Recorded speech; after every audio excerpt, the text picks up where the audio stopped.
What's up? Ghost Fictions is here, and we're back again. This is the second part of a story where Issei was neglected and married Gabriel. But before we start, please consider subscribe to the channel and give this video a like. Don't forget to check the description for more informations. Now let's get into part 2.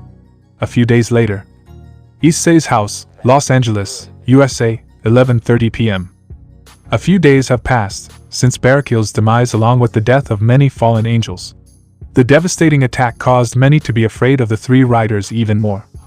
The devastation of the factions increased even further due to what has happened. The leaders were furious at what happened to Grigori, especially the surviving ones from Grigori like Azazel, Shemhazai and Penemu. Akeno was the most devastated upon hearing her father's death by Hades. She vowed to get back at the Greek god of the dead for what he has done to her father, and trained harder to do so. The others wanted to help, but she often used to remain emotionless when she was not angry. Due to the death of her father, she had become akin to a doll, only remaining in hope due to Max or the rest of her friends. Although one thing was for certain that Hades was not working with Issei and Gabriel, making them confused on what Hades' intentions were. But the factions weren't the only ones that were confused. Back at Issei's residence, Issei was working hard to find Hades' plans and intentions, trying to find out on why he interfered during the fight against the fallen angels. "So did you get anything?" Gabriel asked, looking at Issei, who was working hard to find out on what are Hades' intentions, as she looks in worry seeing her husband like this. Issei then spoke, "Yeah, I am still questioning on how did he gain access to all the evil riders that we know so far. Because even if he were to extract our blood, there is no way he can get those devices." Gabriel nodded in understanding. A few days ago, Daiki Kaido came to their place and asked for some of the secondary rider devices along with some other devices, which they had given due to him being a good friend of Tsukasa in the original decade, asking the couple to hand over the secondary rider devices to him if he ever comes to ask for it. When she had asked, he had informed the following: "I have found a suitable secondary rider for the both of you. One that would benefit the both of you in your incoming battle against the supernatural. Fret not, I have already chosen him as my successor and the successor of all secondary riders. Please accept him with an open mind." She handed him some of the secondary rider devices, which belonged to the riders Spectre, Geese, Dien, Brave and Tycoon. Issei also didn't have a reason to stop Kamen Rider Dien, since if he wanted to, he could have stolen from them if he wanted to. Even then, it felt like someone gave them, but who? Issei commented, as Gabriel could be heard yawning, to which she responded, "Issei, why don't we do this tomorrow? I could really use some sleep." Issei looked at her and nodded. So far Hades hasn't attacked them at any given time of their lives. He doesn't plan to hurt them in any way, and didn't even bring them to critical like he did for the fallen angels, only reducing their meter gauge to near critical, and not to the point where they had to dehension to survive. "I guess, sorry for getting so stressed these past days." Gabriel shook her head, as she spoke, "It's fine, your stress is understandable, then again, taking too much won't do any good." Issei nods, as he walks beside her and heads to the bedroom, as the couple sleep together, cuddling with each other. They decided to rest anyway since tomorrow they plan on visiting Kyoto. Issei wanted to ask. Gabriel turns to Issei and speaks, "Are you sure about going to Kyoto?" "Yes, why not?" Issei responded, as he asked, "Did you pack?" "I want to let Reiha have a good vacation." Gabriel nodded, as she asked in response. "It is because you were barred in Kyoto, remember? Apparently Max was able to stack evidence against you for not only attempting to assault the YOUKAI queen but also for apparently raping Kunu. Max managed to frame you for far worse crimes imaginable, right?" Issei nodded, remembering the heinous torment he had to endure due to the false charges. He was beaten to near death for this crime, and he remembered that Yasaka was the one that orchestrated this beatdown, and he won't forget and forgive her. "It matters not, if she bothers this vacation of ours, she will be dealt without hesitation." Issei spoke with total seriousness, as he turns to her and gives a smile, speaking, "You needn't worry, just make sure to enjoy yourself, plus if they bother us, we can deal with them accordingly." Hades is right, I need to stop being this passive. Gabriel hums in response.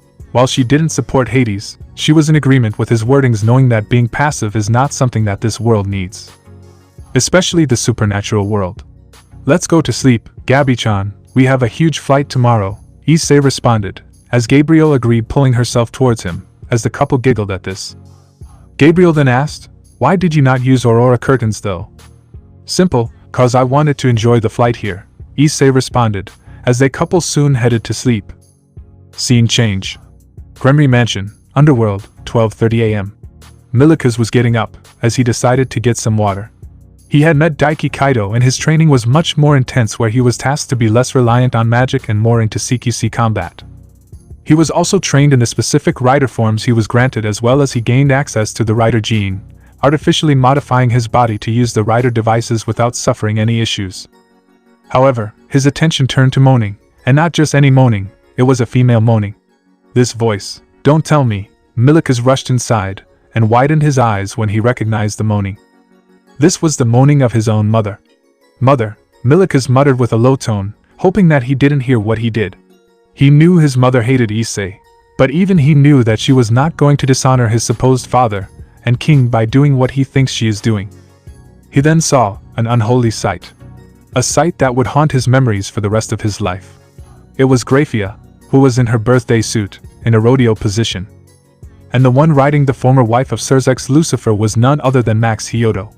He was relishing this in every manner. Ah, more. Gabriel exclaimed with joy, losing all pride of being a Lucifuge devil and acting completely different. Tell me, who is better, me or Sirzex Lucifer? Max demanded, to which Gabriel responded.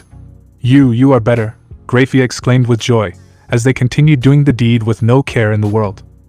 Milikas could only leave the room, in nothing but complete disgust for his mother. He walked out of the mansion, dodging the guards, as he was met with Daiki Kaido, who spoke, I warned you, didn't I? Milikas could only nod, and respond, that woman, how could she do this? She is truly shameless. Although I never thought she'd go this far, you should just leave her be, and become the person you were always meant to be. That man, Max, he ruined so many lives for what he gains. Will you let that man do what he wants? Daiki asked, to which Milikas clenched his fists in anger, and spoke. Not anymore. I will crush him one day. This is something I swear on. Daiki gave a smile as he spoke. Well then, let's begin your training, and I believe your test will begin soon enough. Milikas nodded in agreement, as they soon headed inside an aurora curtain, leaving the location from the place. The next day. Kyoto Brighton Hotel, Kyoto, 6:30 p.m. Gabriel and Issei soon wake up, with the couple changing to their clothing to what seems to be outside wear. They both were ready to sightsee in Kyoto, and weren't going to let any YOUKAI annoy them or irritate them in any manner. Issei was wearing his usual clothing, which comprises of a Adidas jacket, a black t-shirt and jeans, along with boots. Gabriel decided to wear something different. She wore a half-sleeved dress shirt, which had balloon sleeves, thigh-length jeans and heels that had its straps extending to her lower legs. You ready for this, darling? Gabriel asked with a smile, as she lifted her daughter Reiha up, who was giggling at this, as Issei gave a smile and nodded.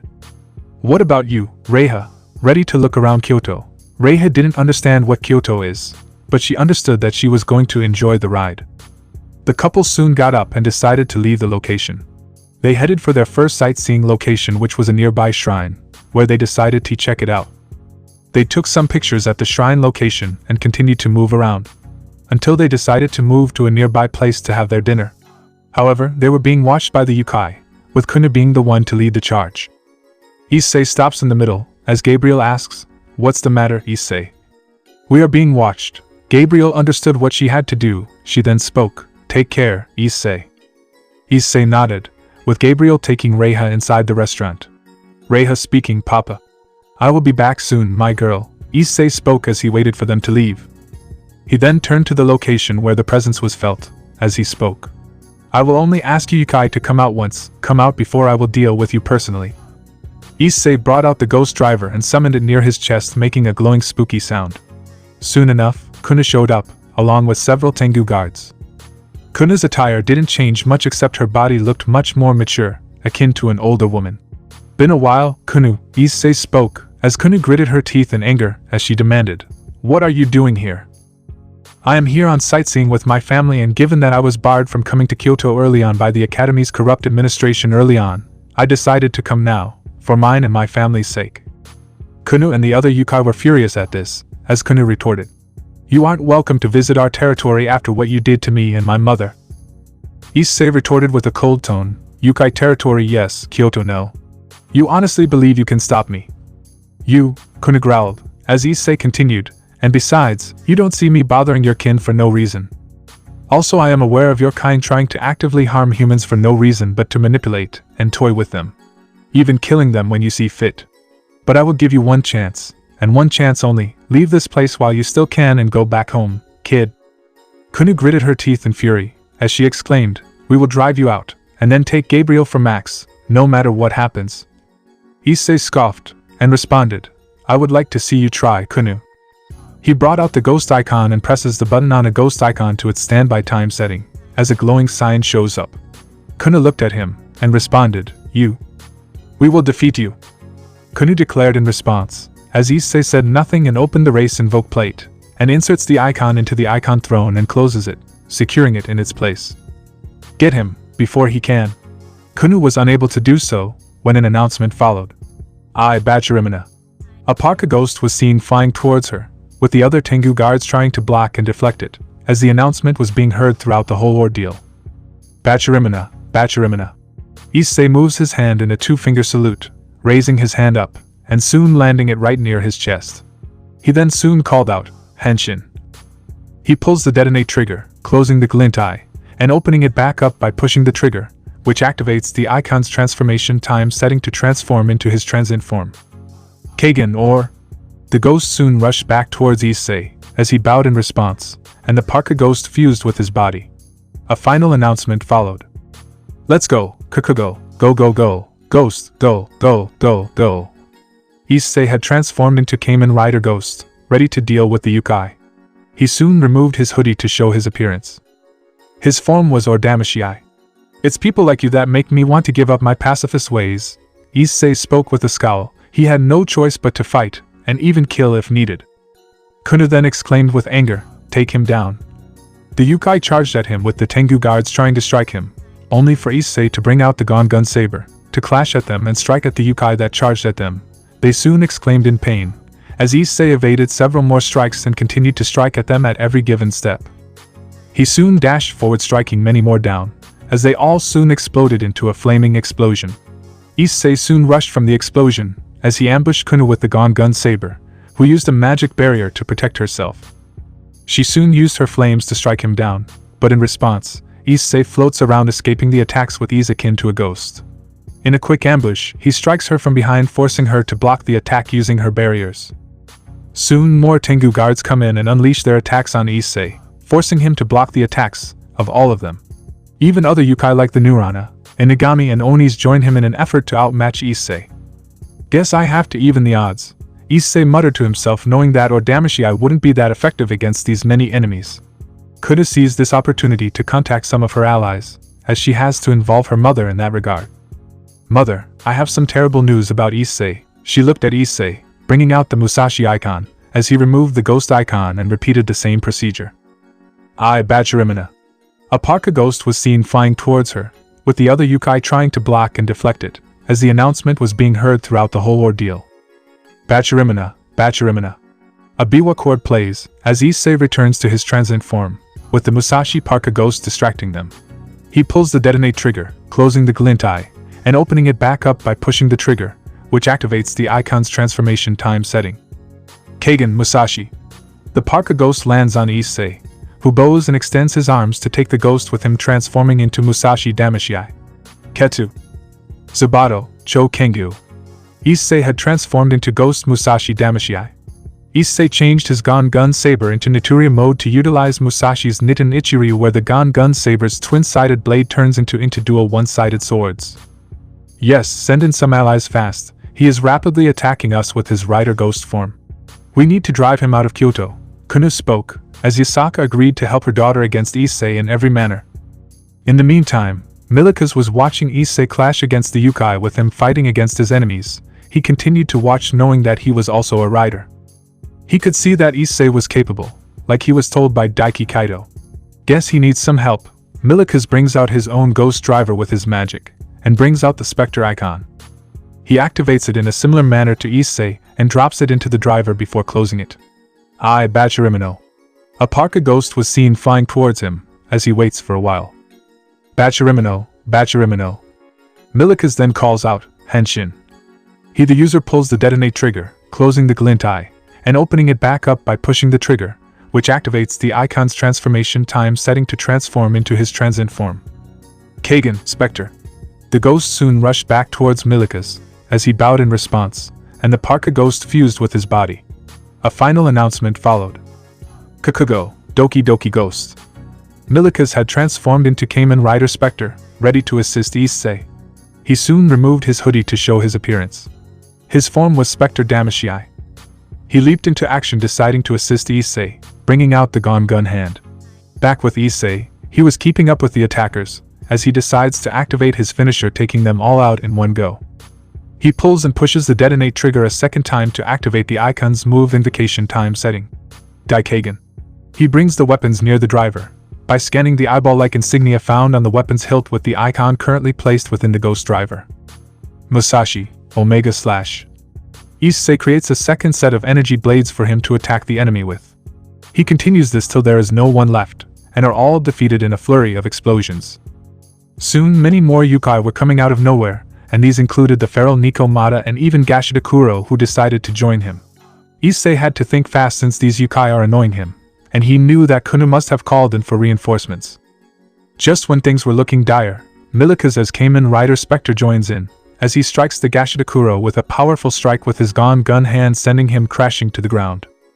He landed in front of Issei, and spoke, "Mind if I join this fight, Ghost?" Issei was shocked at this. Now there are 4 riders instead of 3. And he knew this wasn't Hades, since Spectre isn't an evil or anti-heroic rider. It was the secondary rider to Ghost, who is the primary rider. He then muttered, "Spectre." Milikas nodded and responded, "Someone needs to lend a hand against this fox, who is trying to injure innocent civilians." Milikas prepared his Gon Gun hand, ready for a fight. Milikas's tone was mocking and his voice was changed so that nobody can identify him. Kuno was surprised but angered seeing another rider show up, as she demanded, "Who are you? And how dare you trespass into my territory? Sorry, but this territory belongs to humans and supernatural alike. You have no right to force them out, Kuno-chan." Milikas responded to her, making her even more angrier. Issei then asks, "Who are you?" Milikas looked at him and responded, "An ally, but you can call me based on my rider name, Spectre." Issei nodded, as he seemingly had no choice but to accept his help to deal with the YOUKAI problem in this place. Spectre kept striking the giant YOUKAI Gashida Kuro and taking them down with relative ease, as Issei used his twin swords to slice apart some Nico Matas that came rushed towards him, with some barely dodging his strikes. "Take this monster," a Nico Mata exclaimed, as she fired 2 fireballs at him only for Issei to slice them apart. He soon dodged 2 cat claws that were aimed at him, and quickly slashed their arms, making them scream in pain. Milikas joined in, and used his Gon Gun hand to strike them multiple times, sending them flying. He then continued to strike them even more, sending them flying. The Gashida Kuro kept trying to crush them with its hand, but Issei and Milikas went intangible, causing the hand to move past them. Milikas then spoke, "Time to end this." He leaped in the air, and activated his finisher. He pulls and pushes the detonate trigger a second time to activate the icon's move invocation time setting. Daikagen. He leaps in the air, coating his leg with spiritual energy, changing it to a bright blue in color, as an announcement follows. Spectre, Omega Drive. Milikas lands a flying kick aiming at the Gashida Kuro, causing a massive explosion to happen, taking the beast down with him. The collateral also claimed the lives of many other YOUKAI, since Milikas was far less merciful than Issei in this regard. A massive explosion soon took place, as Spectre landed beside Ghost. He was about to skid, but Issei caught him, speaking, "You are still a novice, aren't you?" "A bit, but you needn't worry about it," Milikas responded as he turned to Kuno, who was looking in horror, as some of the YOUKAI spoke, with the Tengu guard speaking, "Kuno-sama, you need to leave." Kuno gritted her teeth, speaking towards the 2 riders, "This is not over." Kuno and the YOUKAI were leaving with the Tengu using wind magic to cover their escapes, but Milikas asked, "Are we letting them get away?" "Nope." Issei hands him the Edison icon, speaking, "I don't know why, but Daiki-san asked me to have some faith in you." Milikas gave a nod, as he took the icon, as Issei brought out the Robin Hood icon. They removed their icons and replaced it with the ones they had initially, and closing it quickly, returning to their transient states. They then quickly repeated the procedure, and changed their forms. Issei was the first, with an announcement happening with an arrow flying sound being heard for Issei. Kagan, Robin Hood. The Parka ghost of Robin Hood quickly rushed towards Issei, and Issei bowed like he did prior, as another announcement followed. "Hello, Arrow, Morita Aoyu." A dramatic brass arrow sound was heard transforming Issei into Robin Hood Damashii. Milika's was the next, with an announcement happening, with an electrical voltage cackle.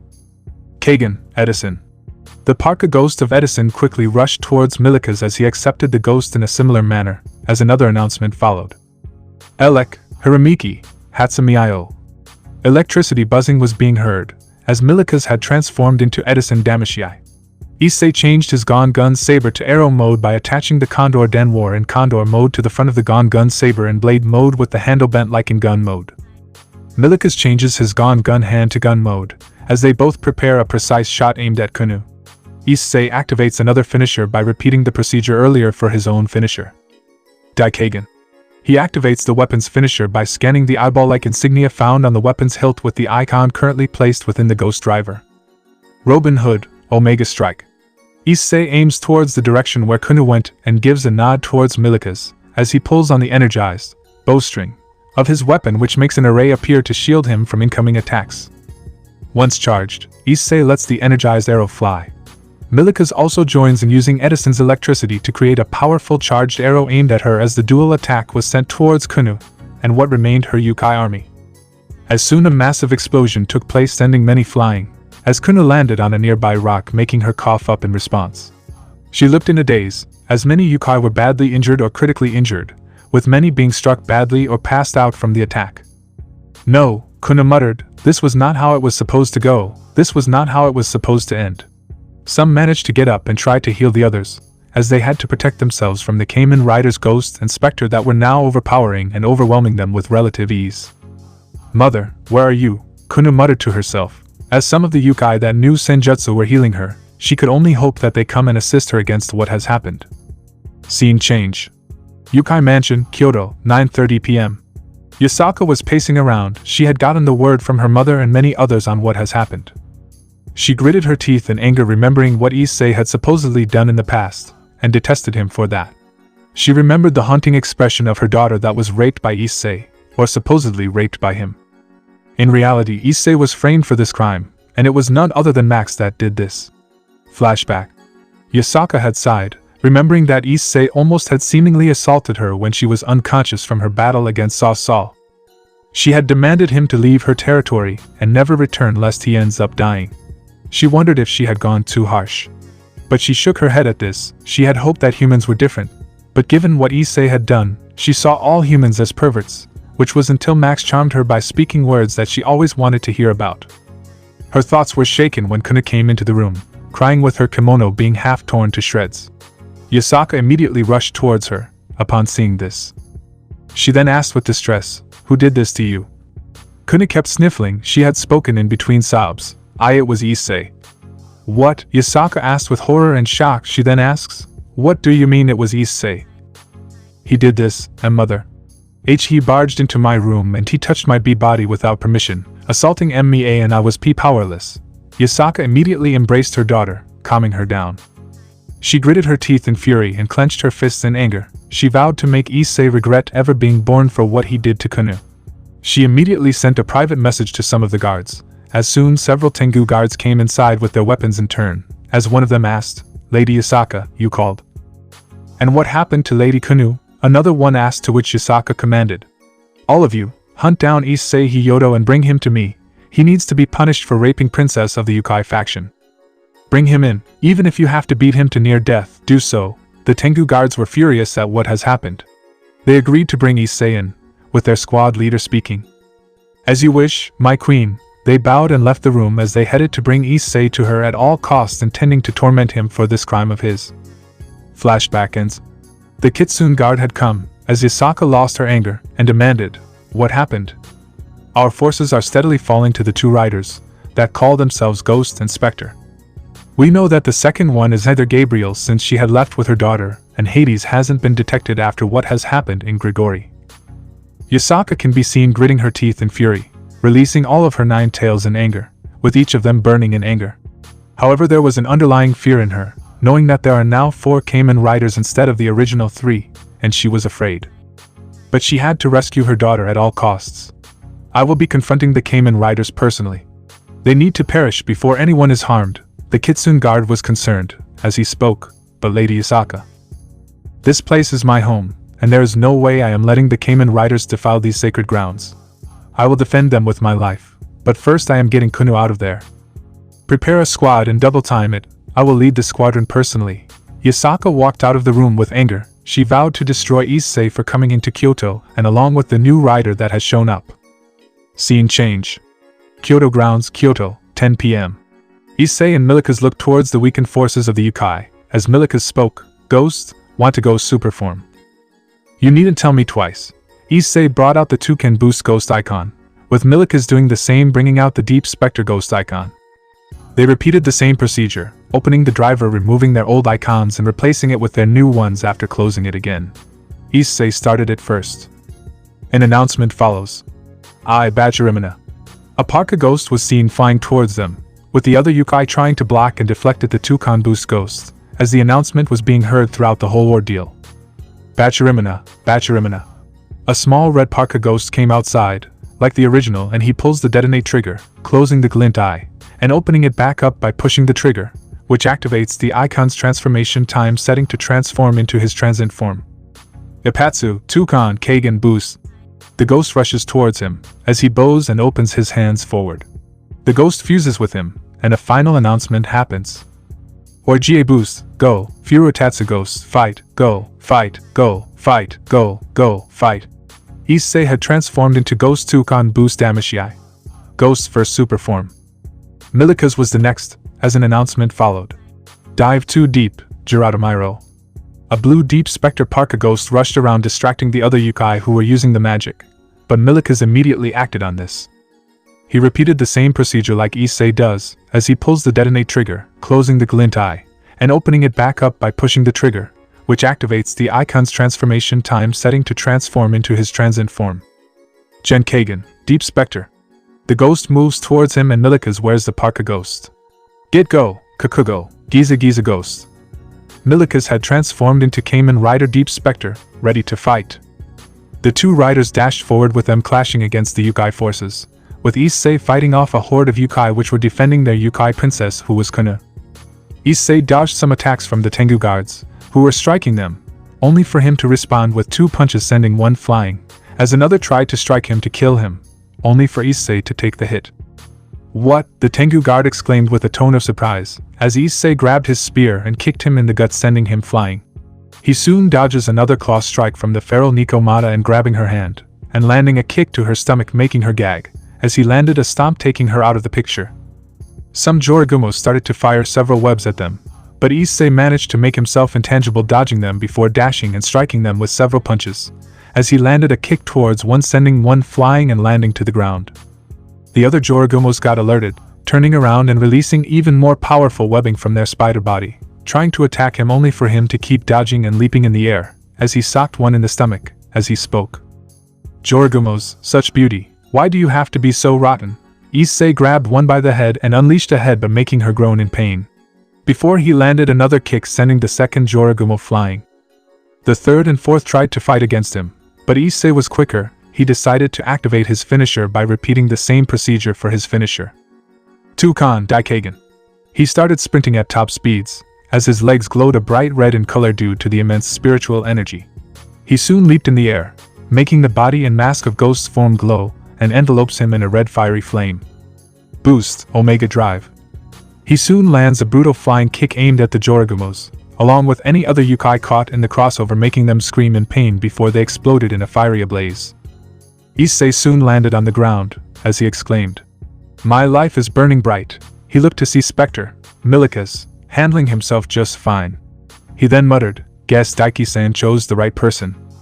In the meantime, Milikas was clashing against the feral Nikomatis along with Tengus and the Inakamis from the reinforcements earlier, as he dodged a claw strike courtesy of Inakami before landing a kick aimed at the dog YOUKAI's stomach making him cough up before he kicked him in the air, sending him flying. He soon landed a kick sending him flying crashing into the other like a bowling ball, as Milikas landed on the ground. He soon turned intangible dodging some claw strikes from the feral Nikomatis before grabbing two and slamming them causing them to become dazed. The Tengus flew in the air, as they decided to unleash a barrage of air attacks aimed at Milikas, as he floated across akin to a ghost moving around like it was nothing. He soon used his ability to fill despair and dread onto the YOUKAI, making them unable to move. He soon leaped in the air, bringing out his deep slasher, slicing apart any tengus with manganese violet flames, and decapitating them without any mercy. They soon fell to the ground as corpses, with Milika's landing right above them. One of the surviving tengus rushed towards him screaming, "You monster!"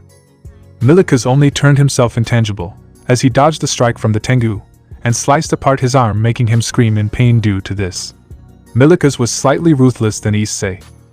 This was due to the neglect he had to endure from a young age, and the thing that truly turned him ruthless was Gabriel literally having sex with Issei Hyoudou, especially after the death of her own husband, which made him disgusted about the fact that his mother had fallen this low. He started to hate his family due to his neglectful past.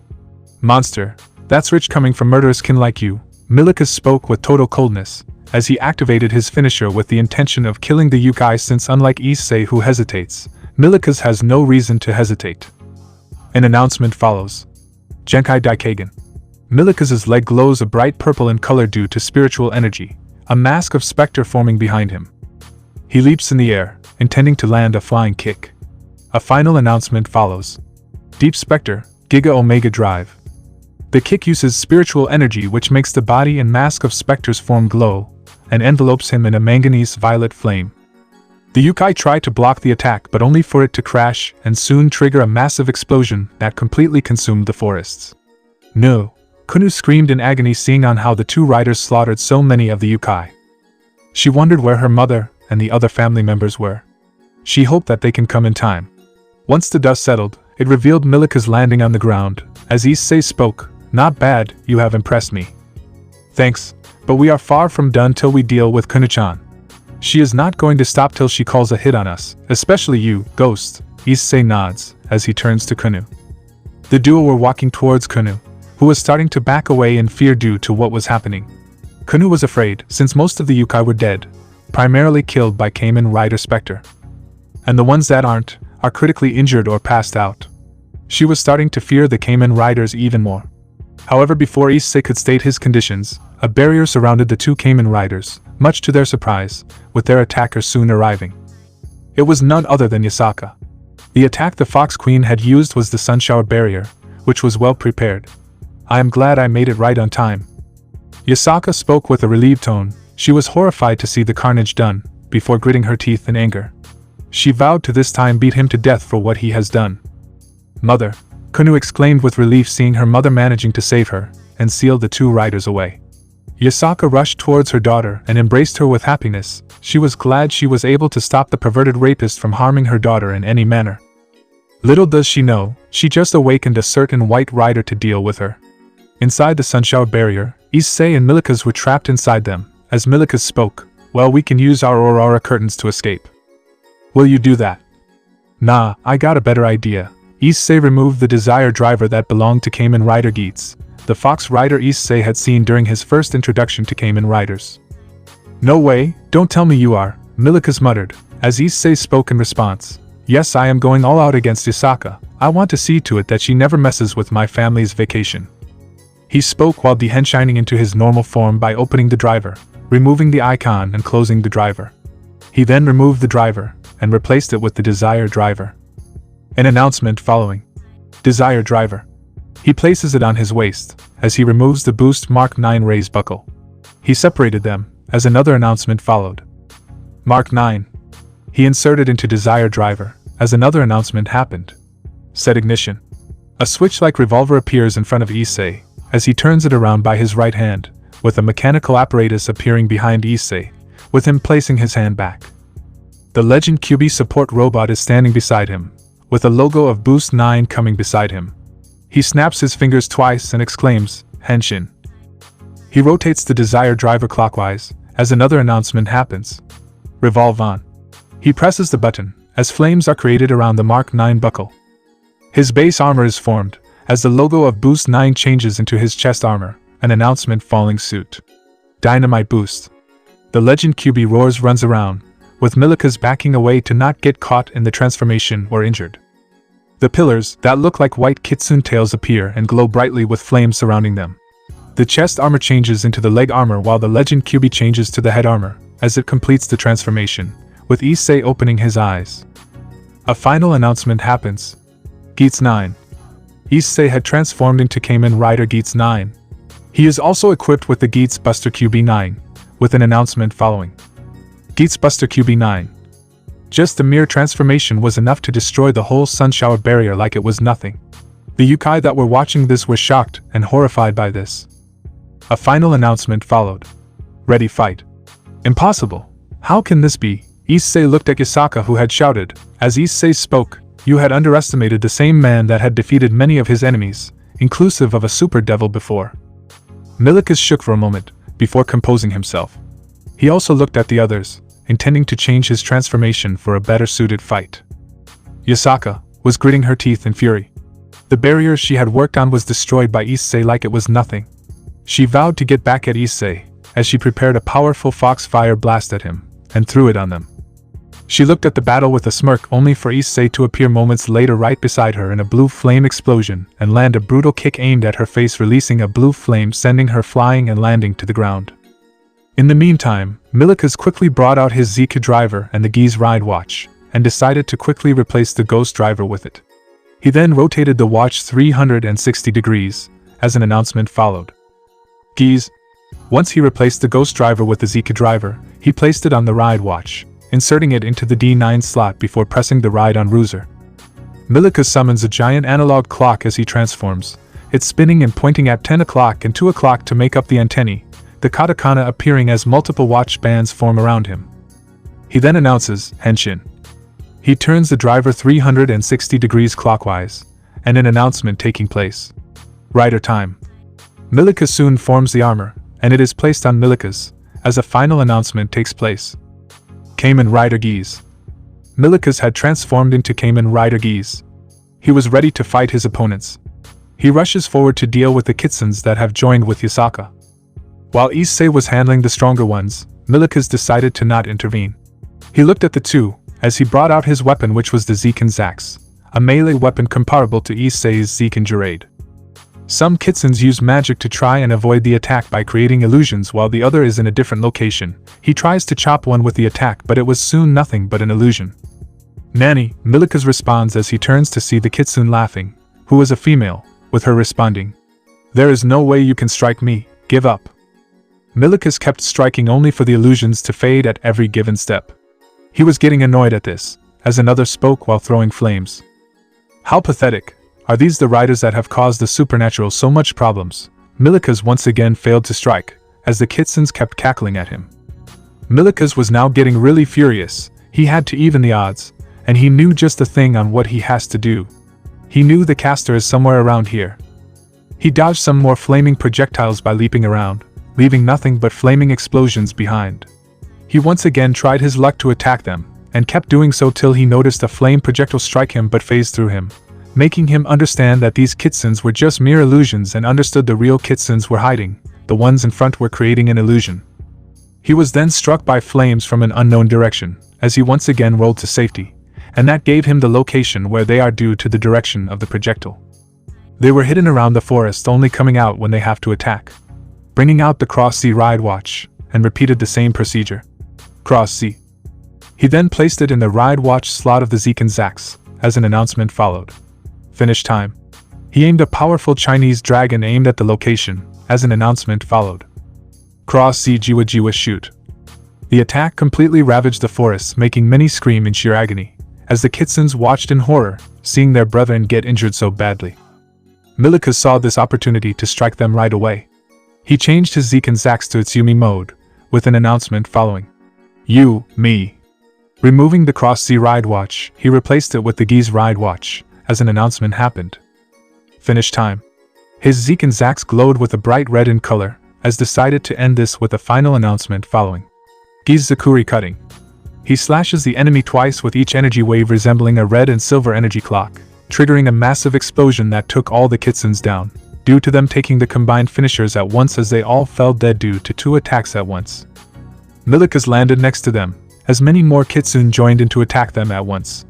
He decided to bring out the Drive ride watch, rotating it, and an announcement following. Drive.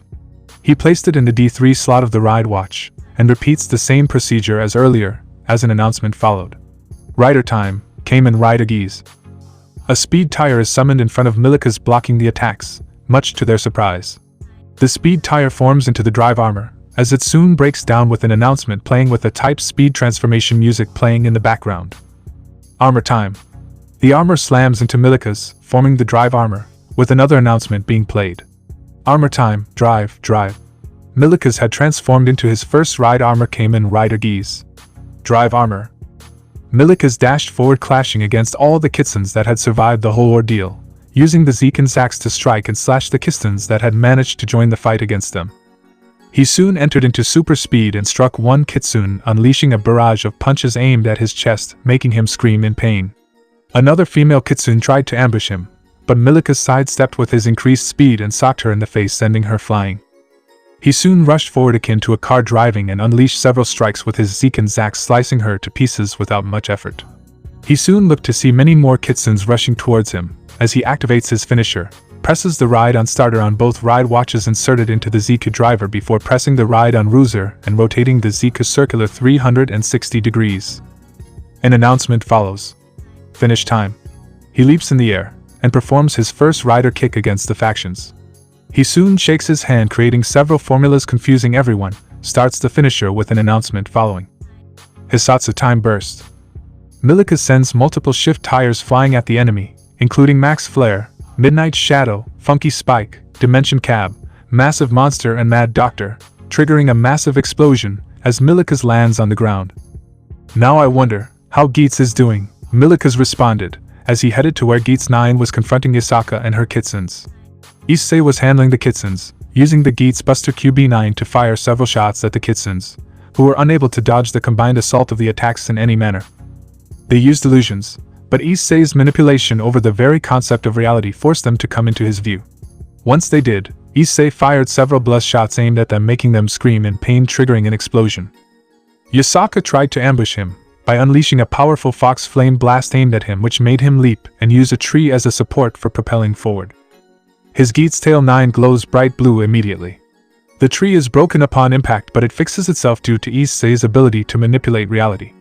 Take this, you damned rapist. Yasaka extends her tails, having flames to ambush Issei, only for him to not move. Once the tails reached close, he placed his hand forward with his one finger aimed near his mouth, in a shushing motion. He then speaks, SHHH. He quickly changes into blade mode, by deploying a blade that enables special slashing with a special energy material generated by the Buster revolver. An announcement follows. Blade. He unleashes a powerful blue slash aimed at all the tails, making Yasaka yelp in pain upon the strike, causing her to back away. Issei then spoke, this armor is based on a 9-tailed fox. Yasaka could only grit her teeth in anger, as she shouted, you dare mock us, you damned. She was unable to complete when Issei closed the gap and landed a roundhouse kick, sending her to the ground with a blue flame explosion. She was on the ground, seemingly defeated by Issei. Give up, Yasaka, we are only here on a vacation. It is your daughter that decided to attack us, this fight is your doing. Issei gave a final chance to the Kitsune queen of the Kyoto faction, however instead of making her surrender, this only agitated the YOUKAI queen, as she exclaimed. I won't accept this. I will kill you. Yasaka's body started to glow a bright blue, as she shouted in fury, transforming into a 9-tailed gigantic fox, as it easily towered against Issei and Milika's frame. The latter was dealing with the Kitsons. Some tried to ambush him, only for Milika's to hold them off by slicing them with the Zekin's axe. He also decided to deal with Kunu, who was constantly trying to attack the rider, as he crossed blades with her. He knew he had to deal with her so that she doesn't interfere. Turning to Issei, he spoke, leave this to me, Geets. Issei nodded, as he turned to Yasaka, who started to unleash a giant fox blast aimed at Issei, only for him to disappear and land up.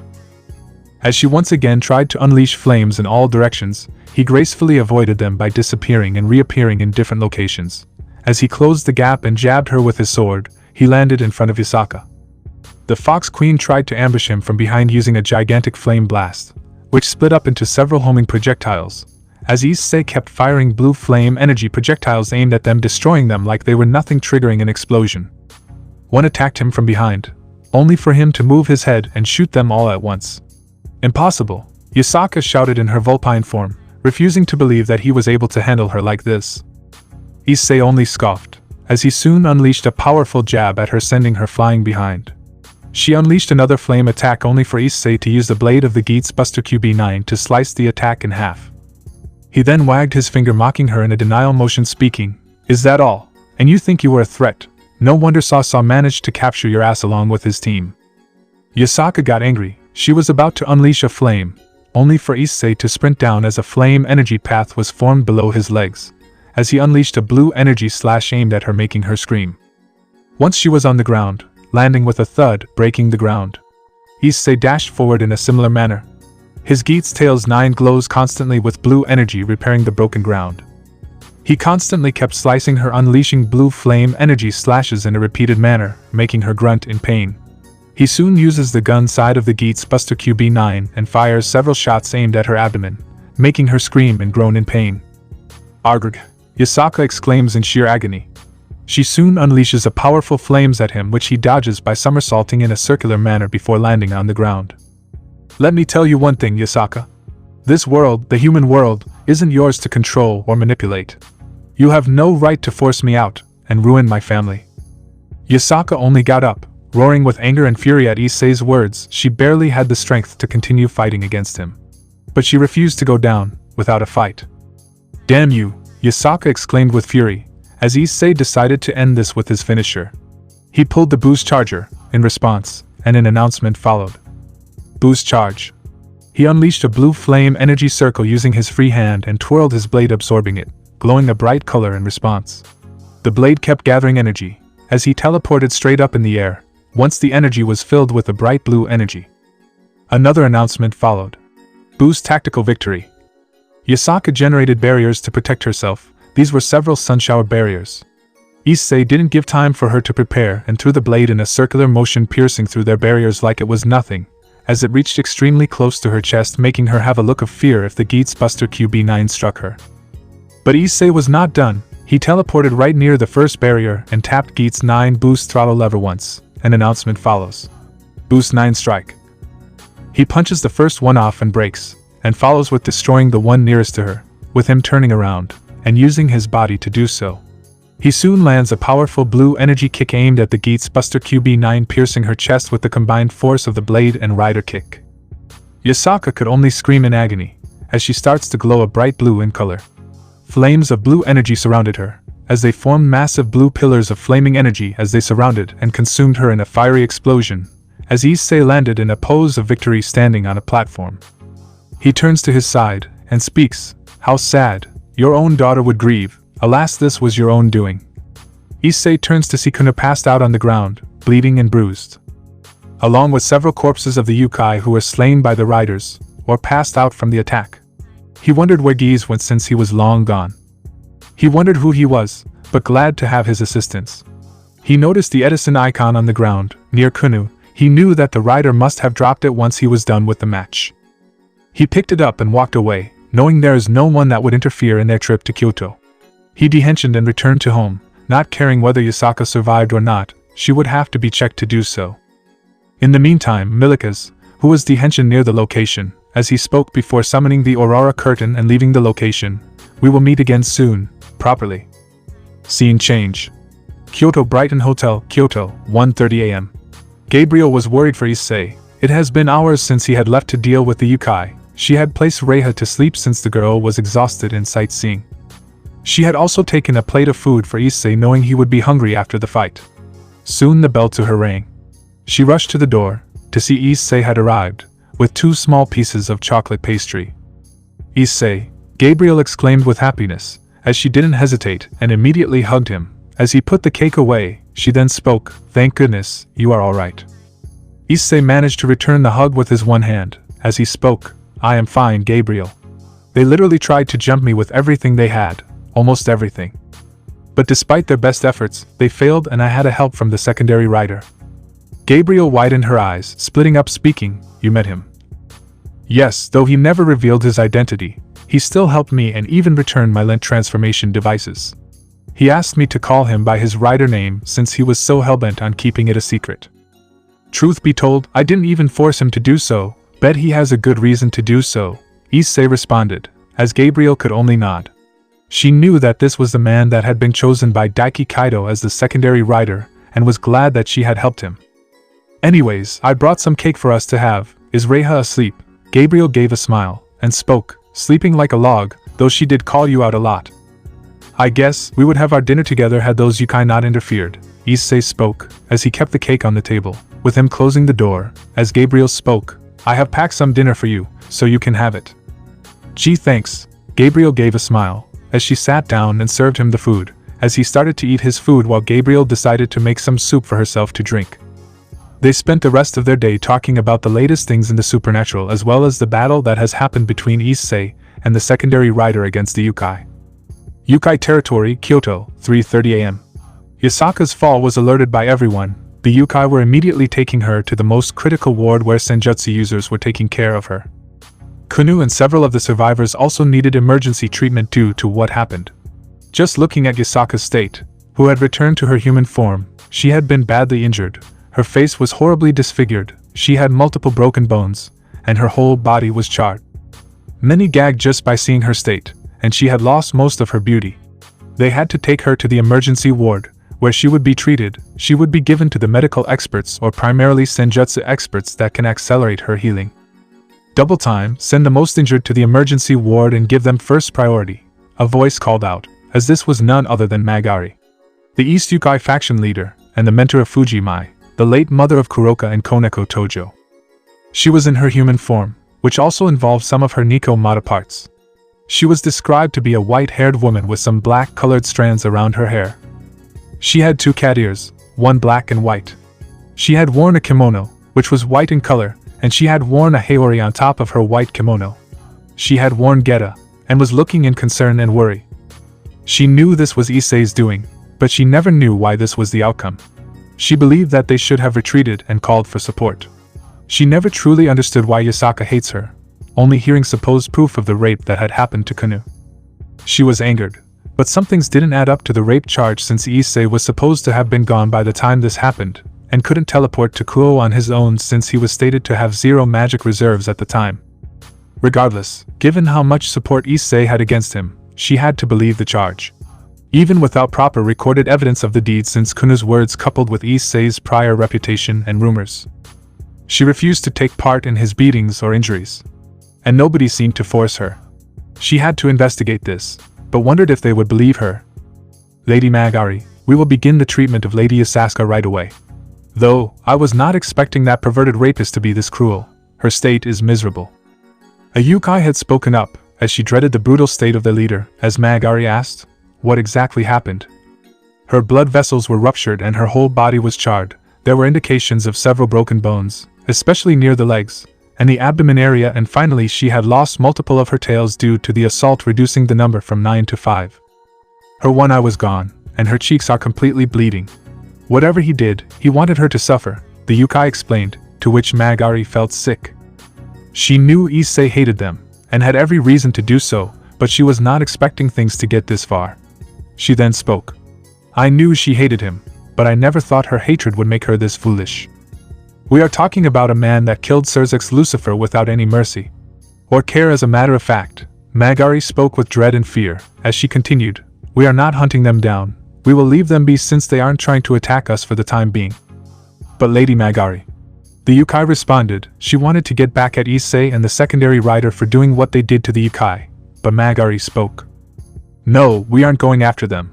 The YOUKAI loss is at a 50% due to what happened. The riders are powerful adversaries, and there is no way I am letting any more lives be lost to them. Not to mention, we are prioritizing the injured and near-death victims than settling grudges. Magari spoke seriously, causing the YOUKAI to nod, as she left the room to continue her assessment and healing of the patients. She looked at the moon, hoping that her doubts would one day get resolved, before heading inside to assist with the healing procedure. Several days later. Kyoto streets, Kyoto, Japan, 9:30 a.m. Reiha was cheering when she was taken to a nearby McDonald's and had enjoyed her food. Reiha was on Issei's neck, sitting happily on top of it. Speaking of which, did the YOUKAI get the message? Gabriel asked, to which Issei responded, they did, they haven't been bothering us due to what happened, and they all have seemed to evacuated from the premises that we are around. I see, considering you used Geats 9 against Yasaka, It was just overkill in my opinion. Mark II boost would have been enough to deal with someone that got caught by an ordinary human with no advantages. Gabriel mused, to which Issei gave a nod. He knew that Geats 9 was just overkill, but he wanted to make an example of Isaka by bullying her to submission and then beating her completely. But it was quite amusing that I used a Geats 9 which is based on the Kyubi no Kitsune against a 9-tailed fox to bully Isaka. And honestly, given what I had to endure thanks to her, it was amusing seeing her state like this. Issei mused in response. As passive as he is, he enjoyed seeing Isaka suffer in sheer agony and suffering as well as anger on being in denial due to how strong Issei has become. Gabriel could only watch this with a sigh, as she knew the beatings he had to endure because of false accusations. She knew that Issei had to endure a lot because of what his former brother had to deal with. However, their attention was soon changed, when Reiha noticed something across the location. She then exclaimed, "Papa Games." Reiha was learning new words, due to constantly hanging out with the driver who didn't mind mentoring her with basic words. She was able to say some 5-letter and 6-letter words that aren't too complex to speak. She was able to speak some words at this point, and didn't intend to rush it in any manner. "Where?" Issei asked, to which Reiha pointed to a small location where a Nintendo Switch, which was playing some Legend of Zelda. Issei presumed this to be the new Tears of the Kingdom. Issei turned to her and spoke, "Not now, Reiha-chan, we will get for you once you get old enough." Reiha could only pout. She didn't cry or exclaim around acting like a stubborn child since Issei made sure to not give the child any electronics due to seeing videos of children throwing tantrums and other bad behavior due to not getting their iPads or other mobile devices. Additionally, Reiha did cry, but it was a little less as opposed to most babies. Gabriel decided to change her attention towards something else, bringing out a small lollipop from her bag, speaking, "Reiha-chan, I brought you a lollipop." She gave it to the little girl, as she beamed in response, "Thanks, Mama." Gabriel smiled, removing the wrapper from the lollipop, and feeding the girl, who managed to grab the lollipop and started to munch on it. Gabriel then spoke, "She does have a sweet tooth." "Tell me about it." Issei mused, hearing his daughter munch on what seems to be a lollipop. He could sense she was enjoying her lollipop. Gabriel then spoke, "Issei, let's head to this shop." Gabriel pointed towards a nearby clothing shop, as Issei turned to her and spoke, "Again, didn't we shop a few days back? I want to buy some clothes here, please." Gabriel spoke with a pleading tone, to which Issei gave a sigh, speaking, "Well, it wouldn't kill us to buy some clothes before we head back and continue our daily fight against the supernatural." Gabriel closed her eyes, and exclaimed happily while grabbing his hand, "Thanks, Issei." Issei could only smile, as he turned his gaze away thinking, like mother, like daughter. The couple went inside to a nearby clothing shop, deciding to buy some clothes for the family. They all enjoyed the shopping since the store served men, women and children of all ages and sizes. Scene change. Gabrie Mansion, Underworld, 11:30 a.m. Grafia was seen serving some food to her guests who were Kunu and some of the YOUKAI that have arrived. They were speaking to Ziasidus and Venelana Gabrie. The latter had a quicker recovery due to the usage of Phoenix Tears, along with top-tier medical equipment. Rias and the others are still recovering due to taking a lot more injuries from Issei and Gabriel. Plus, Venelana was far more experienced due to being an older devil as well as a war veteran of the Great War. Some like Sona have already resumed their duties as the governor of Kuo till Rias would be ready for duty since she was still under induced comatose state. "I am glad you could come, especially after what Issei and the fourth rider has done to your mother." Ziasidus spoke with a smile. He knew that Kuna had to endure a lot in these past few days due to what Issei and the unknown fourth rider had done to her and her faction, with Kuna flinching remembering her mother's terrible state. It was stated that she may never wake up due to the injuries that Issei had performed on her. She was crippled and broken beyond belief with several bones cracked due to the attacks that she had to endure due to Geats 9. She herself had to deal with the secondary rider's Geats drive armor, and almost died by his hand. Just the mere thought made her shiver with fright. She was afraid of Issei even more. Not only did that man rape her before, but now she had no means or allies to fight against him. "Indeed, that monster is the reason why my son is dead, and your mother is constantly suffering," Venelana responded with anger, but in reality she was afraid of Issei. She was afraid to the point of actively wanting to run away from the mere sight of the man. Kuna then responded, It's fine, Lady Gabrie. You needn't blame yourself. The one that is out there, the monster is still roaming around Kyoto." Kunu spoke sadly and helplessly. She knew that there was nothing she could do to remove Issei from Kyoto since he is still present in that location. She was afraid of Issei and the fourth rider who brutalized her to death. Unaware that the fourth rider lives here, albeit not for much longer. Back with Milika's, he was standing in his room. He was getting dressed for a meeting. He had hit his growth spurt in the recent days after his final test completion of helping Issei against the YOUKAI faction and saying his final goodbyes to Daiki Kaido, who was more of a father to him than Surzek's Lucifer. Milika's was now described to be a man who was 6 feet tall and wore elegant dressing. He still had the same red hair most Gabrie family members are born with, however his eye color changed from red to a bright cyan. He used magic to change the eye color. His hair was much shorter than before.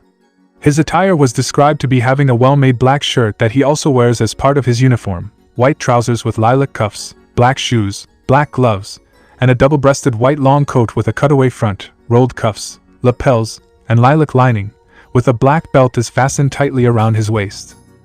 Well, time to get ready for this stupid meeting my family has called for, Milika's mused. He had no interest in sitting for this meeting, but to prevent them from noticing his absence for too long, he had to play along with their desires. He hoped that he could one day leave the place, permanently. However, he didn't want a target on his back since he knows that his family will eventually notice his absence, and the council would send people on his back. He could reveal himself to be fourth rider, but he had a reason why he kept this a secret. He soon heard a voice that attracted his attention. Milika's-sama. Milika's turned around to see a beautiful maid standing right there. This was Fairy Moon Whisper, a fairy devil hybrid that was assigned to serve Milika's Gabrie. She was a young woman with long, sleek black hair tied into a high ponytail, adorned with a white frilled maid's headband. Her striking purple eyes are accentuated by soft lighting, giving them a reflective, almost glowing quality. She has a delicate, fair complexion with a slightly melancholic or serious expression. She is dressed in an elegant black and white maid outfit, with a high-collared, ruffled bodice, black puffed sleeves, and a white apron with intricate pleats and detailing. A black ribbon is tied neatly at her collar, and a wide black belt cinches her waist. She wears subtle yet stylish accessories, including small triangular earrings and a bracelet on her wrist. Fairly, the maid walked towards him, while fixing his clothing with Milika's speaking, "Fairly, you don't need to do this for me. Well, you have an important meeting today, and I don't want to let you slacking off, Milika's-sama."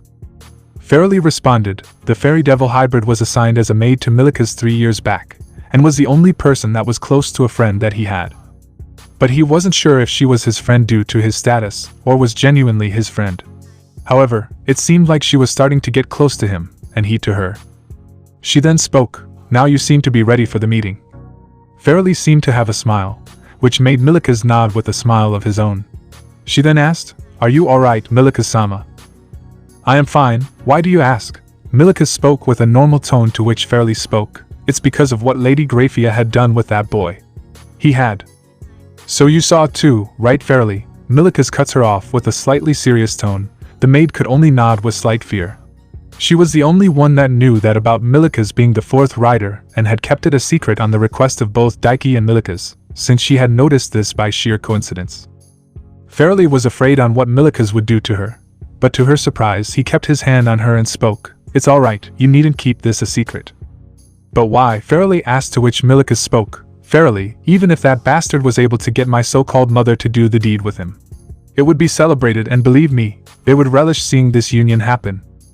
Milika-sama. Fairly spoke with concern, worried that her master would suffer even more by being around this family. Milika's then continued, "I plan on leaving soon anyway. It is not like they are going to be bothered about my disappearance. Mother was always with father, while the same could be said for my grandparents, always busy with work. Rias Gabrie chose that bastard over spending time with me. I have been alone my entire life. It wouldn't kill to be alone even for a while." "Then I will come with you," Fairly responded, to which Milika's was surprised by this, as he spoke, "But why?" "I can defend myself, and if you come with me then." "I don't care, Milika-sama," Fairly exclaimed with a serious tone, to which she continued while closing the door and putting a seal to prevent noise from reaching out. "If I don't come, they will eventually use me as a hostage and extract my memories. They will know that you are the secondary rider, and if that happens, they will try to gain those devices to gain an upper hand against Issei and Gabriel. Please, Milika-sama, take me with you." Fairly spoke with a pleading tone, as he looked at her and turned his gaze away. He was not expecting her to be this devoted, as he spoke, "Alright, but for the time being, I plan on staying here." Plus, I want to help Issei and Gabriel defend what is theirs. Farrelly nodded, relieved that she was going to come with him. She did remember Daiki asking him to become the secondary rider for the Kamen Riders of this world. She then asked, their daughter. From what I heard, there were rumors of them attacking their own child. Is it true? Yes, Milikas responded, as he continued with anger in his tone. When Daiki-san told me of this, I was ashamed. Ashamed that the two people that gave birth to me was responsible for harming a child. A fucking toddler, mind you, had to endure this. Milikas spoke with a grievous tone. He hated that his own family had done this and were unrepentant about it. Farrelly could understand the grievances he had to endure, as Farrelly kept her hand on him, making him turn to her, as she removed it immediately, responding, Sorry Milikas-sama, I was just... It's alright, you needn't apologize for things like this, Milikas responded with an assuring smile. Farrelly could only nod, slightly embarrassed at this. She then spoke, Milikas-sama, should we get going? Your family would get suspicious. Yeah, I think I should, Milikas responded, with the maid removing the barrier and him heading out to meet up with his family's guests. He wasn't a fan of meeting up with Kunu, given that he was the one that had wiped out several of her kin as well as mocked her till during the fight as well. Milikas had walked towards the door and opened it, with Farrelly following suit. She was assigned to him as a maid after all. Scene change. Kuo Airport, Kuo, 2:30 p.m. Issei, Gabriel and Reiha were seated on the airport waiting for their plane. Issei was teaching her some words from the picture book that he had purchased from a nearby bookshelf and was speaking. Now Reiha-chan, that's a lion, say it with me, a lion. Issei spoke, spelling it out. Lion. Reiha spoke, confused, to which Issei shook his head and spoke. No, lion, a lion. Lion. Reiha tried again, as Issei shook his head and spoke. Let's try again, no worries my child. Reiha nodded. She was learning animal names, and was learning more quickly. She was a quick learner due to having angelic blood flowing inside her body. Gabriel gave a small smile seeing this, and giggled seeing this, before she caught a bad smell spoil her nose. Issei turned to Gabriel, as she spoke to him in a low tone, we need to change her diaper. I see, here you go. Issei gave the girl to Gabriel, who held her around her hands, as she spoke, I will be back soon. Reiha wanted to be near her father, but Gabriel spoke, worry not Reiha-chan, once I am done changing your clothing, we will be back with your papa. Reiha could only nod in response, as Gabriel and Reiha headed to the baby care room and decided to get her changed. Issei was left alone, as he closed the book and lied on his chair and waited for a while, as he pondered what was happening in the factions. However, before he could rest, someone unfortunate showed up. He soon turned to see none other than Hades show up. But the dimensions didn't change. Issei was on guard, but Hades responded, Whoa, I am not here for a fight. Issei was surprised, as Hades continued, I will only fight when your girl isn't around. I prefer a fair fight over using your daughter as a hostage.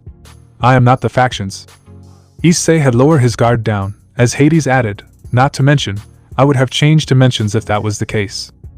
That is why I waited for Gabriel and Reiha to leave. But if you want, I don't mind fighting. Hades brought out his ghost driver, and the dark ghost icon.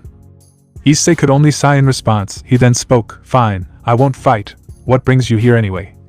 Hades walked up to him, and brought him some of the icons that had landed in his hands. This was the Himiko icon, Ryoma icon and Gomen icon. Issei was surprised by this, as he threw them towards him with him catching them. He then spoke, These icons would have fallen into the hands of the factions. Some of the YOUKAI managed to swipe them while your eyes were focused on having some fun time with your family. Issei grew wide-eyed. He was glad that they didn't fall into the wrong hands. However, he wanted to know, how did the god of the dead get the icon? But how did you get these? Hades rubbed his head, and responded, Well, flashback begins. Hades was watching some of the YOUKAI gain the icons, with one of them speaking, which was the Inakami. These are the rider powers. Perhaps we can use them to our advantage against those that harmed our kind. The icons were the Himiko icon, Ryoma icon and Gomen icon, as they tried to use it, by pressing it in a similar manner, with a male kitsune speaking, Why? Why can't we use it? We need to try something else. We have to fight against those monsters that are in our home. Driving them away from this place. Another one spoke, and this was a Fudakuchiana. She knew that the riders are dangerous, but if they can use their power against them, maybe they can defeat them. I am afraid you can't use them even if you wanted to. The YOUKAI turned to see none other than Hades show up. He had already his own ghost driver around his abdomen with him speaking, you will be needing a driver like what I, Issei or the fourth rider has. Shame you will never get one from either of us. Hades, what are you doing here? The YOUKAI leader under them spoke with a mixture of anger and fear, since they were afraid of the one that was solely responsible for the deaths of so many people. I will be taking those icons from you, YOUKAI. You have no right to touch them. The YOUKAI were immediately on guard, as the Fudokuchiana responded with anger, we won't surrender. Hades shakes his head and speaks, the hard way it is then. Hades brought out the dark ghost icon, and opened the driver and placed it inside it. Henshin, Hades exclaims, as he was ready for a fight. He pulls the detonate trigger, closing the glint eye, and opening it back up by pushing the trigger, which activates the icon's transformation time setting to transform into his transient form. Kagen, Dark Rider.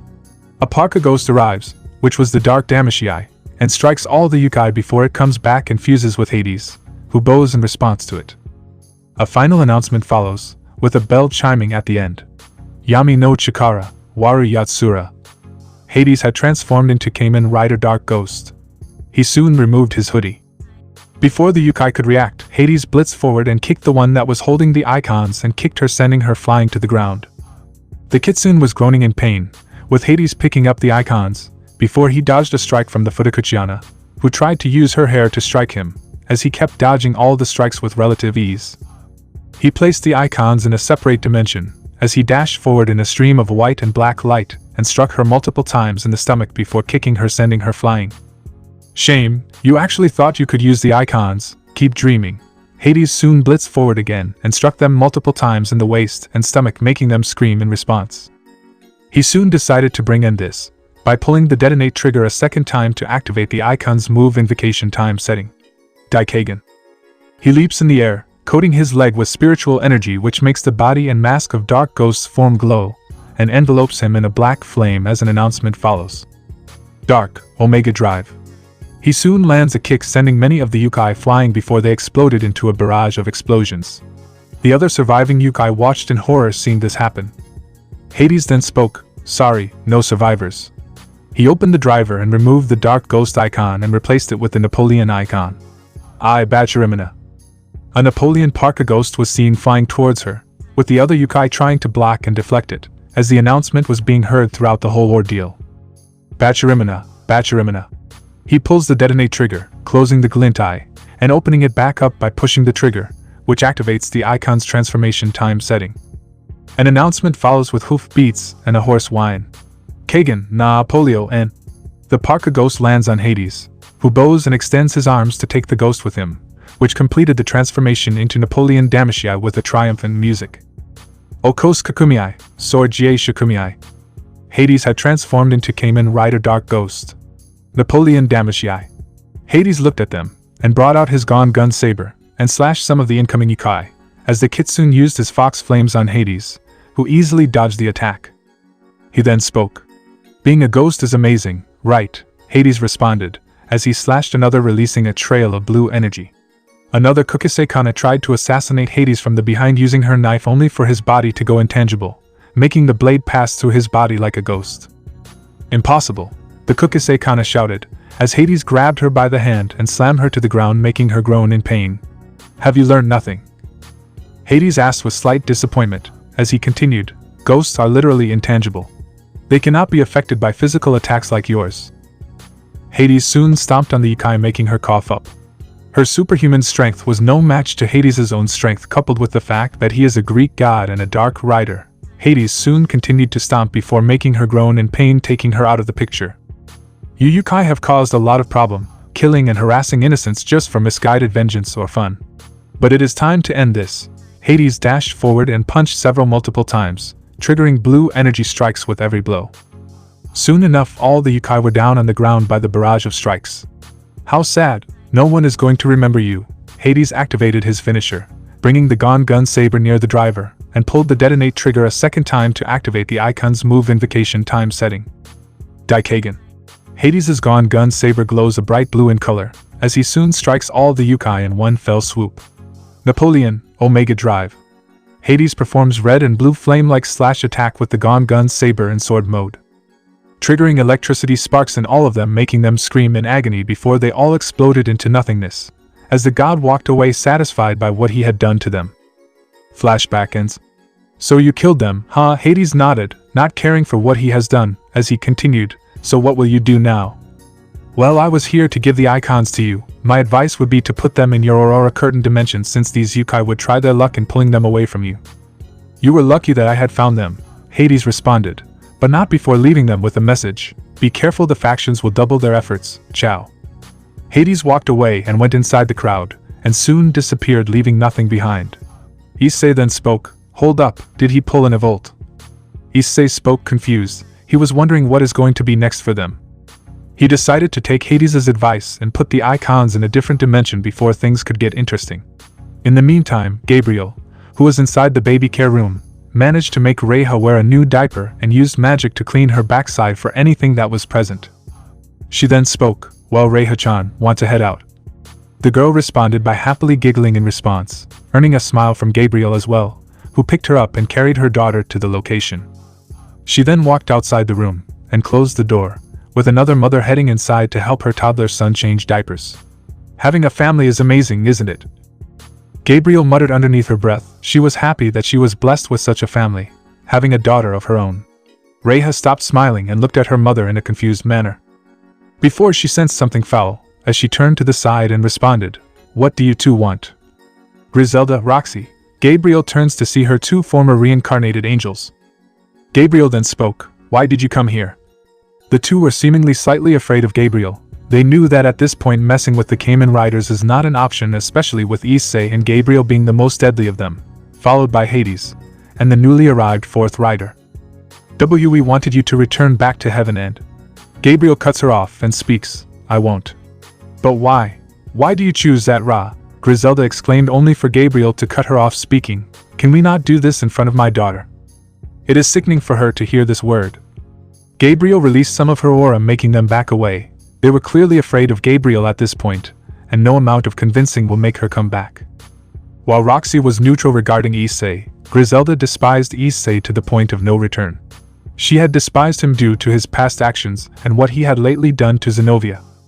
On how he had tortured and beaten her twice, the second time more brutal than before, she wanted to fight him but didn't have the guts to confront them in any manner, especially given the man had mercilessly killed Surzek's Lucifer and drove Yasaka to an induced comatose state.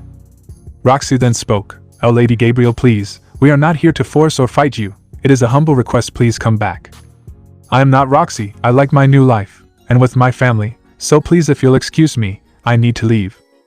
Roxy could only nod, watching her former seraph and leader that she was under leave, as she understood that she was watching her leave, with Griselda clenching her fists in anger watching her leave.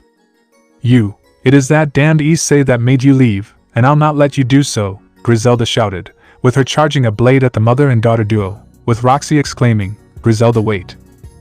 Don't do it. Gabriel acted quickly by placing a barrier, but before anything could happen everyone heard an announcement. Zendai Kagen, Kengo, Dendo, Ero, Ringo, Kauba, Kyosho, Muso, Kaido, Dazeo, Joo, Dio, Busho, Daso, Dekusho, Soryo. They all looked to see Issei running up to them, now in his Kamen Rider Ghost Grateful Damashii form. The Parka Ghosts, who were the 15 heroic Parka Ghosts, all floating around the Grateful Damashii. He soon leaped in the air, with the 15 heroic Parka Ghosts all forming the ghost symbol, before combining into a powerful fireball. A final announcement following. Zenin Shugo, Grateful Omega Drive. Issei rolled once and performed a flying kick aimed at Griselda with the fireball near his leg, sending her flying, which triggered a massive explosion that made her groan in pain, with Gabriel changing dimensions to not let anyone see what happened. The last thing that was heard was Griselda's screams before she had exploded. She barely could defend or block the attack. Issei soon landed on the ground, with a serious pose, after defeating Griselda. Never try attacking my family ever again, Roxy felt fear seeing this, as Issei turned to Gabriel and Reiha, with him speaking, you two unharmed. The two were happy with Issei's arrival, with Reiha calling out, Papa. Issei gave a chuckle seeing this, as Gabriel responded, things would have gotten a lot harder had you not made it on time. Issei turned to her, and responded, well, it is a good thing that there aren't people around. Gabriel soon responded with a smile. And judging by this form, you aren't holding too much back, aren't you? Issei gave a nod before turning to Roxy speaking, I will give you a chance to flee while you still can, Roxy. Don't ever show yourself to me or my family ever again. Roxy could only nod. Her provoking Issei was not an option, since he had taken down Griselda without any mercy. But not before asking, "You killed Griselda-senpai?" She had it coming, Roxy. I told you once and I am telling you again and again. There will be no mercy for those that harm my family. And honestly, you factions are taking things for granted despite the deaths. Give them this message. If I really wanted to destroy the factions, I would have done so. If I wanted to, all of you will be groveling at my feet begging for mercy. If they still wish to harm or annoy me, and harm my loved ones, Issei spoke with total seriousness, as Roxy could only gulp and nod in response. She soon responded, Fine, I will ask them to not annoy you. But I know, but stay out of it then. Don't bother me or Gabriel and mind your own business. Issei spoke with a serious tone, making Roxy nod in understanding, as Gabriel returned the dimensions back to normal, with Roxy soon leaving from the location moving past them. She soon teleported out of there, with Gabriel asking, Anyways, how did you know I or my daughter was in danger? Gabriel asked, to which Issei responded while de-henshining by pressing and holding the resonate trigger, with all the parka ghosts leaving an announcement following. Kai-san. Well, I was waiting for you, and soon the boarding announcement began, which made me come towards the baby care room where you were changing Reiha-chan. Which is when I sensed the holy presence, and heard their voices. Hence I had transformed into grateful Damashii. We should probably leave since boarding will end in around 20 minutes. Issei responded, making Gabriel realize that she had spent a lot of time here, as she responded. Let's go, sorry for taking too long, Gabriel spoken with an apologetic tone, to which Issei responded. It's fine, I am just glad I could make it on time, Issei responded, while putting the icon driver G inside the Aurora Curtain dimension, as he picked up Reiha back, who only happily exclaimed, Papa. Came back. Yeah, your papa will be with you. Always, Issei rubbed her head, with Gabriel smiling in response, as the family soon headed back towards the boarding line and preparing to head back home. Scene change. Gabrie Mansion, Underworld, 3:30 a.m. Milikas had arrived in the hall alongside Farrelly, who was the maid that was serving him. He then spoke, Did you call me, grandmother, grandfather, mother? Milikas felt internally disgust when he called Venilana, Ziacitus and Grafia his family. He felt sick that these people were related to him. Farrelly could understand the anger brewing from him, and wanted to calm him down, but there are two reasons why she couldn't do so. Farrelly was a low-class devil while Milikas was a high-class devil, bordering ultimate-class devil. In almost every devil family, your lives and your interests were always second in favor of the family's interests and aspirations. If she were to have normal contact with him, especially physical contact, then both Milikas and Farrelly would suffer, but the latter more so since she basically had no support in that regard. Secondly, she was a hybrid of a fairy and devil, which were already looked down upon by the devils, primarily the council and even some of the new satanic factions along with the old satanic faction. That, coupled with the fact that she was a low-class devil, meant that many looked at her with scorn, and any contact would have resulted in her potential imprisonment, torture, or worse, execution. Milikas, Ziacitus called out with a smile, as he continued, Meet Kunu, she is here to meet you. Milikas looked at Kunu, and smiled. However, it was in remembering the beatdown he had given her when he had used Gi's drive armor. He internally smirked, remembering the brutal state he had left her in before leaving behind the Edison icon due to Issei lending it to him. It's a pleasure, Kunu. Milikas called her by that name, to which Grafia responded with slight anger. Milikas, that is no way to talk to the future YOUKAI leader. Milikas was dumbfounded. He had spoken respectfully even if he didn't mean it, and felt sick speaking to her with respect.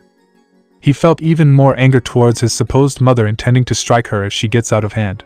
However, Kunu had spoken in response. It's alright, Grafia, Milikas didn't know what to address me as. But you can call me Kunu, you needn't worry about it. Milikas nodded, as he sat down. He couldn't help but feel the dirty looks coming from his grandparents for a moment before they had returned to their smiles. He hoped this meeting could end so that he could make plans on escaping from this place soon enough. He didn't want to be in this house where no one really loved him, with Milikas speaking. So why was I called to this meeting? Like, for what reason? Venilana responded to Milikas speaking. We were planning to ask you about it, but we were planning on setting up an engagement with Kunu. Venilana responded with a smile, making Milikas widen his eyes in horror. He then responded, Wait, don't tell me. Yes, Milikas, both you and Kunu will be engaged. Venilana responded with a smile, as Milikas was pale by this. He and even Farrelly always feared this outcome to happen. They knew that one day Milikas would get engaged with a person that he either barely knows about or worse dislikes, and Kuna fell in the latter of the category. He didn't want to engage with anyone, let alone have a relationship, since his primary focus was to train his rider powers and find a way to make his life alone, and with possibly Fairly. Fairly was also pale. She could sense Milikas feeling anger by this, and was almost ready to rip into Venelana. However, to her surprise, he took a deep breath and responded. "I refuse." Milikas spoke with a blunt tone, to which the 3 Gabrie family members were shocked by this, with Gabriel being annoyed by this. She wanted Milikas to be with Kuna such that he could be with someone that he cares for. "But why?" Ziasidus asked, confused, to which Milikas responded, "Well, I don't want to get engaged, that's it." "For what reason, Milkas?" Venelana exclaimed with slight anger, as Milikas responded coldly. "I will give you 3, grandmother. 1. I am 17 years old, not even a fully grown adult, mind you. 2. I just met Kuna, we are barely friends, since I never actually got to meet her. I only heard of her just today itself. I never became friends with her, and now you are asking me to get engaged. This is not how it works. And 3. It is just like Aunt Rias all over again when she was engaged with Riser Phoenix. Have you learned nothing from that incident?" Milika's reasons were extremely valid. They were silent upon hearing this, with even Kuna being stunned by this revelation. None of them could speak a retort in response, as Venelana responded with anger in her tone. "Milikas, you are getting engaged to her right now." Milikas only turned to his grandmother, and responded. "Make me, grandmother." Venelana got up from her seat, and before anything could happen, slap. Venelana slapped Milikas on the face, almost making him fall to the ground, as Fairly rushed to him with concern. "Milika-sama." "I am fine, Fairly." Milkas responded. The slap barely had hurt him, since the training with Daiki was far more brutal than the slap. Venelana then responded. "This is not how I raised you, Milikas. You will get engaged and married to Kuna regardless of what you think." Milikas could only chuckle in response, as Venelana responded. "What's so funny? Raised? You barely took effort in raising me." Milikas stood up in complete defiance of his grandmother.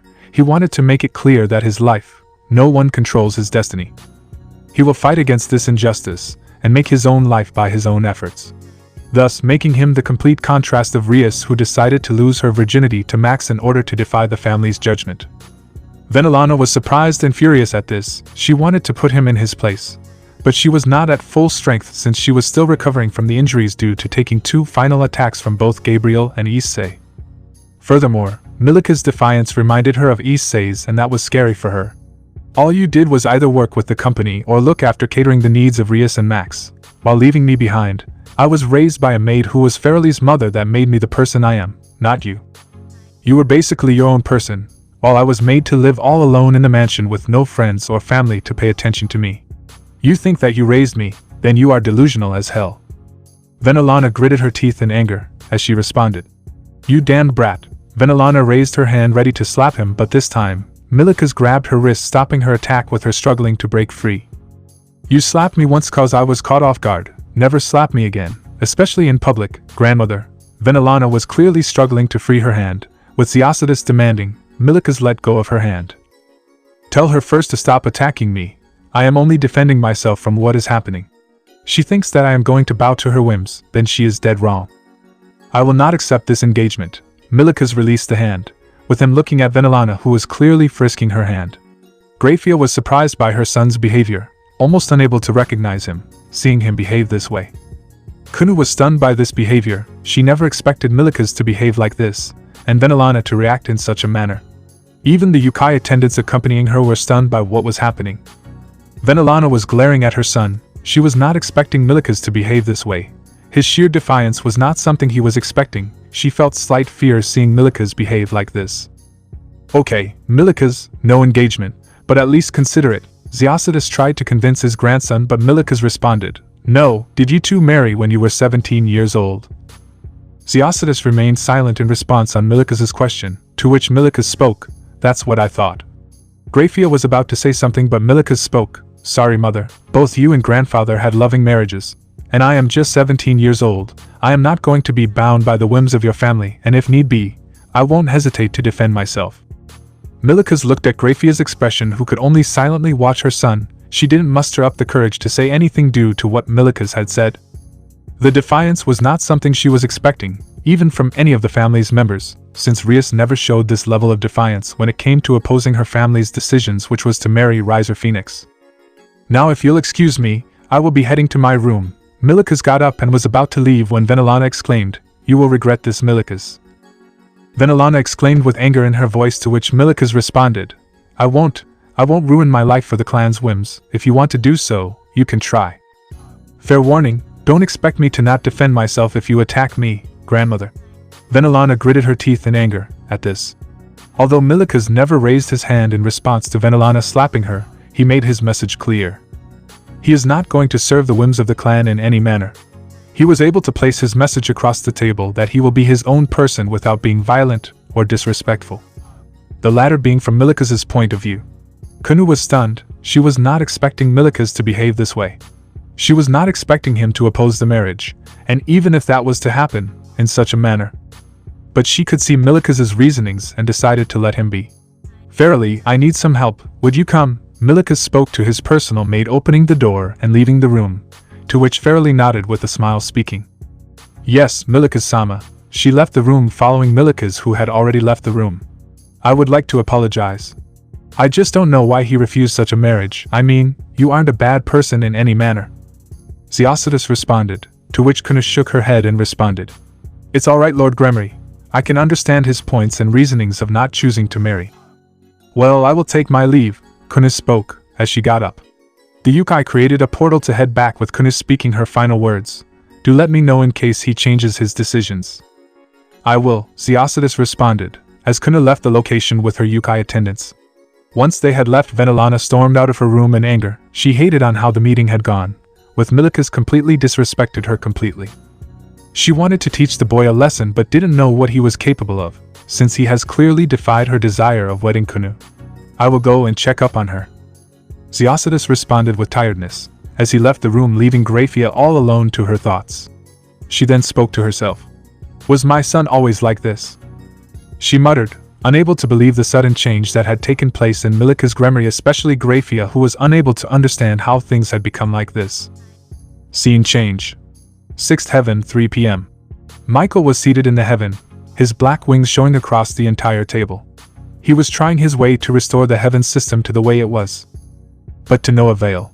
The reason he was here was because Azazel and Ajuka had managed to find a way to breach through heaven and let the former angels stay in the location. It was a temporary electromagnetic pulse to the system that would shut down the heaven system for a short, while till a fix would be made. However, this also allowed other races that were usually forbidden to enter heaven without permission to let them enter the location as well. Something that Michael and the other seraphs had to accept in order for them to enter and move around heaven. Damn him, Michael shouted with anger, cursing Issei for turning Gabriel against him and the rest of the seraphs. He wanted to get back at Issei, and knows of him and his family visiting Kyoto when he was banned from doing so. Yet he did visit them, and also dealt with Yasaka and her allies who had dared disrupted their visit, which ended with her being critically injured, horribly disfigured and completely in a comatose state. After that, no one dared mess with Issei and his family, especially from the YOUKAI kind, due to what Issei had done to Yasaka, and dared the others to do something about it. In the aftermath, the factions had to make a plan against him. Possibly create the same sense of technology that Issei had, but in a more twisted manner. Since they had to find a way to combat them, hence some of the factions even tried stealing them. Only for Hades to kill the YOUKAI responsible and take them away, much to their anger. I swear, I will destroy you if it is the last thing I do, Issei Tokiwa, Michael shouted with anger. He once again ended up in failure. However, soon enough someone barged inside. Lord Michael, I have some terrible news. Michael turned to Roxy, who had managed to arrive in a teleportation circle, as Michael retorted, Go on, Roxy. What could be more worse than us losing our very home? Griselda was killed by the Kamen Riders. Issei has made it very clear that he intends to show no mercy, and even gave me this message to tell you. If I really wanted to destroy the factions, I would have done so. If I wanted to, all of you will be groveling at my feet begging for mercy. Roxy spoke with slight nervousness and fear, which caused Michael even more fury.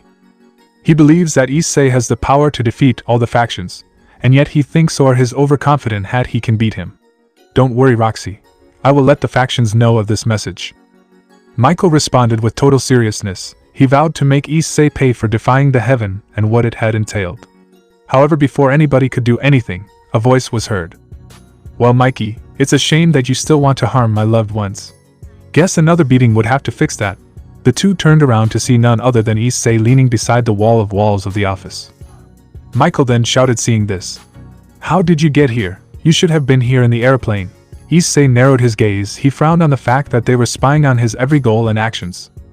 Issei then spoke. Your back door was open, that was how I got in. And you got some nerve spying on me, don't you, Michael? Issei spoke seriously, which caused Roxy to get afraid and Michael to become furious. He was about to ready a powerful light attack, but Issei responded, don't even think about it, Mikey. I killed Sir's ex and drove Yasaka into a comatose state. I don't mind making you victim number 3. Issei brought out the 01 driver and was ready for a fight, making Michael back away with slight fear. But there was anger in his expression. He was afraid of trying his luck against Issei, as the latter spoke. Guess you are smarter, alas, you are still a moron. Let me tell you one thing, Gabriel is mine, not yours. Her life, her desires and what she does isn't yours to control. And it will never be yours to control, Issei spoke coldly, as Michael could only grit his teeth with fury and frustration. He despised what Issei had stated to him. Roxy could only remain silent at this, knowing that there was nothing she could do to stop him. Besides, your fallen wings, that is your doing, not mine. It was about time you fell for the amount of sins you have committed, Issei commented, as Michael retorted, this is all you're doing. Actually, it was Gabriel's idea. 'Cause if it were up to me, I would have your angelic kind erased. Michael grew wide-eyed, as he responded, you convinced her to do this.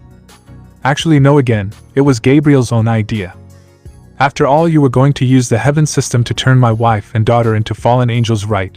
Issei spoke seriously, making Michael silent out of fear, knowing what Issei would do to him since he found out on what he had planned to do with Gabriel and Reha. I killed Griselda for attempting to harm my wife and child, and I don't mind making you the next victim. Michael was visibly sweating. It felt like his whole body was wet due to the immense fear that was in his heart. He was internally downright afraid on what Issei plans on doing with him. Good, I believe I don't need to explain on what I am going to do if my family gets injured in response. Issei turned to Roxy, who didn't say anything. While she was afraid, she was far from angry or hateful towards Issei. She knew full well that messing with Issei was not an option, but wondered if she wanted to leave her life as an exorcist and live a normal life, since this was the life she had always known. Now if you'll excuse me, I need to enjoy my 12-hour flight back home, see ya. Issei used the aurora curtains to vanish into thin air, as before he left there were 2 green eyes that belonged to Kamen Rider decade before he had left. Michael could only fall to his knees in helplessness and fear. Issei had intimidated him without the use of any rider powers or his aura. The fallen archangel was hyperventilating and crying out of fear due to what has happened. He couldn't help but feel even more fearful on what the 4 riders would do to him if he ever tries to provoke or harm them in any manner. Roxy could only watch as the always calm and serene archangel was in such a broken and shattered state. He was always afraid of Issei, and now this happened. She was contemplating on leaving and never returning. Scene change. Flight, 12:30 a.m. Gabriel looked to see Issei had arrived, with her speaking with an annoyed tone. It would be nice if you would give me a heads up when you disappear like that. Gabriel had almost raised her thumb ready to unleash her laughter pressure point, causing Issei to sweat and hyperventilate, to which she was bringing it close to Issei, as he spoke with fear, and no. Keep the thumb away, please. I promise to tell you B before I leave. Okay. Issei spoke with even more terror and fear, as Gabriel brought her hand close only for her to pull it away. She soon sighed in response, and spoke, Issei, you know I am worried sick about you, and I don't want to lose you. Gabriel spoke with slight fear, as Issei also realized this, and brought her in for a side hug, removing the seat railing.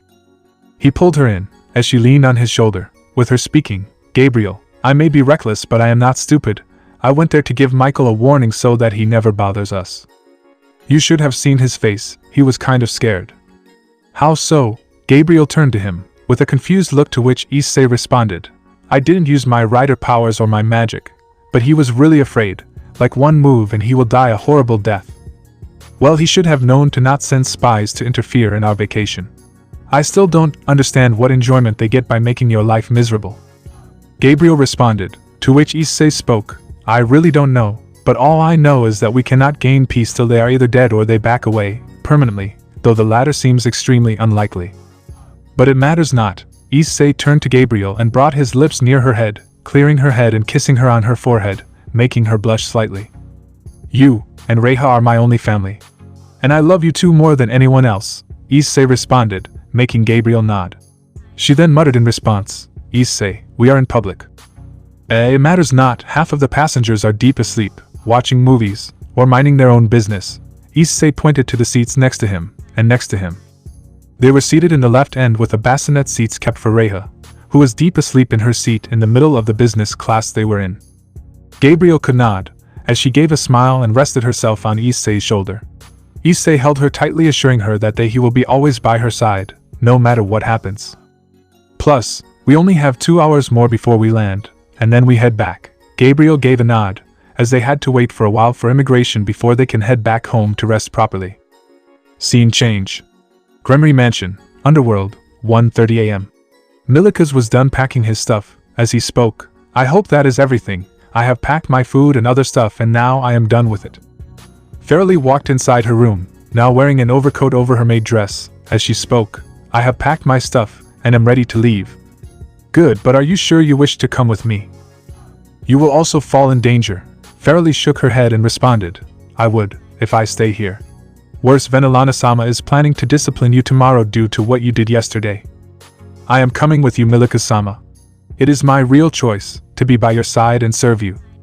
Milikas looked down, and nodded in response, before turning to her, and spoke, fine. Fairly gave a smile, as he carried his bags with him, and bringing out his gamer driver, speaking. It's time to break through, Milikas responded, as he brought out his aurora curtains, which he used to teleport both himself and Fairly to the human world. Unlike Issei's, who was naturally born with them, Milikas's was gained by Daiki Kaido. However, like Issei, who had a mentor to master them, Milikas also had the same. He soon placed the aurora curtains on him and Fairly, and were gone completely. Before the devils could realize, Milikas and Fairly were long gone, and they weren't even aware on where they were. And they will not realize it, until they were too late. The next day. Issei's house, Los Angeles, 11:30 a.m. Birds were chirping around Los Angeles, early in the morning with them resting around in trees. It was another busy day in Los Angeles with cars passing by and stopping due to the immense signals. The house in the image is a luxurious 2-story Mediterranean-style home with a white stucco exterior and a red clay tile roof. It features large windows, a grand entrance with double doors, and a small balcony on the upper level. The property has a well-manicured front yard with lush greenery, palm trees, and hedges providing privacy. A 3-car garage and a spacious driveway add convenience, while solar panels on the roof suggest energy efficiency. The home is set in a scenic hillside location, offering beautiful views of the surrounding mountains and natural landscape. Inside the mansion, Reiha was asleep in the baby crib, deeply sleeping from yesterday's time. Issei and Gabriel were also sleeping in their queen-sized bed, with Gabriel holding Issei and cuddling up to him. They had been sleeping around due to them reaching home early in the morning, around 5 a.m. Soon, Gabriel started to groan, and gently opened her eyes. She soon yawned, and could see Issei holding her, and soon turning to her, and breathing on her. It made her flustered for a moment, before she smiled and returned the hug. I am not going anywhere. Gabriel looked at Issei's phone, which she had checked the time. She widened her eyes, speaking, 11:30 a.m. Issei, we need to get up. It is way past the time. Gabriel exclaimed, trying to get him off, but Issei only muttered, pulling himself to Gabriel's chest, speaking with a pleading tone, 5 more minutes, please. Gabriel looked at him and shook her head, before having a wry smile. She soon wrapped her arms around him, speaking, fine, just for you. Gabriel moved her lips and kissed him on the head. Chew. Gabriel unconditionally loved him. She turned her gaze to her daughter, who was also in deep sleep. She was relieved that her daughter had not woken up and was enjoying her sleep. She then muttered, It has been an exhausting week, hasn't it? Gabriel muttered, looking at this, as Issei hummed towards her. He just wanted to be in Gabriel's arms, and she didn't mind being with him. They slept for a few more minutes, until Gabriel got up and tapped his cheek, speaking, Issei, we should get up. Reiha would get up at any time, and I need to prepare breakfast. Fine, Issei responded, as he soon got up and stretched. He gave his wife a smile, and spoke, Morning, Gabrie. Gabrie, been a while since you have called me that. Gabriel responded with surprise, as she soon gave a smile. She then spoke, I will get ready and prepare some breakfast for you to eat. You also get dressed up." Issei hummed in response, as she soon got up and headed to the bathroom to start brushing her teeth. Issei also soon joined in, as he headed to also get freshed up. The couple decided to get ready before their daughter gets up, and they decide to get her dressed up as well. Issei's house, Los Angeles, 1 p.m. Gabriel and Issei along with a woken-up Reiha had woken up. Gabriel was humming a small biblical tune while cooking up some sausage and eggs, as well as some small porridge for her daughter. Issei then mused. "Gabriel seems a lot happier since the trip to Kyoto," Issei mused, as Reiha looked at her father, with her turning to him. "Ain't that right, Reiha-chan?" Mama is good," Reiha exclaimed with happiness, as Issei returned the smile. Once Gabriel was done with the food, she brought the plate towards the family, with her eating after a while when she was done feeding her daughter. "Issei, from what I heard, you are planning to enter into photography, correct?" Gabriel asked, to which Issei responded while eating a piece of sausage. "Just a few days back, I decided to send several job applications to various firms, along with my qualifications in visual arts from Princeton and doing several certified courses in photography from Udemy. From what I heard, I have been gaining contact from the companies to do so." Gabriel grew wide-eyed and responded, "That's great to hear, so when will you have the interview?" "About that. It will take a few days. We have enough money due to me stumbling upon Albion's treasury and selling most of it to last the next few centuries. Though, the reason I am not doing the interview is not because we have money, it is because," Gabriel ends the statement speaking, "it is because of the factions, right?" "Yeah, else I would have done the interview by now. Honestly, we cannot live in peace till they back out and disturbing our lives." Gabriel nodded in agreement. She could see that this happening. She understood this was happening, and could relate to them at this point. Even she wanted a peaceful and normal life, but the factions won't stop annoying till they see Issei's life in complete misery. "Speaking of which, yesterday you mentioned that Aurora curtains could take you to other dimensions, even other potential universes, right?" Gabriel asked, as she fed her daughter another porridge by breathing air to cool it, and then feeding it, who seemed to like it. It's been a while since Reiha liked her food, since she used to often behave in a stubborn manner when it came to eating food, especially her vegetables. "Oh that, yep. I did try visiting one of the other universes, but when I saw this world, I was confused, and before I could find out, I decided to turn away." Issei responded to Gabriel, making her surprised by this, as she asked, "What world was it? Like, how can you describe it?" "Basically what we see in our sci-fi and fantasy movies. That was one of the worlds I had seen. I decided not to visit till I completed my training with Tsukasa-sensei. Now I think I can visit the other worlds," Issei responded, to which Gabriel spoke, "If that is the case, why don't you try it now?" "Now, as in right now?" Issei asks, to which Gabriel nods and speaks, "Yep, besides the Isseis that you can bring now, it makes me wonder whether they will be their AR world variant, or will it be the original version?" "Alright, if you say so." Issei summons his Aurora curtain and brings out a variant of himself. The person he brings is none other than Issei Hyoudou from the Universe 315. He looked the same, having brown hair and brown eyes and his thin reading glasses, wearing a stylish and modern outfit. He sports a long black trench coat with a fur-lined collar, metallic details, and straps, giving it a rugged, futuristic look.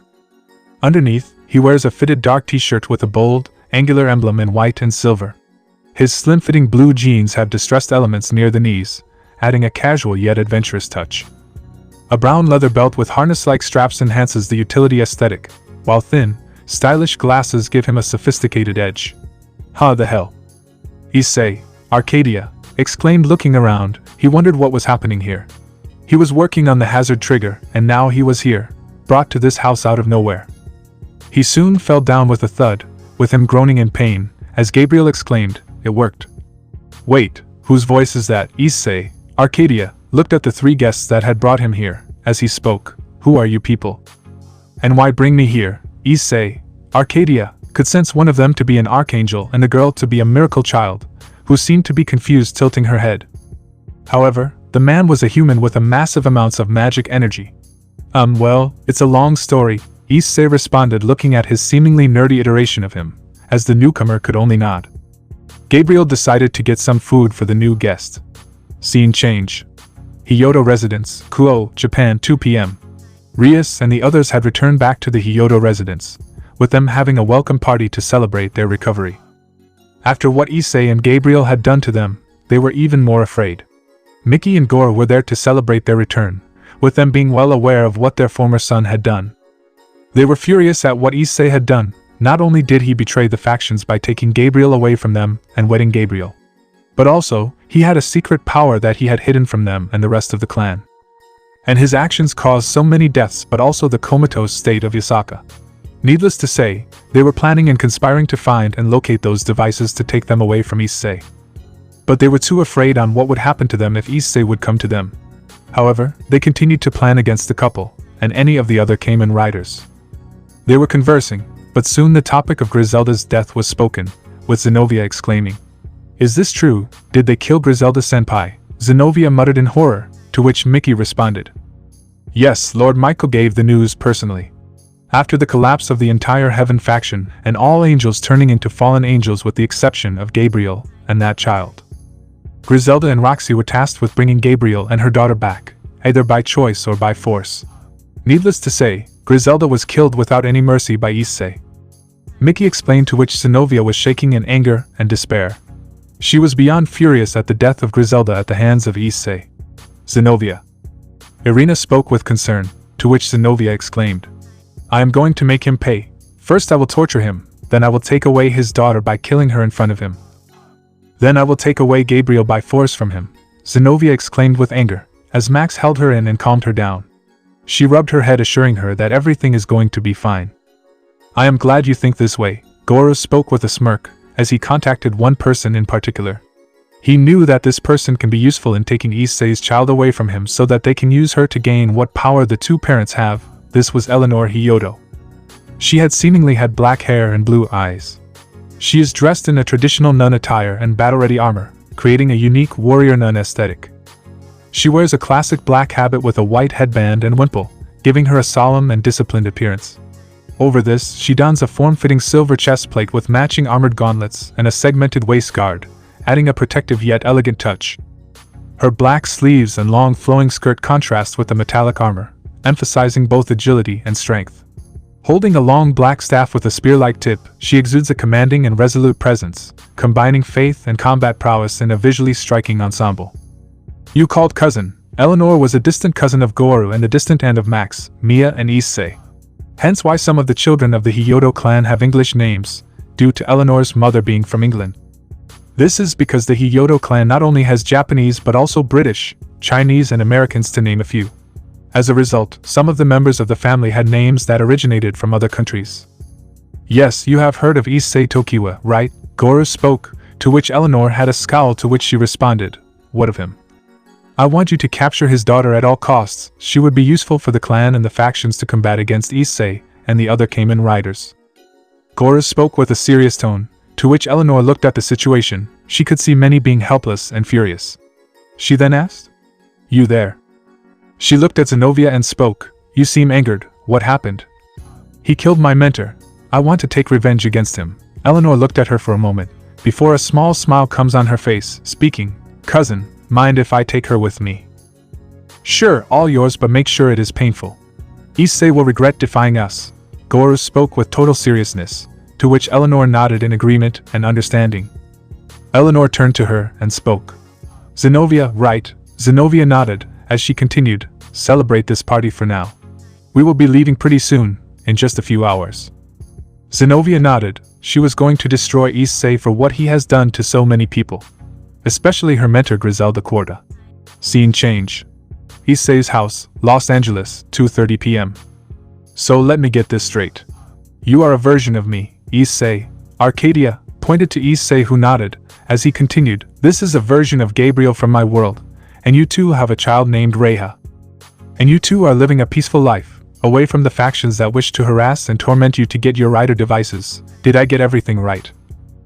Issei, Arcadia, took a bite of his sausage, which was served by Gabriel, as she responded, "Yes, and we brought you here out of curiosity." "Curiosity on what?" Issei, Arcadia, asked, to which Issei spoke, "My ability is to use aurora curtains. I can travel to any location, any time, and any universe at just the mere thought of it. I can also bring anyone from any location, which includes you, and judging by the situation, you are an actual alternate version of me." It seems like it." Issei, Arcadia, mused, to which he continued, well, you aren't the first multiversal traveler I encountered. Though I wouldn't say that for certain since I also had my fair share of multiversal adventures.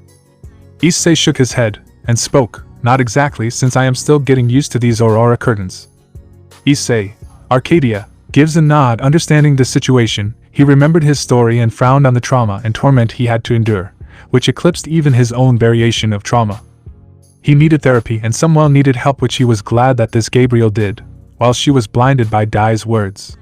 Ddraig, Arcadia, remained silent, worried and fearful of this variation of Issei hating him due to what his Ddraig had done.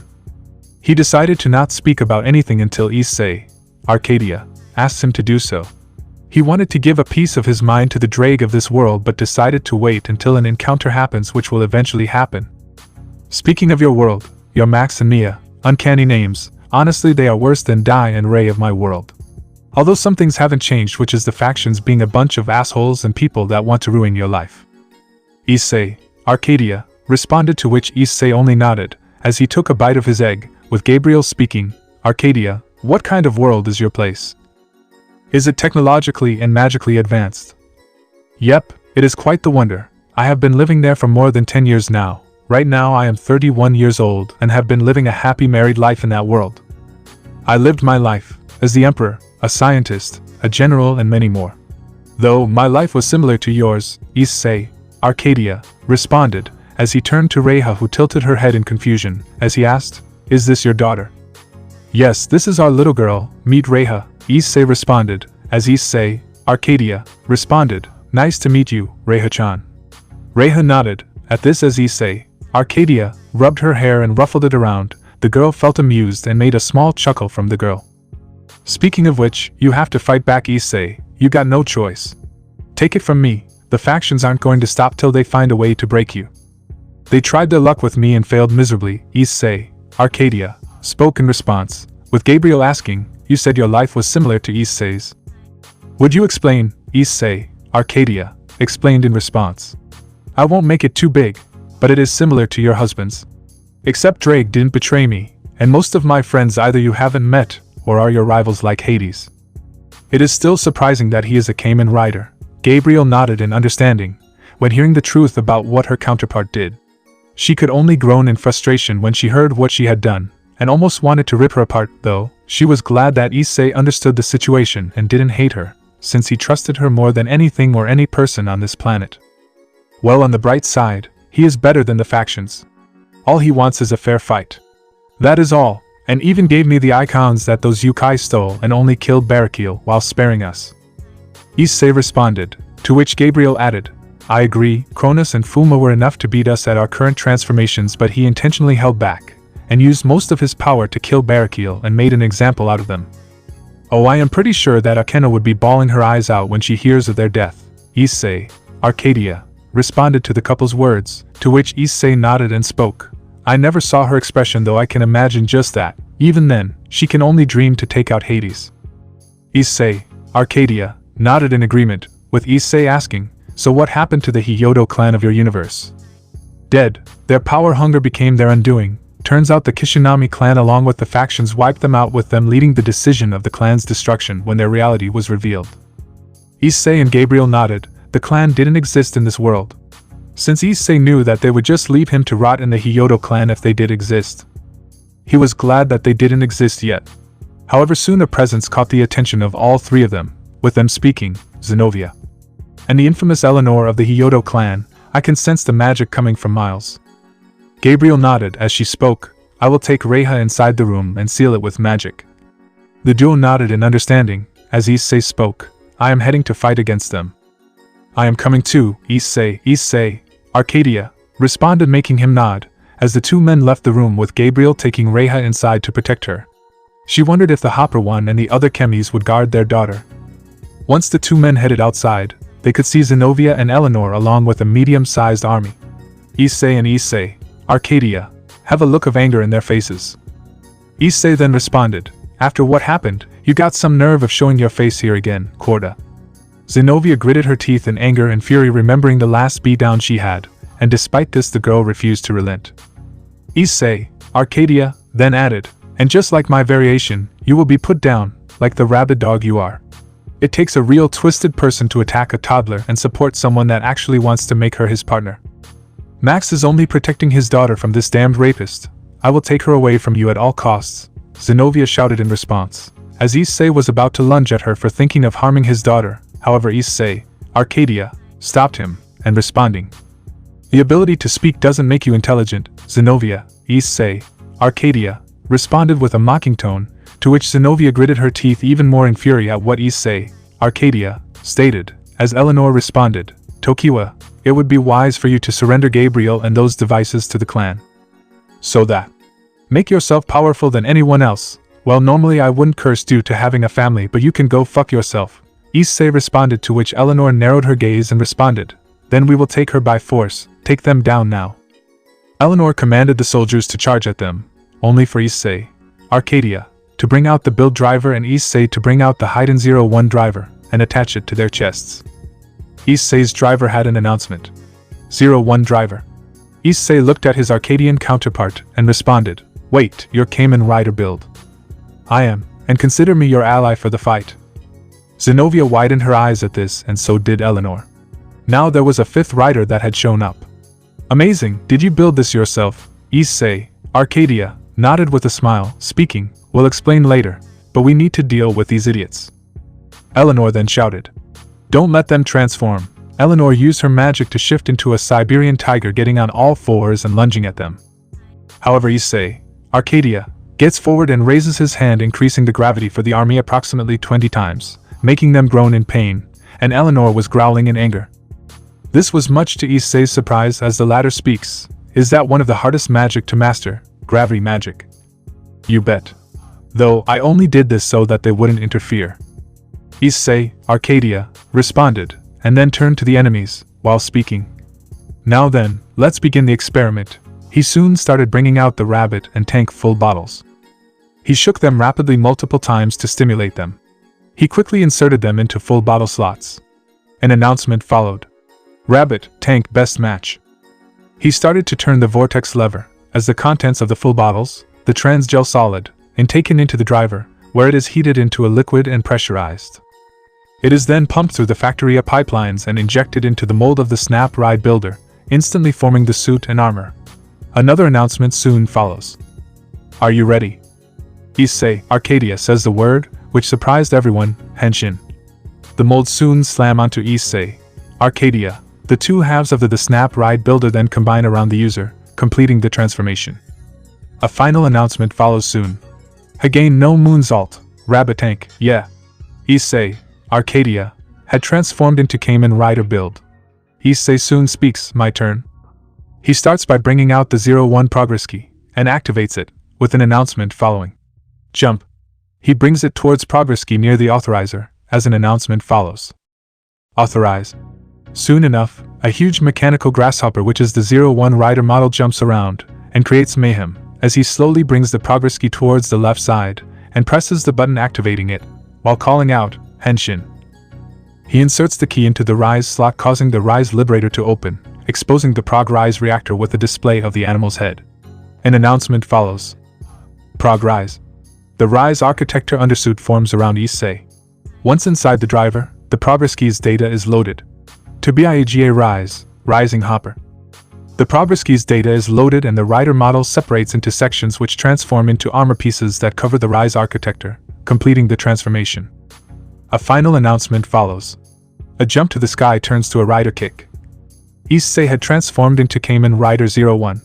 Soon the gravity was dispelled, as Zenovia and the others were gritting their teeth in anger, seeing that they now have to deal with an additional rider. Issei then spoke, leave Zenovia to me, can you handle my cousin? Our ex-cousin, but yes, you can count on me, I got the winning formula after all. Issei, Arcadia, responded and dashed forward and dealt with Eleanor, while Issei fought against Zenovia and her forces. Zenovia was furious. In her anger she lunged at Issei, trying to take him down, only for him to dodge the attack and land a brutal kick aimed at her, sending her flying. She tried to get up and lunge at him to ambush him, only for Issei to block the attack with his fist, as she exclaimed. What? Issei soon landed a brutal punch, sending her flying away to the head, as several Hyoudou clan mages tried to ambush him in response, by unleashing a barrage of elemental magical attacks, with one of them exclaiming, take him down. Another one soon exclaims, "Eat magic, murderer." "That's rich coming from clan scum like you," Issei responded, as he dodged the attack by leaping in the air, releasing a trail of yellow electricity and striking every mage in rapid speeds. He punched one, sending her flying, triggering an explosion, as he quickly kicked another, sending him flying in response. He soon blitzed towards the other mages and landed a kick stomp, landing the mage to the ground, as another punch struck the next, sending her flying, in just a quick blow. A Hyoudou clan swordsman lunged at Issei, only for him to move to the side and kick him, sending the man flying to the ground. He could see many more charging at him, as he brought out the attaché calibre and activated it, an announcement following. "Blade rise." He quickly slashed them all at once, with a quick slash as all the mages fell to the ground. He soon slashed another one in the gut and eliminated him from the fight. He saw one trying to ambush him from the behind and struck him quickly, triggering a spark. He soon leaped in the air and landed a upward slash, taking the man out of the fight. Soon several swordsmen were charging at Issei, as he decided to use his finisher. He kept his blade away in a dimension and pressed the button on the progress key again. Rising impact. He dashed forward, kicking one in the air, as he soon followed it up by lunging another into the air and kicking a third one, lining them up in a single line.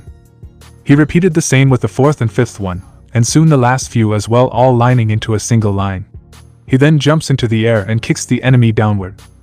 As the enemy falls toward the ground, 01 performs a final flying kick with an energy construct of a robotic grasshopper extending from his foot and breaks through the target's body. Rising impact. Issei landed behind him with an explosion soon being present in the air, which killed all of the Hyoudou clan members. Zenobia managed to recover and brought out her ex-Durandal and lunged at Issei in anger, with him blocking the attack with his attaché calibre. He kept clashing with her, sparks flying from every blow, as Zenobia shouted, "How can this mere sword stand up to the ex-Durandal?" Issei slashed her in response, forcing her back, as he spoke, "'Cause that sword is nothing but a weak one." Zenobia only shouted in anger and fury and lunged at him. With Issei blocking every strike, he kept responding with slashes of his own, triggering sparks at every step. He soon landed a brutal slash aimed at her gut, making her scream in pain and sending her flying, with Issei speaking, "How pathetic, is that all you got? I swear, I will destroy you at all costs," Zenobia shouted in response, as Issei shook his head and spoke, "You will try, and like many others before you, you will fall." Issei brought out the next progress key, which was the Flaming Tiger progress key, and pressed it, activating it. An announcement followed. "Flame." Zenobia tried to intervene by intercepting him, but Issei was quicker and placing it near the authorizer. Authorize. A huge flaming tiger is formed and brought out in response to the authorization, which was the witch's. The 01 Flaming Tiger Rider model jumps around and strikes Zenobia, sending her flying, burning her slightly, which makes her even more annoyed, as he slowly brings the progress key towards the left side and presses the button, activating it. He inserts the key into the Rise slot, causing the Rise Liberator to open, exposing the Prog Rise reactor with a display of the animal's head. An announcement follows. Prog Rise. The Rise architecture undersuit forms around Issei. Once inside the driver, the progress key's data is loaded. Gigant Flare, Flaming Tiger. The progress key's data is loaded and the Flaming Tiger Rider model separates into sections which transform into armor pieces that cover the Rise architecture, completing the transformation. A final announcement follows. The progress key's data is loaded and the Rider model separates into sections which transform into armor pieces that cover the Rise architecture, completing the transformation. A final announcement follows. Explosive power of 100 bombs. Issei had transformed into Kamen Rider 01. Flaming Tiger. Zenobia only got infuriated at this, as her grip could be seen piercing her skin and drawing some blood. She then exclaimed, "I will destroy you at all costs.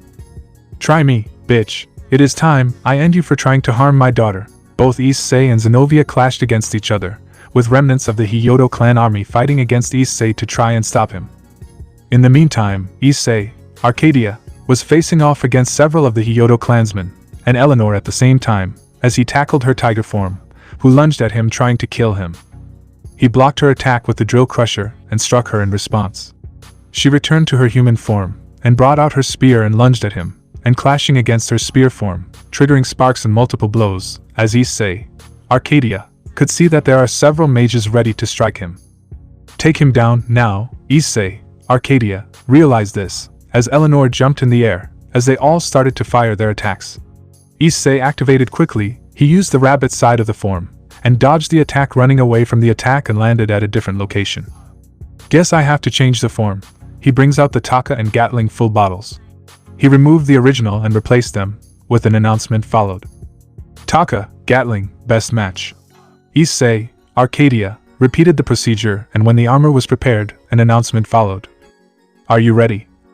Issei, Arcadia, called out, build up.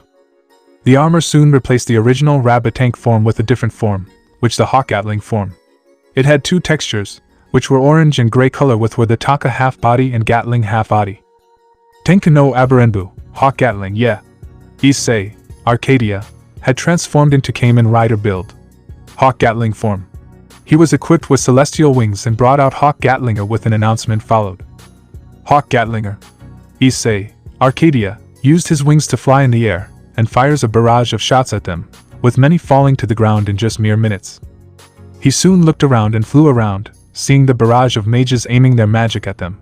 He decided to use his finisher. He constantly rotated his revolve magazine a total of 10 times, as an announcement followed. 10, 20, 30, 40, 50, 60, 70, 80, 90. This caused the gun to surround itself and its wielder with a white energy spherical graph that traps all enemies in midair before firing upon them all. 100 full bullet. He continues to fire on all of them including Eleanor and continues to repeatedly fire at them at all paces, making them scream in pain. He constantly fires bullets on all directions, paces and locations making them scream in pain before triggering a massive explosion, as Issei, Arcadia, flew from the skies and headed to a secluded location, as he watched the fireworks in the air. Not bad, Issei, Arcadia, mused looking at the Hawk Gatlinger and was happy that after so many testing it was working just as fine. Soon enough, he could see a hawk fly through, as he leaped in the air and landed a kick which made the hawk fall to the ground, and it was revealed to be Eleanor who was slightly injured, with some of her clothing torn from the attack. She was groaning in pain, but soon got up, speaking. You dare defy the will of the clan, you will regret this, Issei, Arcadia, rolled his eyes, and responded. Make me, Skinwalker, Issei, Arcadia, responded, as Eleanor was annoyed by this. She transformed into her rhino form and started to stampede towards Issei, Arcadia, who only removed out 2 more full bottles which were the octopus and the light full bottles. He removed the hawk and Gatling full bottles and replaced them with the octopus and light full bottles. Octopus, light best match. Issei, Arcadia, repeated the procedure again, as soon the armor was being formed. The rhino charged at him, only for her to crash into the mold, as Issei, Arcadia, internally smirked and an announcement followed. Are you ready? Build up. Issei, Arcadia, responded, the armor slammed into him and an announcement happened. An Azuma technician, Octopus Light, yeah. Issei, Arcadia, had transformed into Kamen Rider build. Octopus Light form. The rhino pushed back, growling in anger, as Issei, Arcadia, knew this form to be quite quirky and capable of using lightning to be capable of fighting back against their enemies. Scene change. Inside Issei's house, Los Angeles, USA 4 p.m. Gabriel had set up the barrier around Reha, who had fallen asleep due to being tired as well as a small child. He then spoke, well, at least only a God-class being can break this. Gabriel hoped that there is no one that tried to harm their child who was a divine class being. However, to her surprise, several people started to barge in the location. These all were men and women belonging to the Hyoudou clan. You have some nerve of coming to my house and attacking my family. You bastards, one of them responded to Gabriel's infuriated voice, presuming they can take down one of the strongest seraphs in her own home. These clan members managed to sneak in due to the fight happening outside. We are here to take Reha for the clan, the daughter of the clan's disgrace will be useful to us. This made Gabriel even more angered, but she took a deep breath to calm herself down, as she responded. Try it, see if you can get past me, when the same disgrace is probably crushing your strongest as we speak, Gabriel responded with a slight mocking tone, as the clansman got even more annoyed by this, as she brought out the A.I.M.S. Shotriser and the rushing Cheetah Progreski and got ready for a fight. However, before that, someone managed to barge in and landed a kick aimed at the clansman leader, sending him flying, as Gabriel was surprised with her asking, Who are you? Just an ally. The one that assisted Issei in his fight against the YOUKAI in Kyoto. Gabriel was surprised. The person that had assisted her wore a long jacket, a red t-shirt, long pants and shoes, and used a helmet to cover his face. From the appearance, Gabriel knew that the person was a male. You are the one Daiki-san chose, right? The person nodded, revealed to be none other than Milikas, as he spoke. Sorry for barging in, but I have no time for explanations. I will assist you, though I may need the shooting wolf progress key and shot riser. Gabriel nodded, as she immediately gave hers and gave the shooting wolf progress key. She soon brought out another A.I.M.S. shot riser, and the duo activated it, having the same announcement. Shot riser.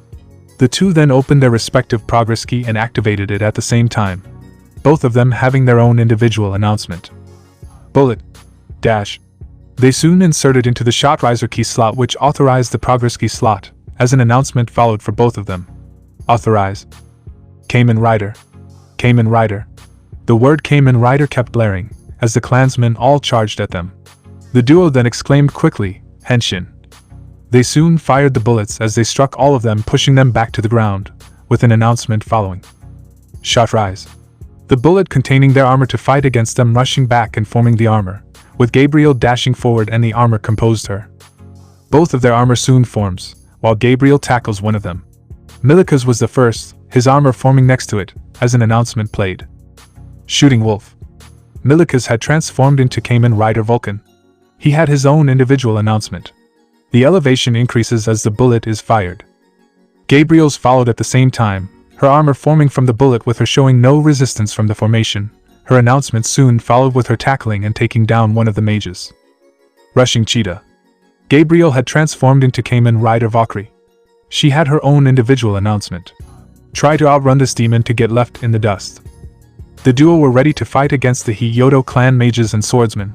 The two charged around and dashed forward, with some of them trying to use their magic blasts from different sides, with the intention of taking them down, only for the duo to constantly keep firing bullets with the shot riser. Gabriel dashes forward and socks one of them in the face and kicks another, sending her flying towards Milikas, who easily punches the unprepared clan members, sending her flying to the ground. A swordsman tries to ambush her, but Milikas intercepts the attack, punching one in the face, sending him to the ground. A third swordsman tries to lunge at them, with Gabriel dashing forward and grabbing the blade. The swordsman tries to break her grip, but the grip of the Archangel coupled with the strength of Kamen Rider Valkyrie made it harder for her to break the grip. Let go, the swordsman commanded, to which Gabriel retorted, how about no? She landed a brutal kick that sent the clansman out of the window.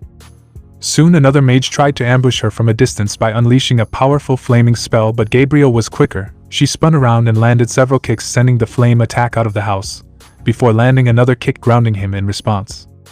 Out of nowhere, Milikas tackles another mage who attempted to fire another attack at Gabriel and landed a kick, sending her flying, with Gabriel following suit and brutally landed a jump kick, making the mage land on the ground groaning in pain. Milikas then elbows another grunt aimed at him, sending him to the ground, as he fired many more shots with his weapon with the shot riser, making them groan in pain. Soon enough. Zoom. An orange blur passes through her, with Gabriel landing a kick that sends them to the ground. She soon follows it up by landing another kick, sending them to the ground again, and she easily dodges any magic blasts aimed at her with her superior speed. She decides to use her speed and gather all the grunts in a singular location. Once this was done, Gabriel spoke. This is what you get for coming to my house and trying to kidnap my daughter. She removes the shot riser from the belt and presses the rise starter on the progress key again. An announcement follows. Dash. The finisher has been activated. As Gabriel presses the trigger, orange energy engulfing the barrel of the shot riser, and she getting into a dashing stance. Rushing blast. She then runs in a circle around a group of enemies and fires the shot riser into the center of them, creating an orb of orange energy. The orb then explodes, destroying the targets.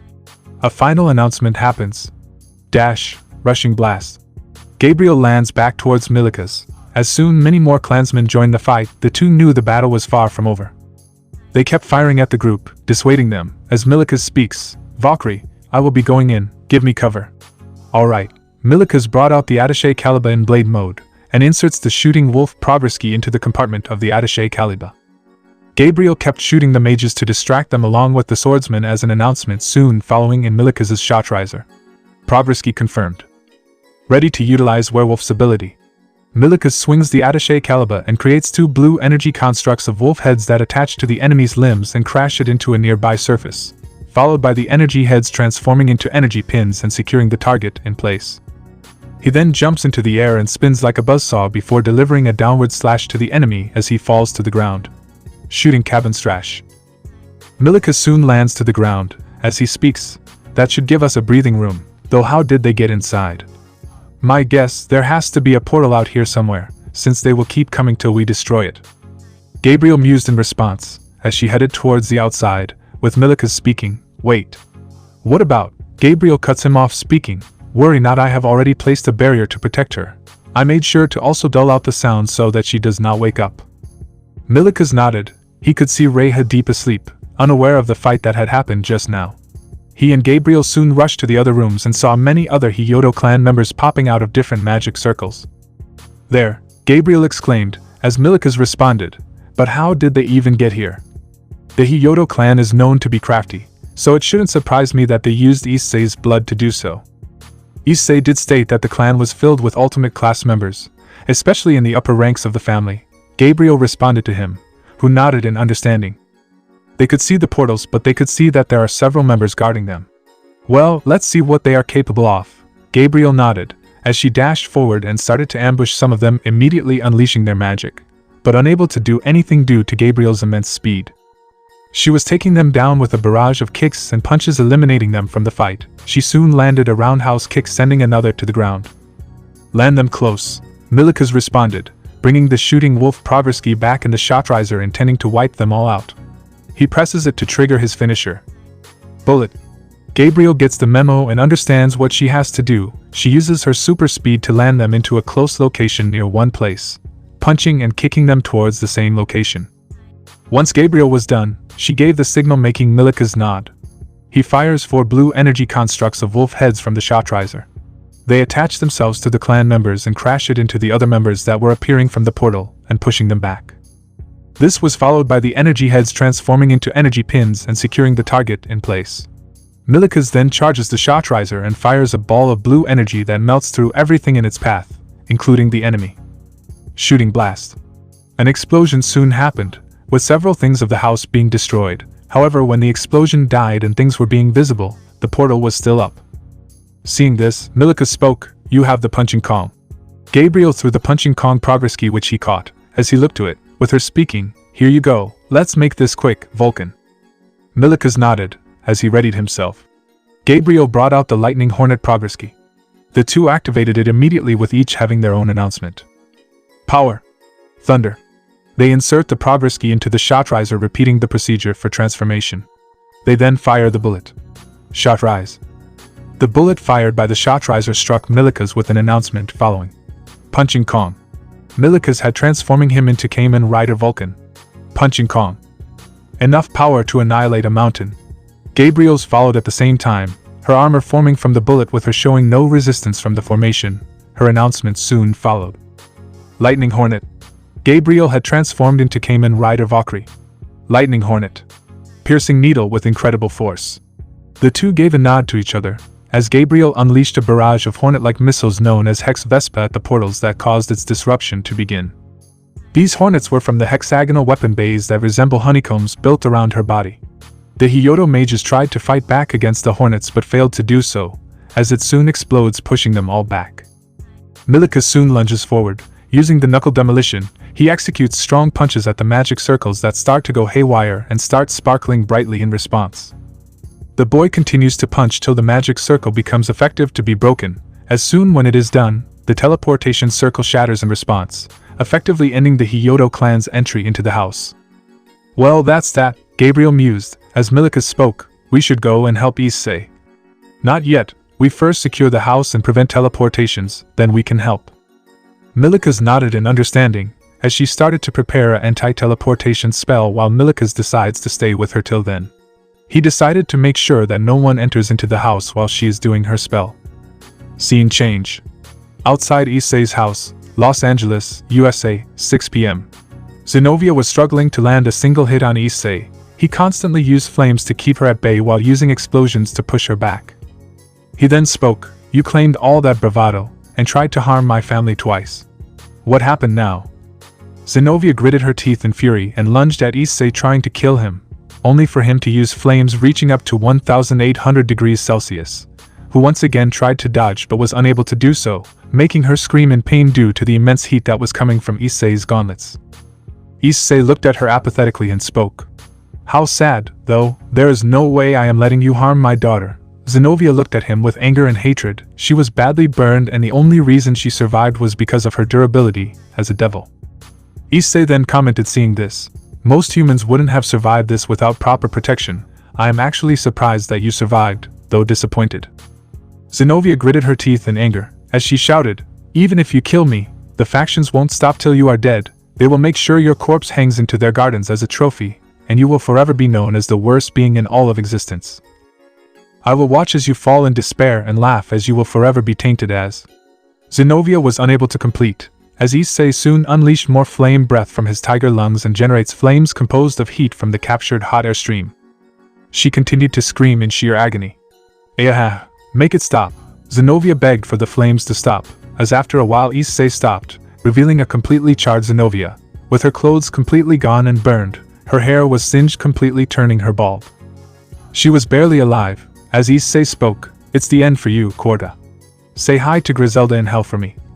He tapped the burning tiger progress key, ready for his finisher, as an announcement happened. Burning impact. Issei creates a ring of fire and jumps through it, resulting in his entire body being covered in flames as he charges towards Zenobia and delivers 2 flaming slashes with the tiger gauntlets. Zenobia could only scream in pain, due to the agonizing pain, as she screamed, damn you. Issei soon landed away from the location, as an explosion happened, consuming Zenobia from the burning explosion where she was burned alive from the attack. Even the Exterandal was seemingly burned from the burning impact. Burning impact. Issei turned to the location where Zenobia was, as there was nothing left behind. He then spoke, I wonder if Max or Mia will weep for you, though I could care less for your state, Korda. In the meantime, Issei, Arcadia, was also fighting against Eleanor and was pushing her to the edge. He used his tentacles from the twin lash arm to bind her, due to being in her falcon form to prevent her from escaping. She tried to transform into an Irakanji jellyfish to reduce her size and kill Issei, Arcadia, but Issei, Arcadia, used the light full body and unleash a powerful jolt of electricity, making her scream in pain and agony and being forced to return to her human form. I am afraid I cannot let you shift anymore, Issei, Arcadia, responds, being experienced in using best matches against his enemies, especially against his opponents in Arcadia. He also had an extended research and information on the Hyoudou clan of his world and had ways to counter them if they do harm Arcadia. Eleanor was also on the list, and there was barely any difference between the two. Except Eleanor of this world was less arrogant than his world's. It's over, Issei, Arcadia, responded. He used analysis magic to check for her mana levels and knew it was close to depletion. She did shift it into a variety of animals to counter Issei, Arcadia, but the latter was always ready for anything he threw at her. The reason is while Issei surpassed Issei, Arcadia, in terms of using rider powers. Issei, Arcadia, was a better fighter due to his trainings with his mentors and his experience as a fighter, mage and inventor in general. As a result, he was prepared for anything that Eleanor threw at him due to also having experience as a war general in Arcadia.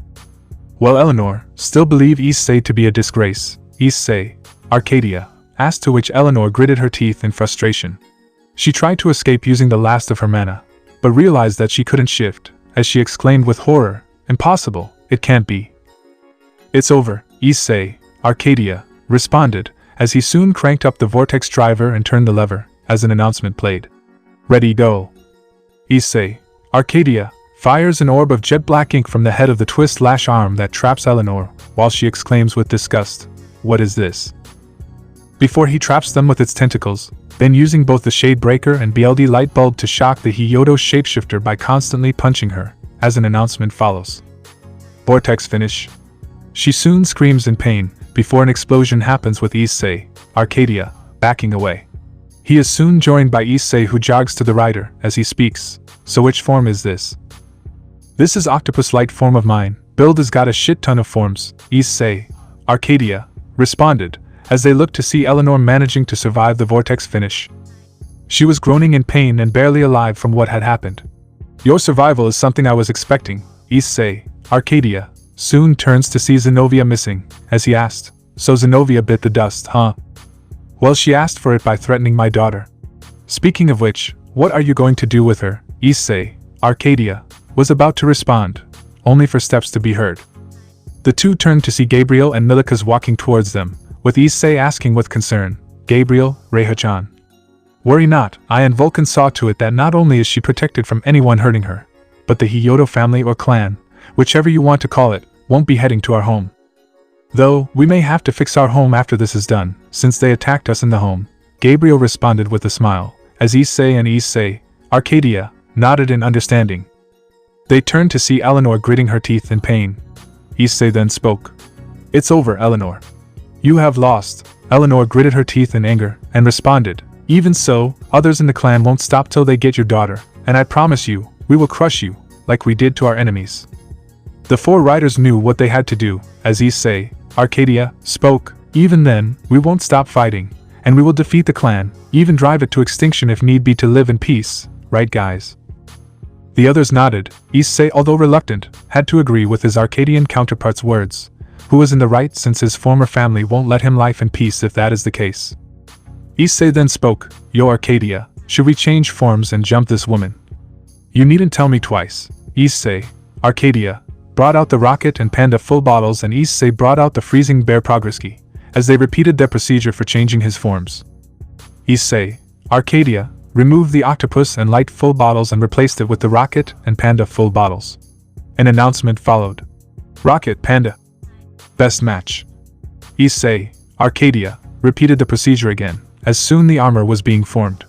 The rhino charged at him, only for her to crash into the mold, as Issei, Arcadia, internally smirked and an announcement followed. Are you ready? Build up, Issei, Arcadia, responded, the armor slammed into him and an announcement happened. Batobi monotone, Rocket Panda yay. Issei, Arcadia, had transformed into Kamen Rider build. Rocket Panda. Issei brought out the next progress key which was the Flaming Tiger progress key and pressed it activating it. An announcement followed. Blizzard. Eleanor tried to intervene by intercepting him but Issei was quicker and placing it near the authorizer. Authorize. A huge polar bear is formed and brought out in response to the authorization which was the 01 polar bear rider model unleashing freezing breath around Eleanor making her shiver, as he slowly brings the progress key towards the left side, and presses the button activating it.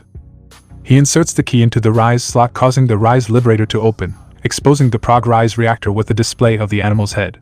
An announcement follows. Prog Rise. The Rise architecture undersuit forms around Issei. Once inside the driver, the progress key's data is loaded. Attention freeze, freezing bear. The progress key's data is loaded and the freezing bear rider model separates into sections which transform into armor pieces that cover the Rise architecture, completing the transformation. A final announcement follows. The progress key's data is loaded and the rider model separates into sections which transform into armor pieces that cover the Rise architecture, completing the transformation. A final announcement follows. Fierce breath as cold as Arctic winds. Time to end this, Issei spoke, as they all activated their finishers, with Milika's and Gabriel being the first to ready their finishers. He pressed the punching Kong progress key and an announcement played. Power. Milika's charges his gauntlets with scarlet energy before firing them at Eleanor. Punching blast. The gauntlets crash into the enemy and send it into the air, crashing through any objects in the way, before punching through the target's body. Power, punching blast. Eleanor screams in pain, but she is ambushed by Gabriel who was next as she pressed the lightning hornet progress key. Thunder. She jumps towards the air, producing the hornet wings and flies around Eleanor while rapidly shooting her with the shot riser. She tries to use her arms to block it but it does next to nothing to protect her. Lightning blast. She finishes her finisher by firing a construct of a hornet which flies right for Eleanor causing an explosion at her. An announcement soon follows. Thunder, lightning blast. Eleanor's body was seen flying from the dust, as she looked down to see Issei, Arcadia, crank up the vortex driver and turn the lever, as an announcement played. Ready, go. Issei, Arcadia, surrounds the enemy with a white, oval-shaped energy chart, then uses the space right arm to fly at the enemy and performs a series of slashes with the giant scratcher. Vortex finish.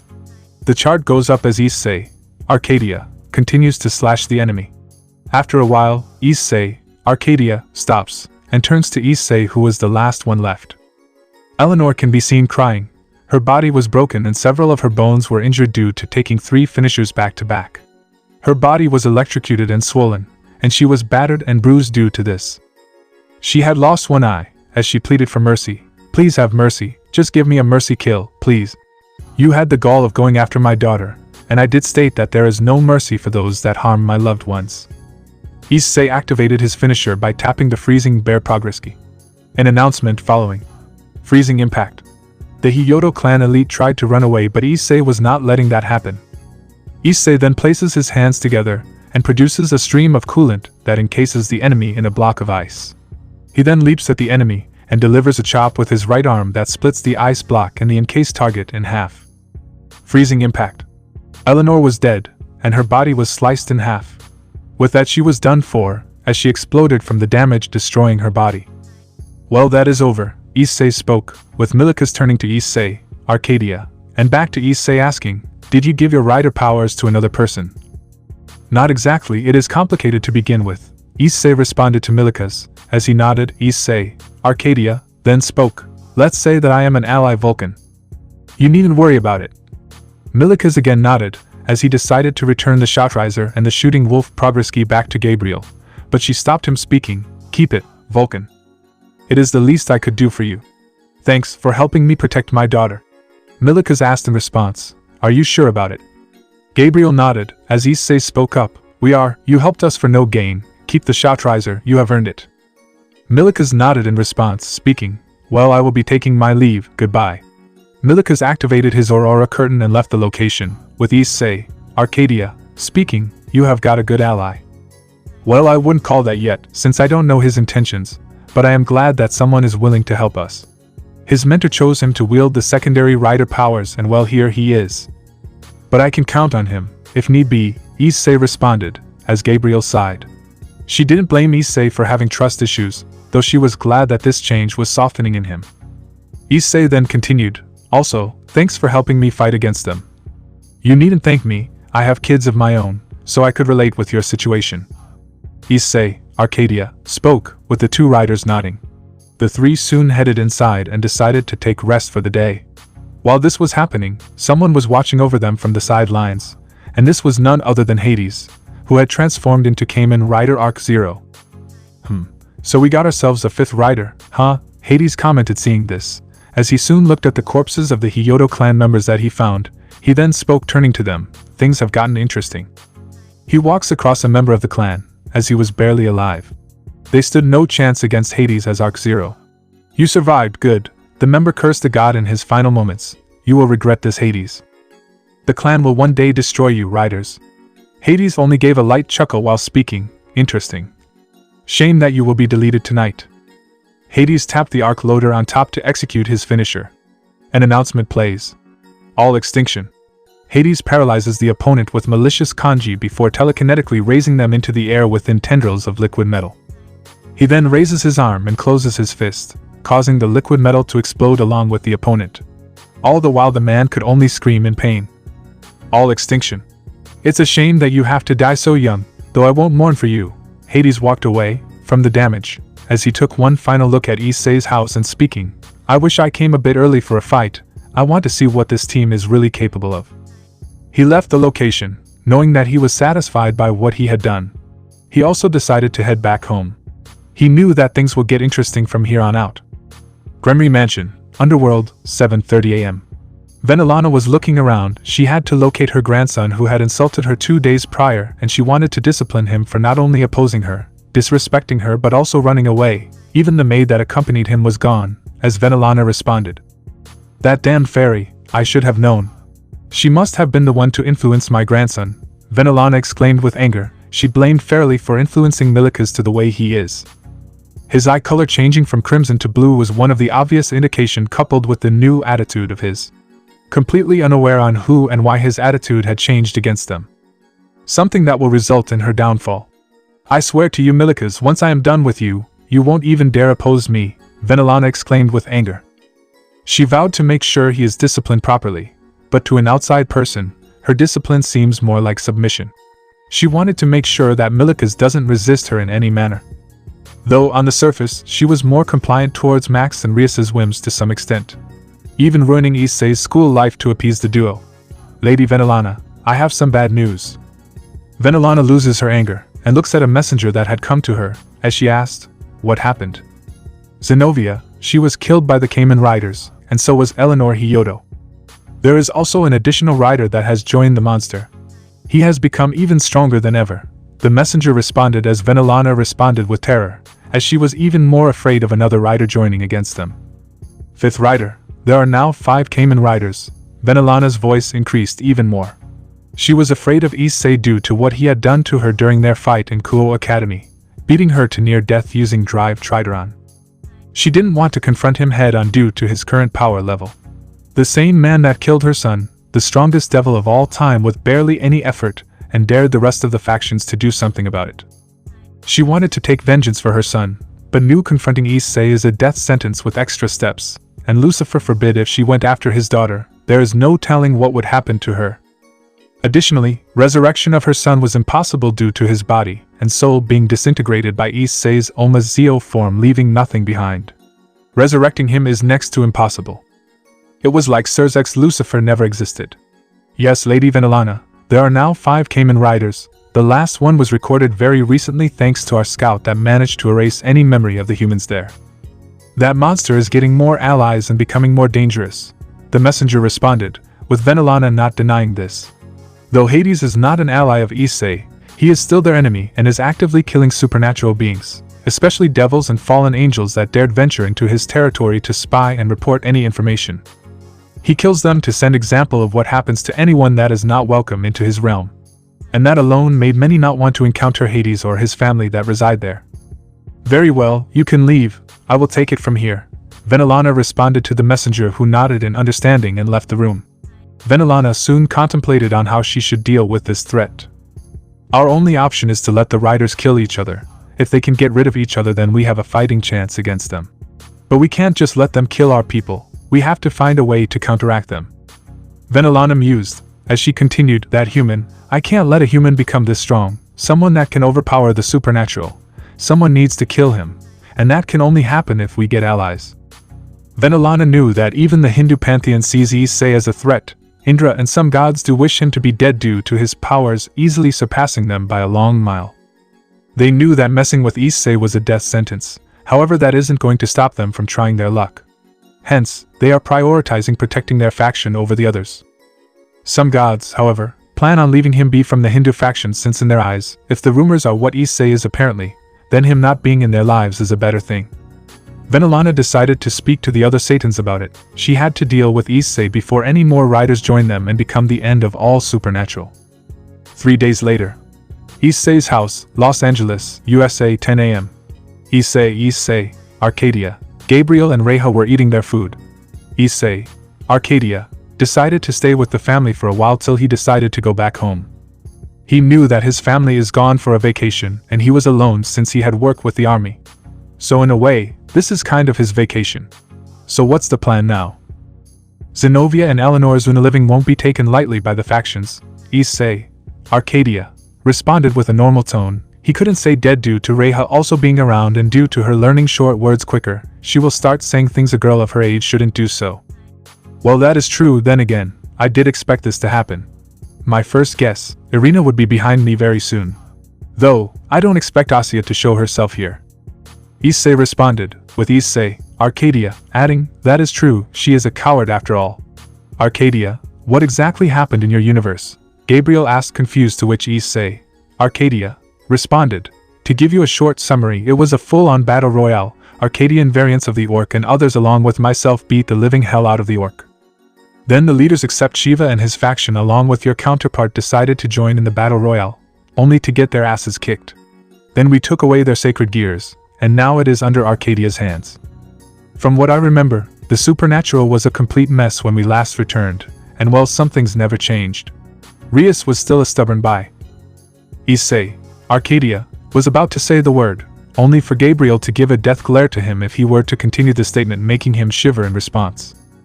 Issei, Arcadia, then responded, okay, she is a stubborn female dog, there, does that make it better? Gabriel nodded in response while humming, HMMH. Well, you have to keep a proper language, she learns words faster, you know. Issei responded to his Arcadian counterpart. As he spoke, Arcadia never had the problem with bad language, though I can see the reason why you don't want me to say it.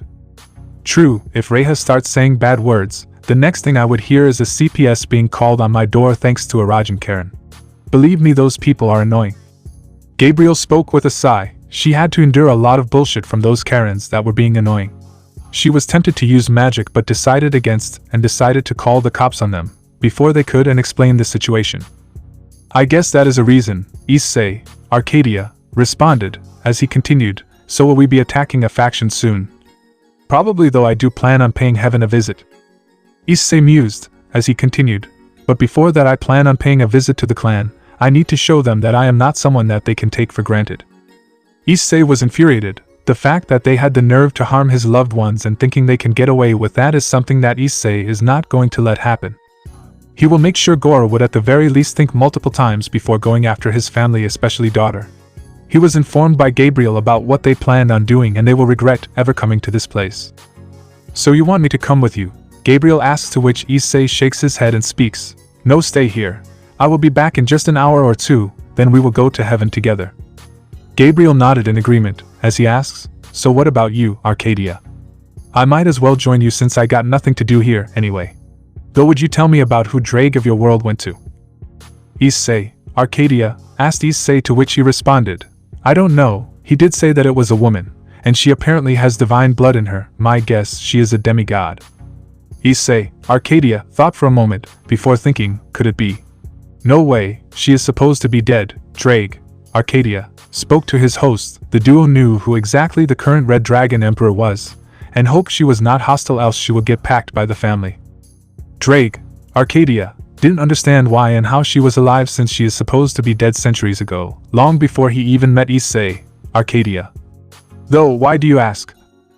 Is it because of your Ddraig? Issei asked. He was surprised by how loyal he was in a lot of the worlds and was one of his biggest companions. Issei, Arcadia, nodded. He then responded, you knew. I did. I can sense the dragon side of yours, and it doesn't surprise me. And before you say anything, I don't hate Ddraig or you in any manner. Frankly speaking, he just doesn't mean anything to me. Issei spoke with a sigh, as Gabriel kept her hand on him. She was going to be there for him, even if the world abandons him. She will always be there for him. Issei, Arcadia, heard something from Ddraig, as he conveyed the message. Ddraig says that he would like to get back at the current host of this place. Hope it is alright. Sure, I don't actually care, Issei responded with a shrug, as Issei, Arcadia, knew that Issei doesn't care for what happens to Ddraig. Scene change. Meeting room, Underworld, 12:30 p.m.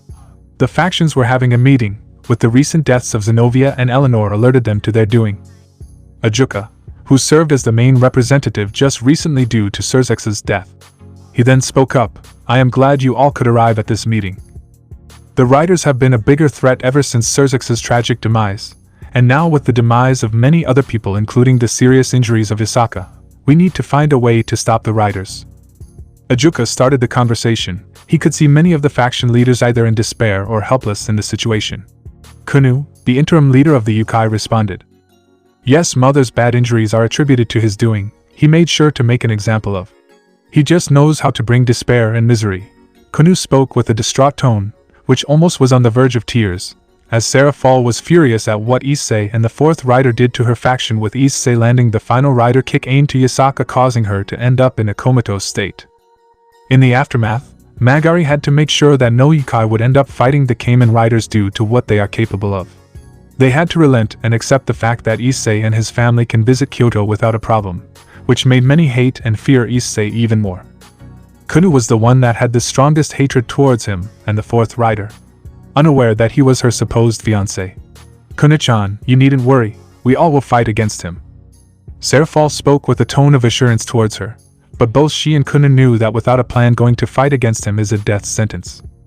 But what is the plan? Zeus asked. He had recovered from his injuries caused by Hades using boxes and hasn't forgotten him. He wanted to get back at Hades the most for critically injuring him. He then continued, we need to make all riders as our enemies. One option is to bring in more allies to assist us, even my faction wants him eliminated. Shiva spoke with a sigh of frustration. He wanted to avoid provoking him, but his faction was a different story since many want him eliminated him out of fear. Even the Nagas were getting afraid, even if Issei didn't know about them in any manner. They don't want him to get even more stronger, especially if Issei grants another person rider powers, someone who is their enemy, which is a very rare possibility. Several pleaded with their lord, who refused to go in a war against him.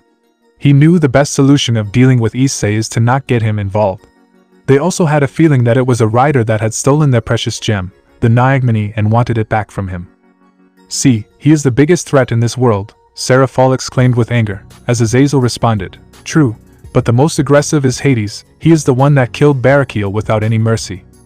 The others agreed that Hades is the most aggressive and ruthless amongst the Kamen Riders, even more so by the fact that he is the one that was solely responsible for the death of Barakiel, and many others that had gotten in his way. He even killed the minor gods that had headed to his realm without any mercy, Zeus responded with anger, while omitting the fact that he had sent them to make sure Hades is more compliant towards him, only for him to be revealed as the third rider. He intended to hurt the Grim Reapers and his family to do so, only for it to significantly backfire. "The riders are powerful, that is all we can say," Ajuka responded, as he spoke with an analytical tone. "The only way to do so is preventing them from transforming. However, whenever we try, they are fast enough to always transform, and there is always something protecting them at every transformation.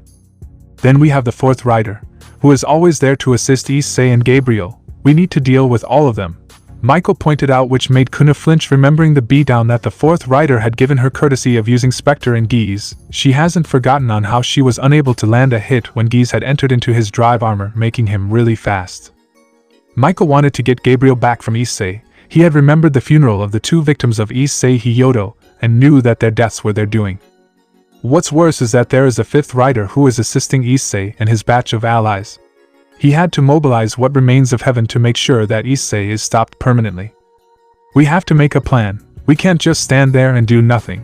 Seraphol spoke with anger. She wanted to make Issei and Gabriel pay the most. She hated the two the most due to what they have done to her, and stripping her magic completely. She wanted to find a way to recover her magic, and she will do it, no matter what happens. Azazel responded, "We have to make our luck. If we get something that can hurt him, we can find a way to beat him." Azazel's response was pragmatic. He knew that he had to counter Issei first and take his rider devices. As he added, raiding his house is always an option. "But we are going to need someone strong. Who is strong enough to actually fight the 5 Kamen Riders?" Zeus asked with annoyance. He knew that trying his luck to raid Issei's house is not an option. So he had to find a way, an alternate way to find his weakness and eliminate him. He feared and hated Issei the most, knowing full well that fighting against him is a death sentence with extra steps, so taking him down was their only option. "I might have someone that can fight against him." The only person that remained silent had finally spoken up, and it was Odin. "Who?" Ajuka asked with a surprised tone, as he continued, "Is this someone that can counter the riders?" "Not exactly, but can give them a serious fight." It turns out, she had just regained her powers. Odin responded. He knew that this person doesn't fight in wars anymore and is more or less retired. However, given the situation, things can turn for the worst if they cannot fight against Issei, since at this point, he is better off dead. "And who is this person?" Seraphol asked Odin, to which he responds, "She is the Red Dragon Empress of this generation," or was the Red Dragon Empress. It turns out Ddraig had left his previous host on their permission of that said host, and now, she has regained her powers as the Red Dragon Empress. Odin responded with a serious tone, to which the others were surprised. As Ajuka asked, "Then why you didn't inform us of this? You do realize this breaks the alliance treaty, since all new Longinus wielders must be reported to the factions." "I know, and I formally apologize for that. But it was on her request, since she wished to live a peaceful life." Odin got up and bowed in front of them, as the factions knew that Odin was that type of a person. Ajuka then responded, "Please, Lord Odin, raise your head up. We understand that your reason is justified, so would you tell us more about this person?" Ajuka asked, to which Odin responded, "Instead of telling you, I might as well first confirm with the person whether she wishes to fight for us instead of against or not, though I doubt she would be enough to fight against him." The leaders were in thought for a few moments, before Ajuka spoke. "Very well, Max and Mia will be joining this person if she does agree to work with us. And I will send Valerie to fight against him. She has been itching for a rematch." Azazel spoke with a smirk, knowing that if the might of the 4 Dragon Emperors would fight against the 4 Riders, they can find a way to counter Issei once and for all. "Though, we should also make a counter in case this plan fails," Michael suggested in response. As Ajuka responded, "I might have an idea." "What is it?" "Don't tell me you are." Seraphol spoke with horror, as Ajuka responded, Yes, I plan on releasing Euclid and asking for his assistance against Issei and his forces. Maybe with his help we can find a way to counter Issei and his allies. I believe this is a terrible idea. He can betray you all at any given time. Shiva spoke his words. He couldn't believe the meeting was moving in such a terrible direction. However, he did know that desperation can push people to do many terrible things. As he speaks, this will backfire big time. Even then, we have no choice, though we will see if this Red Dragon Emperor sides with us or no. Ajuka mused. He would do anything to get his vengeance on Issei at any cost, no matter what happens to him. He is going to destroy him at all costs, come the consequences. This is for his best friend. I feel this is going to end badly, Shiva muttered with a very low tone, as he could see almost all the factions agreeing to this plan. And knew that he had to find a different alternative to the plan the factions had set up, else this will end in their deaths and the death of his family, since the ability Issei used when he was Omazeo was something that truly terrified him to the core when it was heard that he can disintegrate people without any trace of them left, which alone made it a power that only some of the strongest are capable of wielding. In that case, I will inform my faction about this too, Kuna responded, the girl desiring for having a proper get back against Issei due to what he had done to her mother, and knew that working together is the only way they can get back against Issei. I will speak to Euclid and bring Grafia along with me. She can be helpful in asking for her brother's help against Issei. Ajuka spoke his words, making the others excluding Shiva nod in understanding, as they all ended the meeting and headed back to their respective pantheons. Scene change.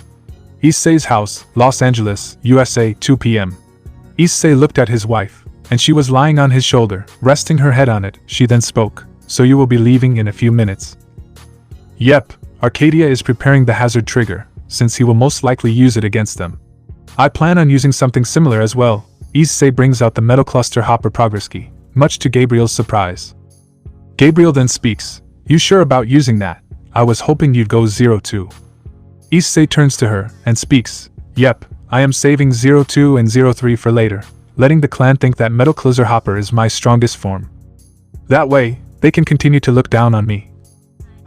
Gabriel mused, as she could see Reiha engrossed in watching some television, a small series known as Teletubbies which was being recorded and shown to her.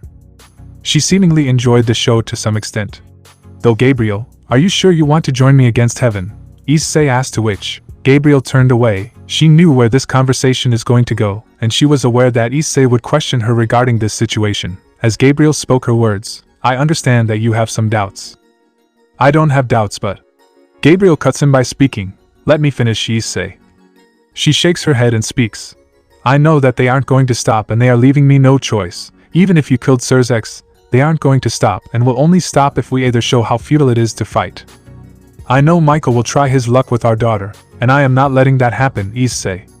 I turned him into a fallen angel to teach him a lesson and to protect my daughter. But you know that he will keep sending X-Horses to try and spy on our lives. Or like Griselda will try their luck in harming them. Worse, I have seen my girl perish in front of them once, thanks to them catering to Max. And I won't let that happen again. Gabriel spoke with a shaky tone. She didn't wish to hurt her brethren, but she has no choice. She had to do what it takes to protect their daughter. Issei only brought her closer, and cupped her face with his 2 hands. She turned her gaze away in sadness. As he spoke, you needn't feel bad.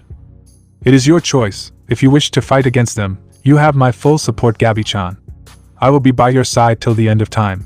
You wish to fight against them, I will act as your biggest ally beside you, if need be. And I will never leave your side till the end. Gabriel almost teared up at this, as he gently kissed her forehead, knowing that this would calm her down. She felt relieved by Issei being beside her till the very end. She then asks, you are going to fight for me? Of course, I would love to. Reiha is our daughter, and it is our job as parents to protect and raise her, and we will do so. All my life, I never knew parental love and only I knew hatred, and I am not letting my daughter experience this. Issei turned to his daughter, who was enjoying her show without any care in the world, as he continued, I never got to experience any sort of love for a very long time, and I even forgot the meaning of that word. Heck, I would say that because of Max and my ex-family, I would have lost myself to my own self-hatred and probably destroyed the world, or died trying. And if Reiha were to experience that, I would rather watch myself get tortured than let any of you experience what I did. Issei, Gabriel muttered, knowing the trauma and torment he had to endure, and she working hard to relieve that trauma and stress. She remembered the constant nightmares that Issei had of his past and the sleepless nights the couple had due to this during the early stages of their relationship. And Gabriel doesn't mind enduring if it means to help Issei, which worked since the sleepless nights stopped, and she could see him sleeping in relief, though she felt like it was a koala tugging to her body.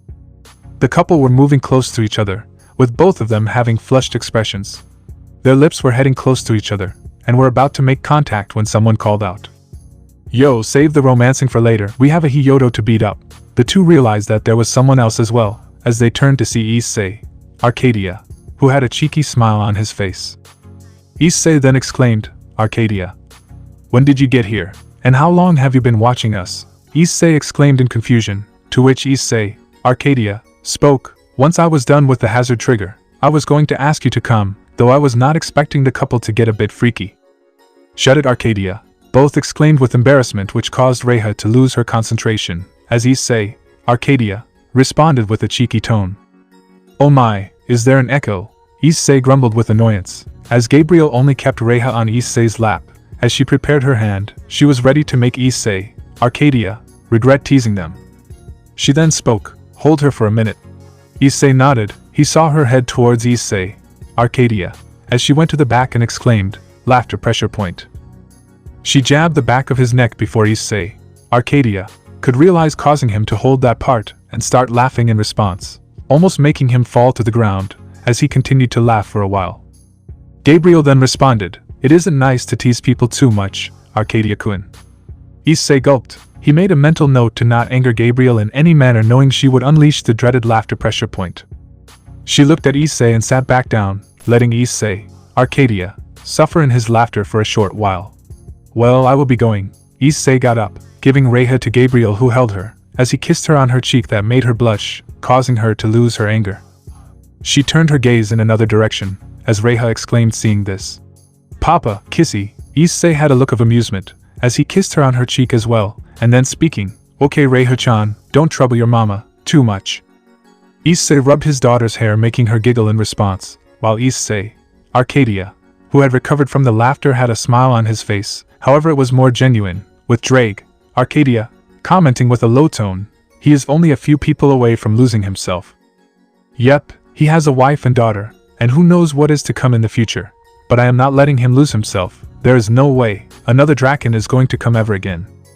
Issei, Arcadia, muttered in response, remembering a version of him losing his sanity and destroying the entire multiverse due to his past, which him and a couple of his variants and many others had agreed to stop him. Issei soon walks away from them and heads with Issei, Arcadia, speaking, let's go. Issei, Arcadia, nodded in understanding, as he summons an aurora curtain and heads towards Gora's office to confront him head-on.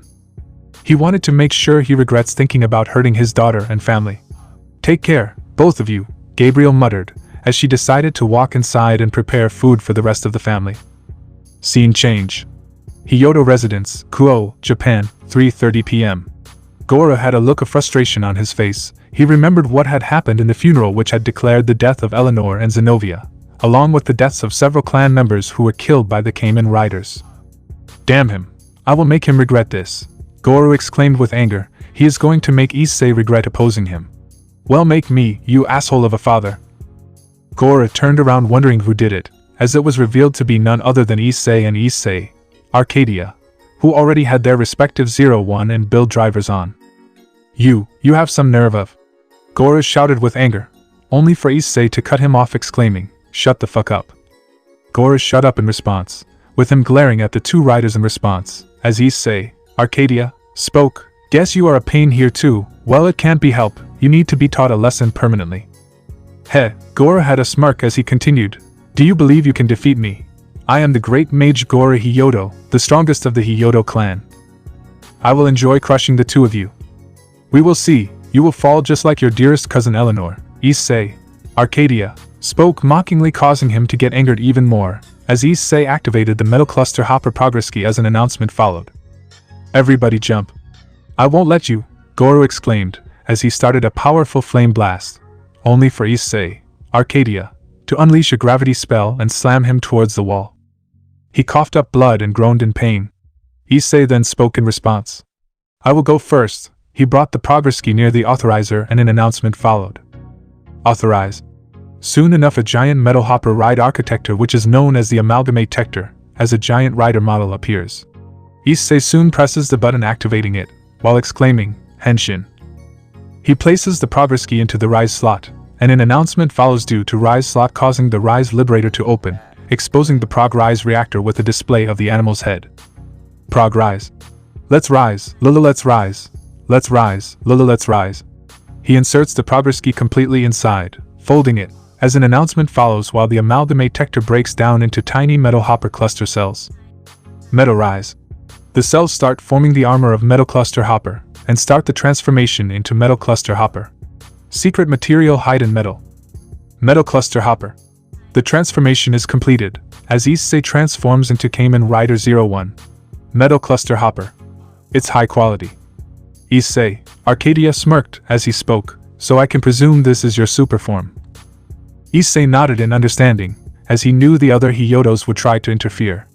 But their goal is to make an example of Goro before leaving. Issei, Arcadia, brought out the hazard trigger and opens the security clear cover and activates the hazard trigger by pressing the BLD hazard switch, as an announcement followed. Hazard on. He then placed it on the build driver and attaching it. He soon brought out the rabbit and tank full bottles and placed them in the full bottle slots and an announcement followed. Rabbit, tank super best match. Don 10 Ken, Don 10 Ken. Issei, Arcadia, started to rotate the vortex lever. This deploys the Black Hazard Ride Builder, a mold that has formed the hazard armor for build. Gata gata gatan, zutun zutun, gata gata gatan, zutun zutun. The armor was prepared, as Issei, Arcadia, took a deep breath knowing what is to come once he equips the hazard trigger. He could only hope he doesn't lose control. Ddraig, Arcadia, knew what he had to do if he does lose control and starts attacking his allies. Are you ready? Issei, Arcadia, got into his combat stance, while exclaiming, Henshin. The mold clamps onto build forming the armor.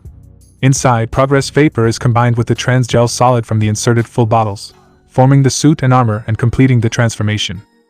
Once the transformation is completed, a finishing sound akin to an oven baking food is heard, as an announcement was responded. Uncontrol switch, Black Hazard. Yabe. Issei, Arcadia, had transformed into Kamen Rider build. Rabbit Tank Hazard form. Both super forms were ready to clash against Goro, who managed to escape from the gravity hold that Issei, Arcadia, had performed, as Issei brought out the Prog Rise Hopper blade. An announcement following. Changing to lethal weapon. Prog Rise Hopper blade. Goro dashed forward unleashing flames onto the two, as they dodged the attack, with Issei slashing him in the gut, while Issei, Arcadia, using the hazard form to land 2 punches in his face pushing him behind. Issei soon releases swarms of robotic grasshoppers known as cluster cells, which were similar to Gabriel's own wasp cells when she had transformed into Lightning Hornet. He commands the wasps to attack Goro, who tried to use a magic circle to defend himself, but the swarm starts to attack Goro causing him to bleed in response, making him groan in pain. Issei continues to send swarms of cluster cells onto the old man making him scream in pain. This move is known as Cluster Tempest which continue to damage Goro's body, as he continues to screech in pain. The cluster cells soon return to Issei's body forming the attack, with Issei, Arcadia, joining in, as he started to unleash 2 punches aimed at his face.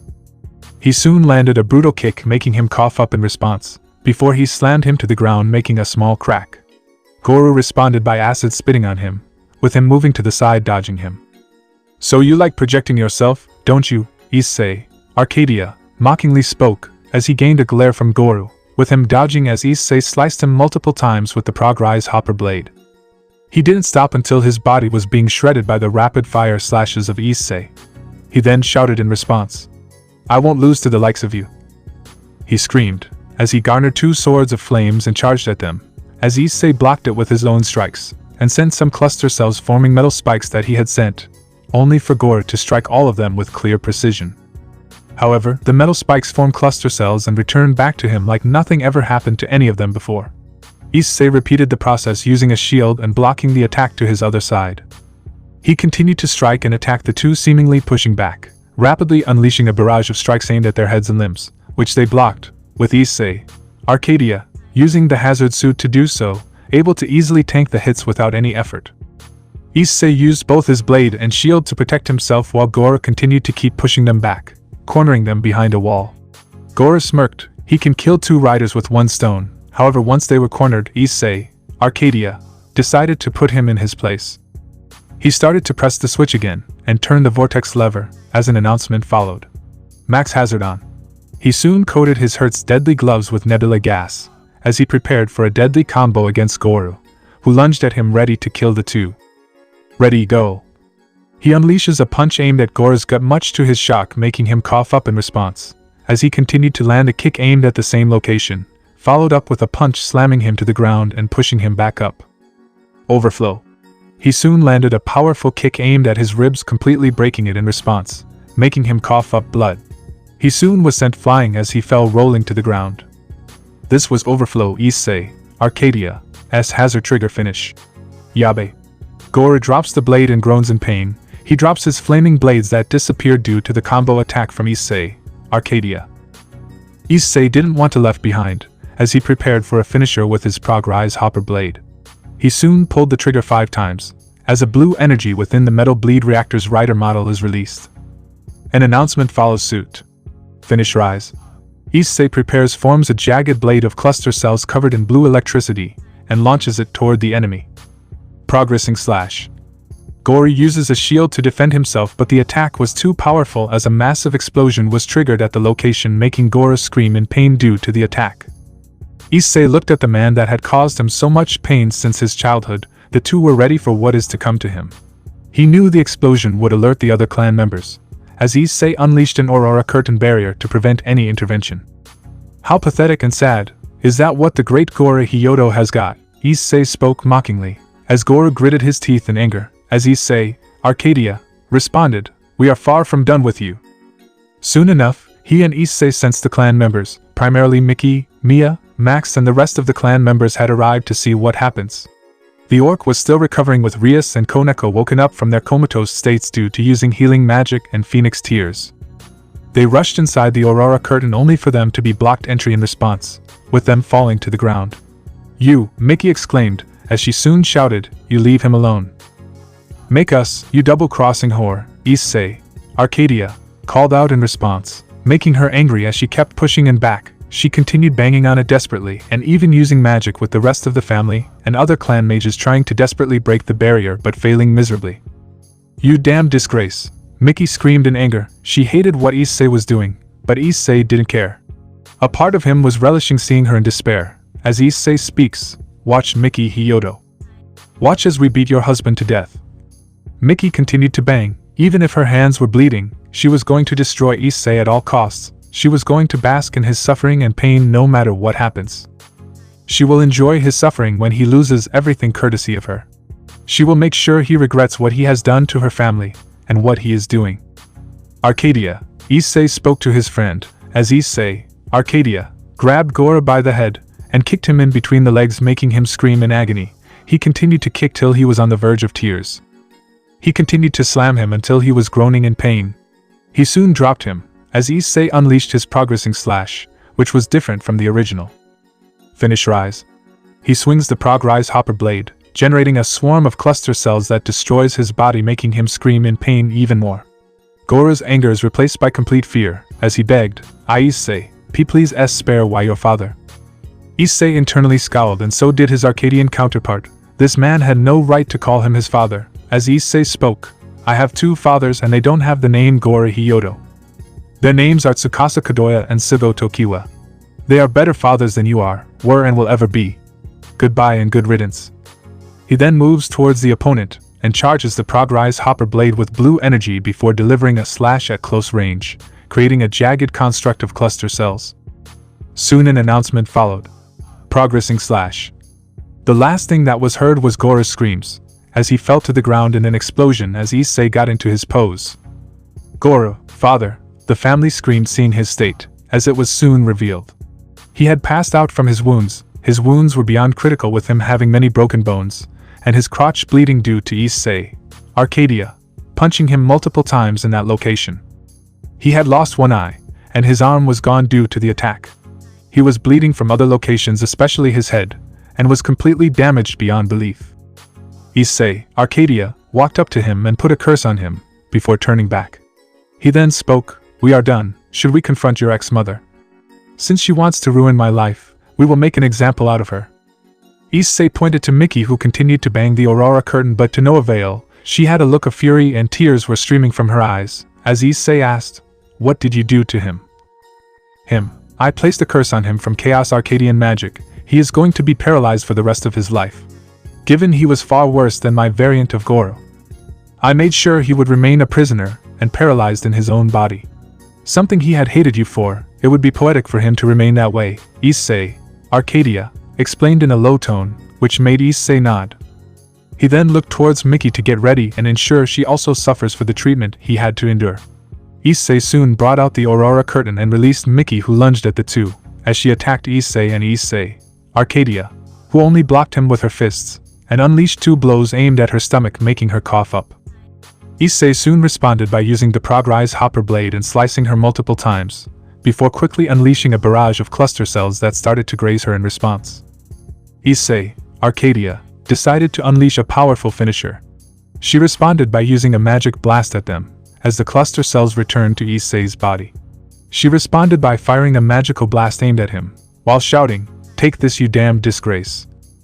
Issei dodged the attack, and unleashed 2 more strikes from the Progrise Hopper Blade, making her groan in pain. He knew that she wouldn't be able to fight for much longer. Issei, Arcadia, followed it up by landing a kick to her stomach and followed it up by a brutal gut punch. He soon grabbed her and slammed her to the ground, making her groan in pain. Issei also landed a kick soon following that, sending her flying to the ground. He followed it up with 2 slashes aimed at her gut, making her scream in pain. "Damn you," Miki cursed with a low tone. Unable to do anything and remaining helpless, the two didn't give her a chance. Once she was dazed, Issei, Arcadia, decided to put her in her place. He started to repeat the process by turning the vortex lever. An announcement followed. "Ready, go." He coated his leg with nebula gas, coats his right hurts vanish and shoe in dark purple energy. An announcement followed. "Hazard finish." He then a powerful side kick towards Miki's neck, making her scream in pain. Issei, Arcadia, could soon feel the strain on his head, as he started to lose control of himself. Ddraig then warned him telepathically. "You cannot keep this on for much longer, the hazard trigger will take over your mind. I can feel your control on it slipping. You will attack friend or foe." Ddraig warned him telepathically, as Issei, Arcadia, nodded. He also responded, "Got it." He then removed the hazard trigger, and the full bottles, causing him to dehension in response.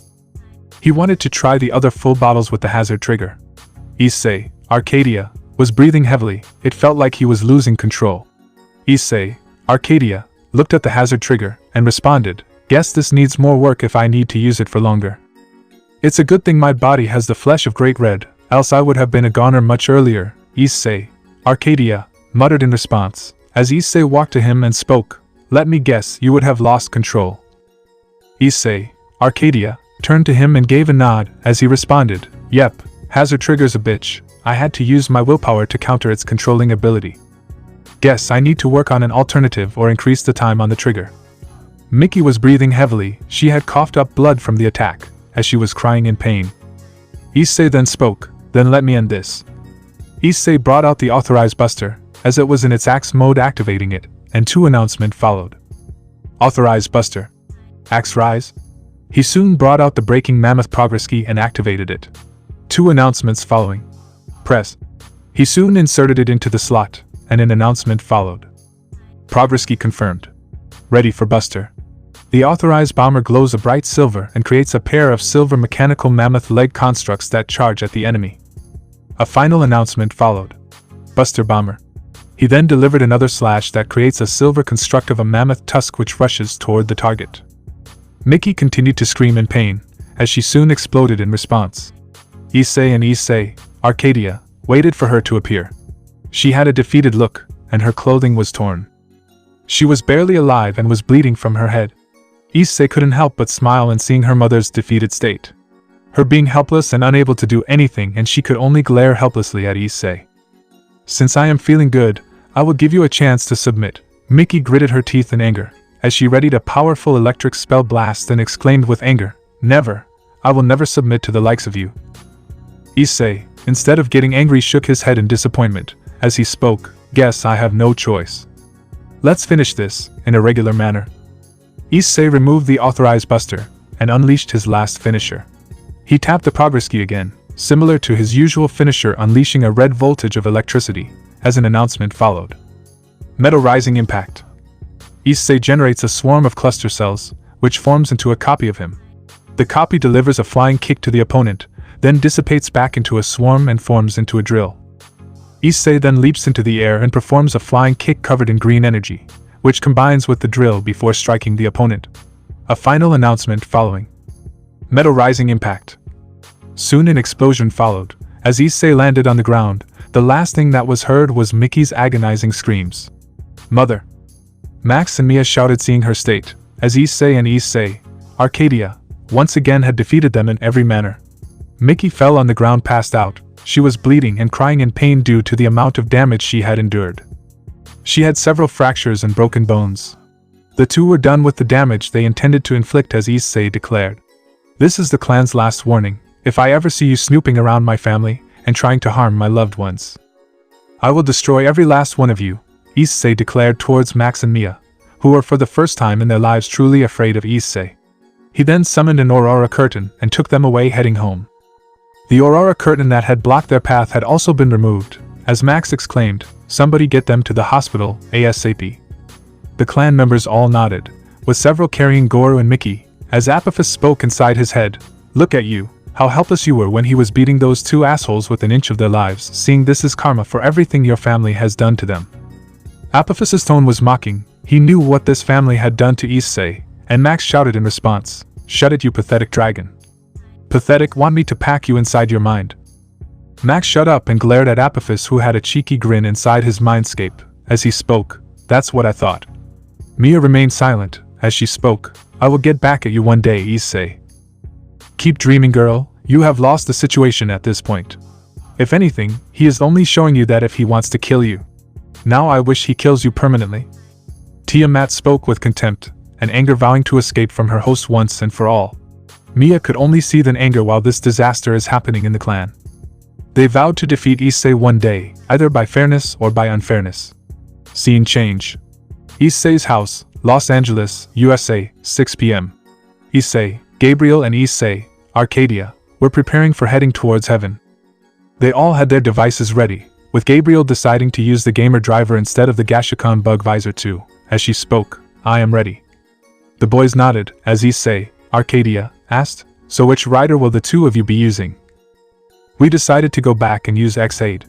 Due to Hades interfering in our battle, we weren't able to use the other gas hats, though I wonder what Gabriel is going to do." Gabriel raised her hand in response, having a smile. While speaking, "That's a secret, though I will make Michael show the power of God." Issei thought for a moment before growing surprised by who she plans on using. The gamer driver was an obvious indication. Issei, Arcadia, seeing this, asked, "Who is she going to use?" "Just someone that will make Michael regret ever being born," Issei muttered, as he asked, "That reminds me, did you?" "I have already asked Hopper 1 and Driver to look after Reha. They agreed to do so immediately, so we head to heaven and return as soon as possible." Issei nodded to Gabriel's words, as placed the gamer driver on his chest with Issei, Arcadia. Putting the build driver, he activated an aurora curtain which took them straight to heaven's entrance. Once they reached, the group knew what they had to do. The two heaven guards were on alert, as one of them responded, "Halt, stop right there. I am afraid we cannot do so." Issei removed his Mighty Brothers XX gas hat, while Gabriel removed the dangerous zombie and Proto-Mighty Action X gas hat. Issei soon pressed the buttons, activating his respective game first. Mighty Brothers XX.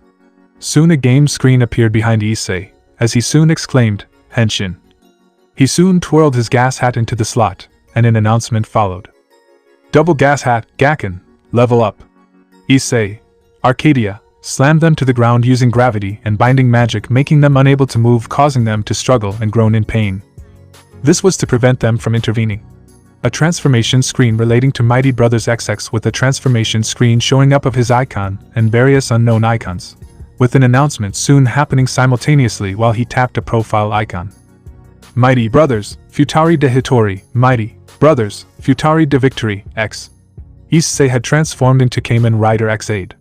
Mighty Brothers XX. Gabriel soon followed, as she pressed both of her gas hats at once, as two announcements followed. Mighty Action X. Dangerous Zombie. She soon responded with a cold tone, Grade X0, Henson. She rotated the two gas hats and inserted them into the gamer driver. Gas hat Gakken, level up, mighty jump, mighty kick, my Tai Actio, and X. Soon she placed her hand on a transformation screen, which consumed her as well. However, hers started to seemingly malfunction, with her breaking out from the screen, as it seems to shatter on the surface. An announcement follows as Gabriel breaks out from the screen. A gotcha, danger, danger, death the crisis, dangerous zombie. Gabriel had transformed into Kamen Rider Gen, level X0. I am God, Gabriel exclaimed with joy, as she shouted, Who? She lunged and started attacking the fallen angels, who couldn't do much, as Gabriel started to attack them with her fists coated with purple energy, as a sign of hit was being shown. Issei, Arcadia, removed the gravity magic, and spoke, Is this the form she had kept a secret? Well, Jin is one of the strongest Kamen Riders out there, though YX0, when X could have been a bit more useful in this situation. Issei and Issei, Arcadia, could see the angels weakening at every stage from Gabriel's constant attack. Soon enough, Gabriel landed a roundhouse kick that killed the two fallen angels who were formerly angels that were killed from the attack. It's clear, it would be good if you transform, Arcadia, Gabriel spoke, moving in a zombie-like manner, which is slightly crouched, and she was ready to move to the next part. She had something special for Michael, that is going to make her regret hurting her and Issei's daughter. Issei, Arcadia, looked at her and shrugged, as he brought out the rabbit tank sparkling bottle, as he shook it, and soon pulls the shielding tab, revealing the RTSB connector, a sound formed which was akin to a soda opening. He soon inserted into the bottle into the build driver as an announcement followed. Rabbit tank sparkling. He then turns the vortex lever to initiate the transformation. The process is the same as build's normal best match forms, except with a unique snap ride builder. Are you ready? Issei, Arcadia, took a deep breath, and got into his stance, and he exclaimed, Henshin. Shiwado Hajikaru, rabbit tank sparkling, yeah. Issei, Arcadia, soon transformed into Kamen Rider build rabbit tank sparkling. He also got ready for a fight. The three got ready, as they lunged forward attacking the fallen angels that were populating heaven. These angels were once the very same angels that were turned into fallen angels due to what Gabriel had done. They all lunged at her, as Gabriel was the first to attack them. She landed a kick onto one, and followed by a punch sending the fallen angel flying. She soon leaped in the air, and coated her leg with a powerful purple energy which were acid punches and landed two more kicks sending them flying to the ground, as two signs of hit and great were being displayed when the strikes did happen. They had seemingly been infected by an unknown poison before being disintegrated and turned into feathers. She soon leaped to dodge a light spear from a fallen angel, with the fallen angel horde unleashing a horde of spears at Gabriel as she responded what's called acid breath, causing them to choke on what seemed to be acid breath, causing the spears to also be disintegrated in the procedure. Please stop, one of the fallen angels spoke, trying to escape or grab onto Gabriel, who only looked coldly and walked forward. I don't want to die. Another spoke, with Gabriel not stopping in any manner, knowing that there were still many more fallen angels to deal with. The fallen angels affected by the acid breath eroded into nothingness. Soon enough, a multi-winged fallen angel along with several more fallen angels joined in, as their leader spoke, How far are you going to fall, Gabriel? Siding with this damned perverted rapist, Gabriel was seething in fury. She knew that these fallen angels won't learn their lesson. She decided to bring out her Gashikan Sparrow and teach them a lesson they would never forget. An announcement followed, as she holstered her bow. Gashikan Sparrow. It's pointless telling you at this point. Allow me to show you the might of a god. Gabriel dashed forward and fired a barrage of shots from the Gashikan Sparrow, and continued to fire at the fallen angels who used magic barriers to block the attacks. In the meantime, Issei was fighting against a bunch of fallen angels who had all surrounded him with their spears, as he leaped around and tackled one with blue energy, and landed a brutal kick sending one flying. A sign of hit, showing. Another one lunged with her spear, as he cornered her and landed two punches loaded with blue and orange energy, and sent another one flying. Two signs of great, showing in response. Soon the fallen angel exploded into thin air, as he leaped and landed a jump kick onto another with the same energy coating him, crushing him to the ground. A sign of perfect was being shown. Take this, you damned rapist, A female four-winged fallen angel with big titties rushed towards him and attempted to land a blow, as Issei grabbed her and placed her on the chokehold, making her struggle. The fallen angel tried to overpower him, only for it to be futile. "Leave me, are you going to use me for my body?" "Sorry but no, I have a wife that is far beautiful than your sorry existence," Issei responded, as he slammed her to the ground, with a sign of great being shown, as he cornered her and landed a two-piece combo at her in a repeated manner, with him constantly punching her face, with every strike showing either a hit or great being shown. He soon landed a kick stomp at her, with blue and orange energy glowing, as she soon screamed in pain. Exploded into a flurry of feathers, Issei spoke his words, "Goodbye, big-titted fallen angel. Shame all your body is good for his sex." He soon saw two more lunge at him, as he landed a kick aimed at one, and turned around and landed a roundhouse kick at another one, with each sign showing a hit. Upon this, they were soon sent flying, taking them out of the equation. A barrage of angels were charging at them, each of them preparing a barrage of light-based attacks aimed at killing him, as Issei, Arcadia, shouted, after taking a fallen angel down with a flurry of punches, releasing sparkles of soda when he was done. The fallen angel was killed after that. "Let me handle them," Issei, Arcadia, shouted, as he rotated his vortex lever again, as an announcement happened. "Ready, go." Issei let the attack happen, as he could see a red and blue, spiraling, hourglass-shaped vortex resembling a wormhole. An announcement played from the build driver. Sparkling finish. Issei, Arcadia, then dives down through the wormhole, and kicks. The wormhole is also capable of sucking in and disintegrating opponents' attacks, which were the fallen angels' light attacks, as soon the kick was sent towards them, making them scream in pain before they all exploded into a flurry of feathers. Once Issei, Arcadia, landed on the ground, Issei spoke, "Not bad, not bad. Thanks, though how much more till the boss shows up?" Issei, Arcadia, commented, wondering where Michael, Raphael and Uriel were. However, he could see some more fallen angels showing up, led by Metatron and Sandofan. "Take the two down, now," Metatron shouted, his fallen angel wings in full display, as he lunged at them. He was described to be a blonde-haired individual wearing a suit that was a three-piece suit with inside shirt, a pants and jeans. He had 10 angelic wings that were ready to unleash hell on the duo. Sandofan was described to be a beautiful black-haired woman with jet black eyes. She wore a cassock just like Gabriel, except her cassocks were having black inners, and her black coifs had gold trimmings. She also wore gemstone earrings. She had 10 fallen angelic wings like most of her brothers and sisters. "So Arcadia, you planning to go hazard again?" Issei, Arcadia, turned to him and responded, "Nah, I already have the winning formula needed for them." The two walked towards the angel horde, ready to fight against them once and for all. Issei soon leaped and decided to confront Sandofan, while Issei, Arcadia, handled Metatron. They also handled their small batch of angelic armies. The duo knew that due to Trihexa and Gabriel messing with the system with the future note, many reincarnated angels were turned back into regular humans. Issei clashed against Sandofan in his mighty brother's X form, who unleashed a light beam at Issei, as he dodged and landed a kick aimed at her, a sign of hit. Showing, with her speaking angrily, "Haven't you done enough damage to us?" "No," Issei bluntly responded, as he continued, "You came to my house, and tried to attack my family. Do I need to mention on my daughter nearly dying to you assholes?" Issei dodged an attack and landed two brutal punches coated with blue and orange energy, sending one flying before exploding in response. He soon unleashed a kick that sent one crashing into the other, triggering an explosion with the same blue and orange energy. Each strike and kick showing a hit or great sign on them. Dodging another attack from a fallen angel, he soon leaped in the air and landed a kick on another coating with blue and orange energy, taking another one out, with a sign of perfect. Showing as the fallen angel landed on a bunch and exploded. He soon landed two more kicks aimed at her, which she blocked using a magic circle, forcing him back. Issei knew he would have to take it to the next level if he had to eliminate a former seraph.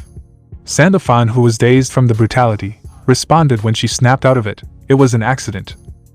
"Yeah, an accident that nearly costed the life of my baby girl. I will never forgive you for that." Issei landed a few feet away from the kick, looking at Sandofan, who was furious at what Issei was saying. She was only following Michael's will, and he was only wanting the best for his sister Gabriel. Sandofan's expression faltered for just a second, but she quickly steeled herself. "I didn't mean for it to happen," she shouted. "You think I wanted to hurt an innocent? We were only following orders." Issei let out a bitter laugh, his fists clenching. Orders, that's the excuse you're going with. You barge into my home, attack my family, and expect me to just let it slide because someone told you to. His glare darkened. No? If you wanted a peaceful way out, that ship sailed the moment my daughter almost died. Without warning, he vanished, a golden blur cutting through the air. Before Sandalphon could react, Issei was already in front of her, his fist crashing into her magic barrier like a wrecking ball. A shockwave exploded from the impact, sending cracks spiraling through the defensive shield. A sign of perfect, showing due to hitting a vital area. TCH, Sandalphon grunted, struggling to maintain the barrier as Issei pressed forward, his attacks relentless. His kicks and punches struck like meteors, each one rattling her defenses. Each attack triggering a hit, sign in response. She retaliated, swinging her staff, unleashing a blinding arc of divine light, but Issei twisted midair, dodging by mere inches. With a swift counter, he delivered a devastating knee to her stomach, forcing the air from her lungs, and followed it up with many more strikes as well. And I know that you are either regretful or repentant of what you have done, or will ever be. Issei decided to take it to the next level, as he turned the actuation lever to the other side, opening the gamer driver and closing it again. Gakken, double up. He soon leaped in the air, and then separates into two bodies, as they duo both arrive, while an announcement happens. Oijie Omida. Omijie Orde, we are mighty brothers, hey, double X. He had soon landed, with one holding the Gashikan Key Slasher and the other holding the Gashikan Breaker. The two Isseis were known as Issei L and Issei R. We will clear this together. With super co-op play, the two charged at Sandalphon ready to take her down. Issei, Arcadia, watch this with a surprise tone, speaking, they can split up, interesting. He soon landed a roundhouse kick with sparkles taking out many fallen angels in one strike. He soon brought out the Hawk Gatlinger and unleashed a barrage of bullets taking them all down. He then brought out the Drill Crusher and sliced two apart with quick-timed strikes taking them out of the fight. He leaped in the air, and landed another kick which had sparkles and landed a kick taking the fallen angel out with a brutal kick and triggered an explosion. Metatron then exclaimed, Light Time Jutsu. Angelic Barrage Strike. He unleashed a barrage of angelic attacks like whips, swords and spears as Issei, Arcadia, spoke in response, Still a ninja fanatic, well I got the perfect thing for you. Issei, Arcadia, brought out the ninjutsu Hatsudo for Koma Ninpautu. This weapon was used with his Nina comic best match, though the Rabbit Tank Sparkling can also use it. The announcement followed. For Koma Ninpautu. Try handling this, Metatron, Issei, Arcadia, press the Ichi no Koma. Bunshin. As an announcement followed. Bunshin no Jutsu. Issei, Arcadia, created multiple clones of himself, as they all jumped the fallen angel Metatron who was desperately trying to block the attacks but was unable to do so. They kept punching and kicking him with a blow after blow, making him unable to do anything. Once the clones had dissipated after a while, it revealed a bloodied and beaten Metatron, as Issei, Arcadia, soon pressed the Ni no Koma. Katan. An announcement followed. Katan no Jutsu. He soon unleashed a flame-slash attack aimed at Metatron, making him scream in pain. The flaming attack was burning him alive. Kaingiri. Issei, Arcadia, looked at him apathetically, as he walked away, seeing that Issei was also done with his side of the fight. He decided to jog towards him, as he watched him activate his finisher. She stood no chance against us. Ready to end this, other me, Issei R, asked with a bit of cockiness, as Issei L responded, You bet, let's put this person on the ground. Gas on. Issei R soon removed his gas hat and placed it on the Gashikan Key Slasher slot, as an announcement played. Kanwaza. A split screen was played between Issei R, Issei L, and Sandalphon, who started to fear what is to come for her. Mighty Brothers critical finish. Issei R creates another Gashikan Key Slasher for Issei L to use, and they both attack at the same time, creating an orange and teal energy X cross slash at the enemy. Sandalphon used her magic to protect herself, making her barrier, but it instantly broke. Sandalphon screamed in pain with electricity sparkling from her body before she exploded, as the two landed on the ground. The two breathlessing at the end, knowing this was a complete win for them. How pathetic, she should have known to not mess with us, Issei R spoke mockingly, looking at the badly injured state of Sandalphon, who had her clothing torn, and her body was battered, bruised and bleeding. Several of her wings were torn in response. Issei, Arcadia, jogged up to him, as he spoke, so which one is the real Issei? Technically we both are. Issei, L, explained, as he continued, just call me L and call my other self R. Yep, you needn't worry about it, Browski. We got this in the bag, Issei, R, spoke with a haughty tone, as Issei, Arcadia, was amused, seeing that the two sides of Issei from the Mighty Brothers XX have a different personality. Issei, Arcadia, then spoke, well then, let's see how is your wife doing. The three turned to see Gabriel already completed with her fight.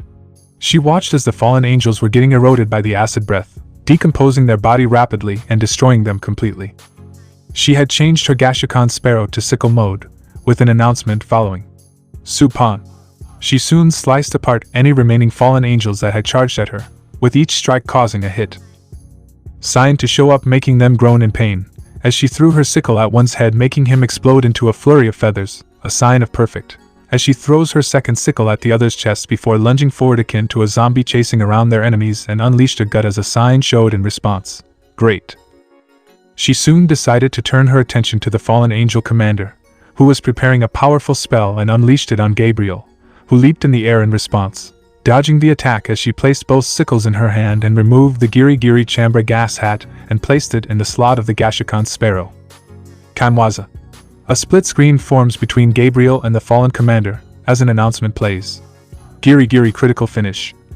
Gabriel lunged forward with her sickles glowing a bright purple in color, as she unleashed a powerful double slash to the fallen commander, which results in his demise as a massive explosion was triggered with Gabriel returning to her pose. She soon sees Issei, R, Issei L, and Issei, Arcadia, also done with their battles, as she asks, did you two split up? Yep, wifey, we both split up to jump Sandalphon's ass. Issei, R, responded to her, making Gabriel irk by his response a little bit, but she knew this was still her husband, though his R side was cocky and taunting as opposed to his original personality. Well, we should probably move ahead or... A light energy blast was aimed at them, as Issei, Arcadia, and Issei, R, generated a barrier to protect themselves. Soon when the dust settled, it was revealed to be the three great seraphs, as Issei, R, commented, oh look who showed up, it is the three great idiots, so what took your ass so late to show up? Issei, R, tone was dripped with mockery and contempt, he was taunting them even more, causing them to get even more furious at this. Michael then shouted with anger, you have some nerve defying heaven. We will give you a chance of repentance, surrender so that we can end your life once and for all. Uriel spoke with a cold tone, she was going to make them pay. Raphael then spoke, and you will surrender those devices to us, we will use them to guide humanity to salvation. The four looked at them with an annoyed expression, as Issei, R, spoke, did these idiots forget we crippled heaven before we came here? You can't help it, R.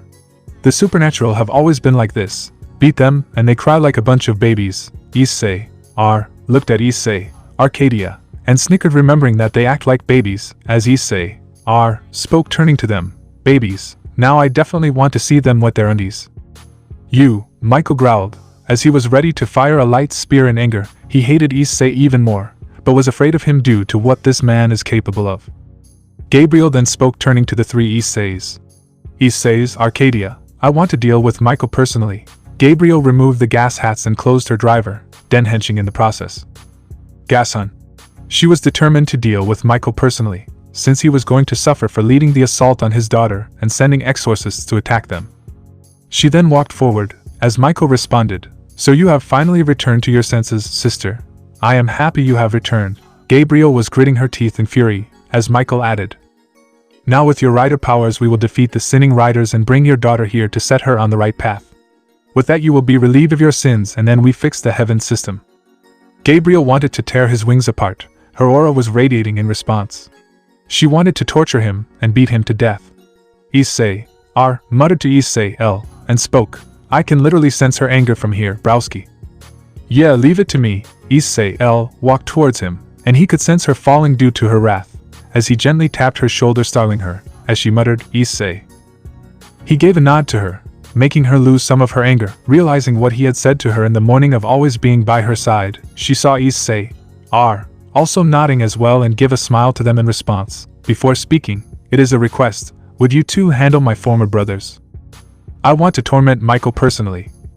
She soon brought out the Gen Music gas hat using magic, with Issei, L, speaking, wait, you aren't. I want to make him pay. There is no way in hell I am letting him touch my daughter or harm my family. Issei nodded in response, while speaking, Alright, Gabriel. Issei and Issei Arcadia walked towards Issei as the four lined up ready to fight the three seraphs. Michael was gritting his teeth in fury knowing that his own former sister had once again defied his will. Even the other seraphs were beyond furious at this, with them gripping their weapons tightly in anger, as she spoke in response to Michael's words. No, Michael, you aren't going to harm my family in any manner. I will protect my daughter, away from the church's and heaven's influence, and let her life a normal life. You have no right to control mine or my daughter's destiny. Gabriel responded coldly, as Michael was seething in fury as he shouted with anger. He hated Gabriel outright, defying his will. You are no sister of mine. I will see to it that I rip those devices from your body. Gabriel was surprised at first, seeing on how far Michael has fallen at this point. You honestly think you can beat us? Gabriel asked coldly, as Michael responded, we will crush. Gabriel only gave a sinister smile, promising Michael intense pain for what he had done and what he planned against her family. This smile made everyone afraid, including the Isseis as well. Michael growled, glaring at her, as he was afraid of the smile Gabriel gave him, making him really afraid. This was far from the gentle smile she used to give. He was aware this was Issei's influence on her, and he detested him for it. She has no regret in turning the whole heaven into fallen angels. She lost her smile and took a deep breath, speaking in response. Since you are so persistent in ruining my life, let me show you the power of a true god. Gabriel brings out the Gen music ass hat, as Michael shouts, What do you mean? You should have been a fallen angel for defying the heavens. The other two great seraphs tried to lunge at him, only for Issei and Issei to ambush Raphael, pushing him away, while Issei Arcadia deals with Uriel by kicking her with a sparkle, sending her away. Gabriel only laughs seeing that Michael was isolated, and speaks, Fallen angel, no Michael, I am God. She brings out the gas hat, and while rotating the actuation dial, Gen Musu. Let's end this, false archangel. She turns the gas hat and clasps akin to praying to honor Kurodo Dan, while exclaiming, Henshin. She inserts the gas hat into the driver. Musu gas hat. She pulls the lever on the driver, as an announcement takes place. Gakken, Musu level up. Tsukami Tor Ika no ending.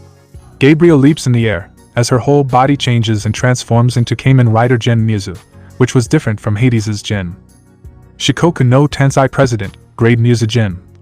Michael could only watch in horror, gritting his teeth, cursing Issei for changing Gabriel for the worse. He had ready to fight against Gabriel in her Gen Musu form. Gabriel had successfully transformed into Kamen Rider Gen Musu. Let me show you the power of a god, witness Michael. Gabriel declared in response, but Michael raised his hand. This was a backup plan he had, which suddenly froze Gabriel in place like she was frozen in time and unable to move.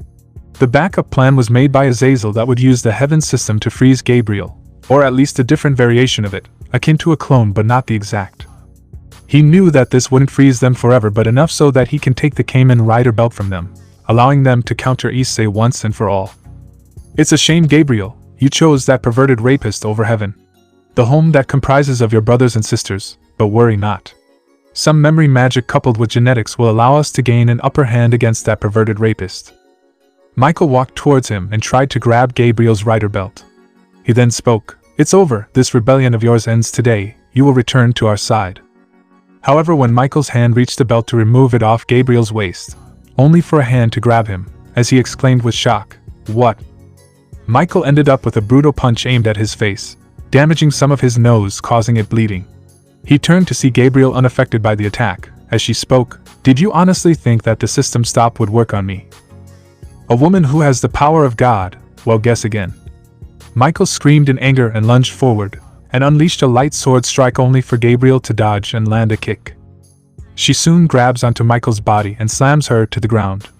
She rapidly starts to punch her over and over again to make him feel the pain, at speeds faster than he could even comprehend. Gabriel intended to make Michael suffer for what he had tried to do. She remembered her daughter's near-death state, and that was enough to increase the speed and brutality of the punches. Every time the punch landed on Michael's face, an explosion of purple energy erupts, blood and spit bursting out of Michael's face with a few teeth falling from his face.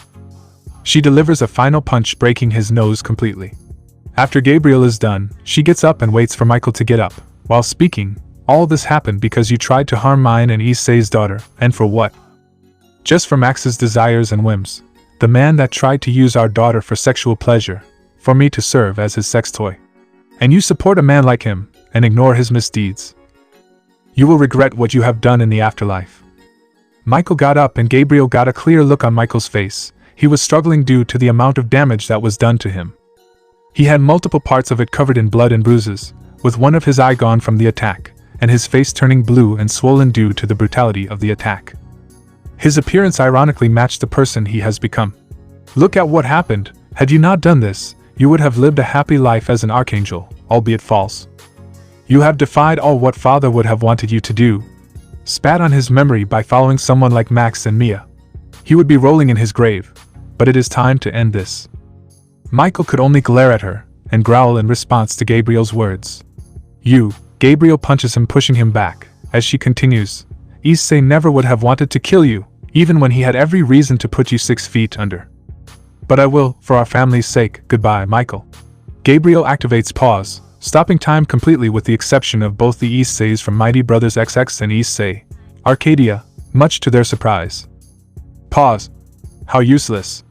Despite your efforts of ruining our lives, this is my victory. Gabriel turns to Issei L, Issei R, and Issei Arcadia, and speaks. Boys, use your finishers, let's end this and go home.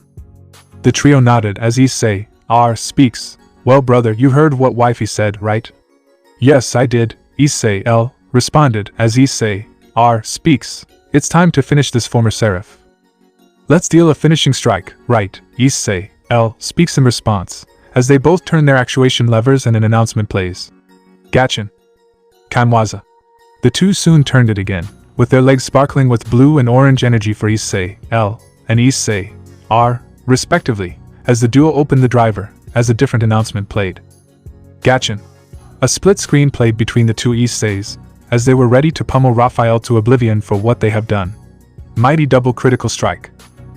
Issei R and Issei L perform a series of kicks at the enemy, before transforming back into Issei Xaid level X, who double punches the enemy in the sky, then separates back into the Issei R and Issei L, both of whom would later double kick the enemy, making Raphael scream in pain before he is stopped.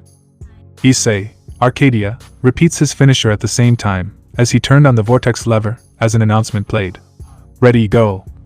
Issei Arcadia played a different variation of the finisher, as his foot is surrounded by red, blue, and white energy bubbles before performing a side kick that creates red, blue, and white liquid upon impact against his enemy Uriel. Sparkling finish. An explosion is then created on the point of impact, creating more multicolored bubbles and liquid. Uriel seemingly was sent flying, as she screamed in pain but was stopped due to pause. Gabriel decided to use her finisher at the same time, as she spoke. Witness what power really is. Gabriel did the same thing as the two Isseis did and turns the actuation levers, which closes the driver, and an announcement plays. Gachin Kanwaza. She then opens the actuation lever, and another announcement plays. Gakken. A split screen is seen between her and Michael, as a final finisher announcement plays. Gen critical finale. Gabriel jumps forward and attacks Michael with the Gashikan bug visor. She lands on all fours before rapidly dashing away. Numerous clones of Gabriel as Gen then continuously attack Michael using the Gashikan breaker, Gashikan key slasher, and Thousand Jacker, as well as kicks. The real Gen reappears as time resumes before the enemy explodes. Restart. When time resumes, all three fall to their knees, and soon their bodies glow brighter and brighter until they were met with an explosion. Gabriel then spoke her final words. You're discontinued. I hope you can find peace in the afterlife, though knowing you, it is highly unlikely. Gabriel removed the gas hat and watched and closed the driver shining in the process. Gasun. When the dust settled, only two bodies were found belonging to Raphael and Uriel, who were both passed out, badly injured. They were bleeding and battered due to what had happened, with their clothing completely torn. In the place of Michael, only feathers were being in the place of Michael's body. She closed her eyes, knowing Michael was killed by the attack from Gabriel. He had it coming due to what he was going to do with their daughter. She took a deep breath, knowing that another threat to their family was finally gone.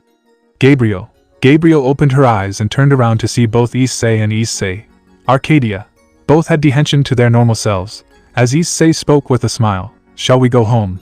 Reiha-chan is waiting for us. Gabriel returned the smile knowing her real family is waiting for her, as she speaks. Yes. Issei created an aurora curtain and Gabriel walked towards him, and held Issei's hand. She gave him a more gentle smile, as she spoke. Let's go, Issei. Issei nodded, while Issei, Arcadia, didn't say anything and watched with a smile. The aurora curtain made them head back home. They knew they can rest for a while since with Michael being gone they can finally live in peace. As they were leaving, a woman was watching over them. This was none other than Juniper from Earth 315. Meaning this was the same Juniper from Issei, Arcadia's world. She forgoes the hood and styled her hair to be very curly, placing a hairpin that is a crescent moon along with a dark blue ribbon.